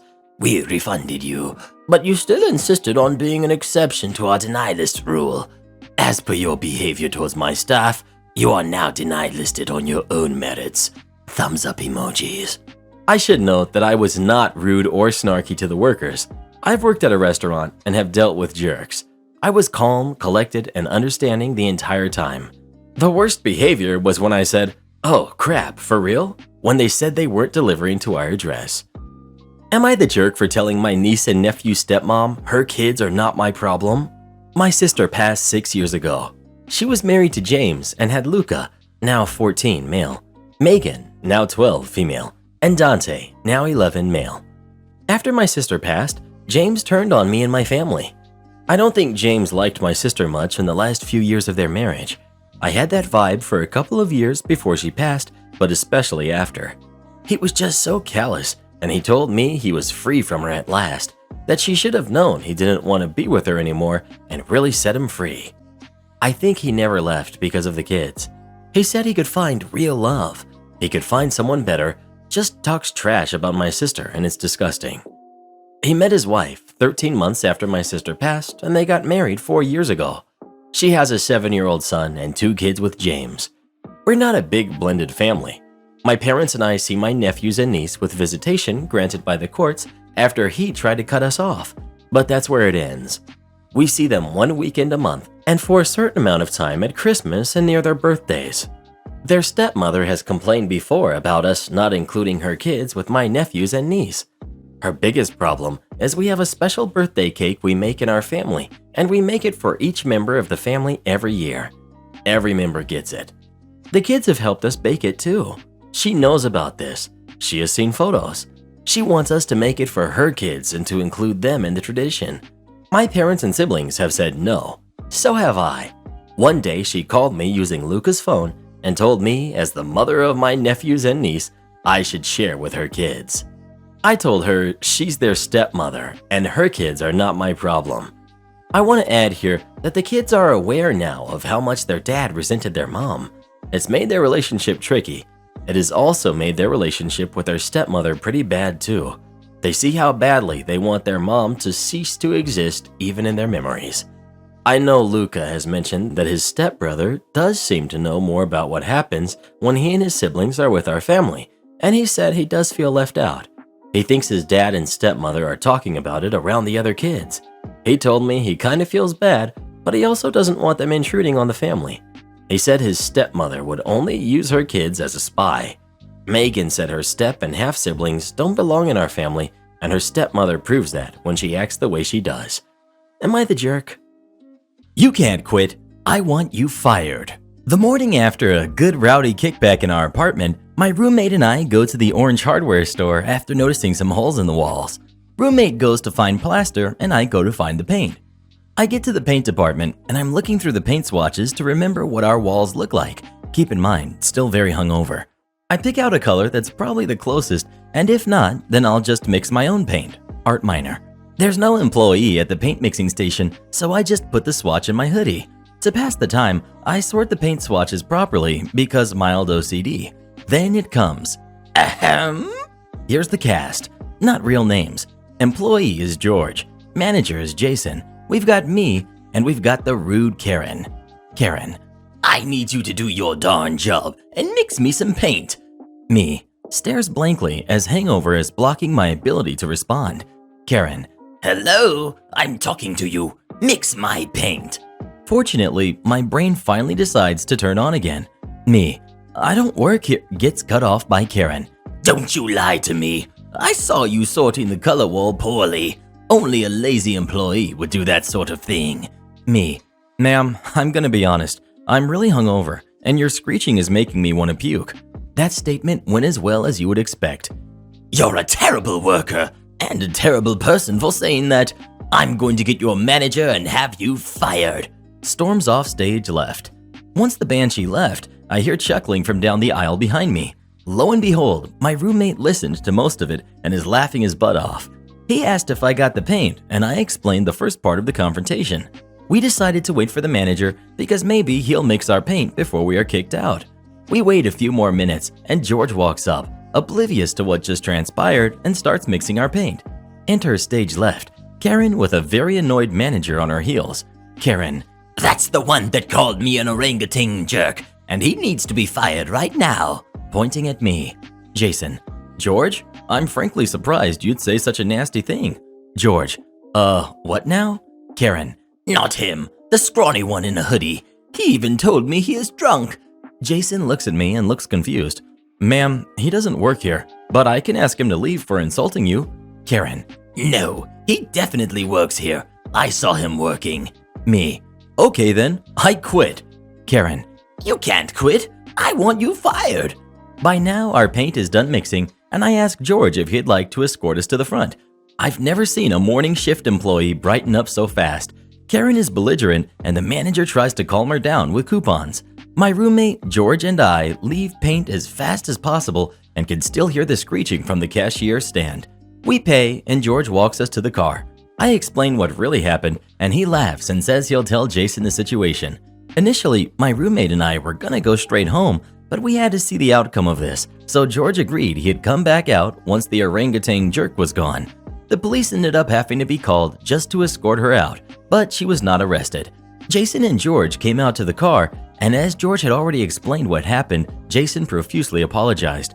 We laughed it off, and I said something along the lines of, it was worth getting out of bed for despite the hangover. Jason gave us free membership perks, and the next time we came in, we were so kindly informed that Karen had come back later that day and vandalized some of the yard equipment always on display, and she was arrested. Serves the orangutan jerk right. Do this next. Tap here on your screen to come see our new podcast playlist, where you'll find thousands of hours of the best stories you've ever heard. Or tap the one on the right. That episode is specifically just for you, based on other videos you've enjoyed the most.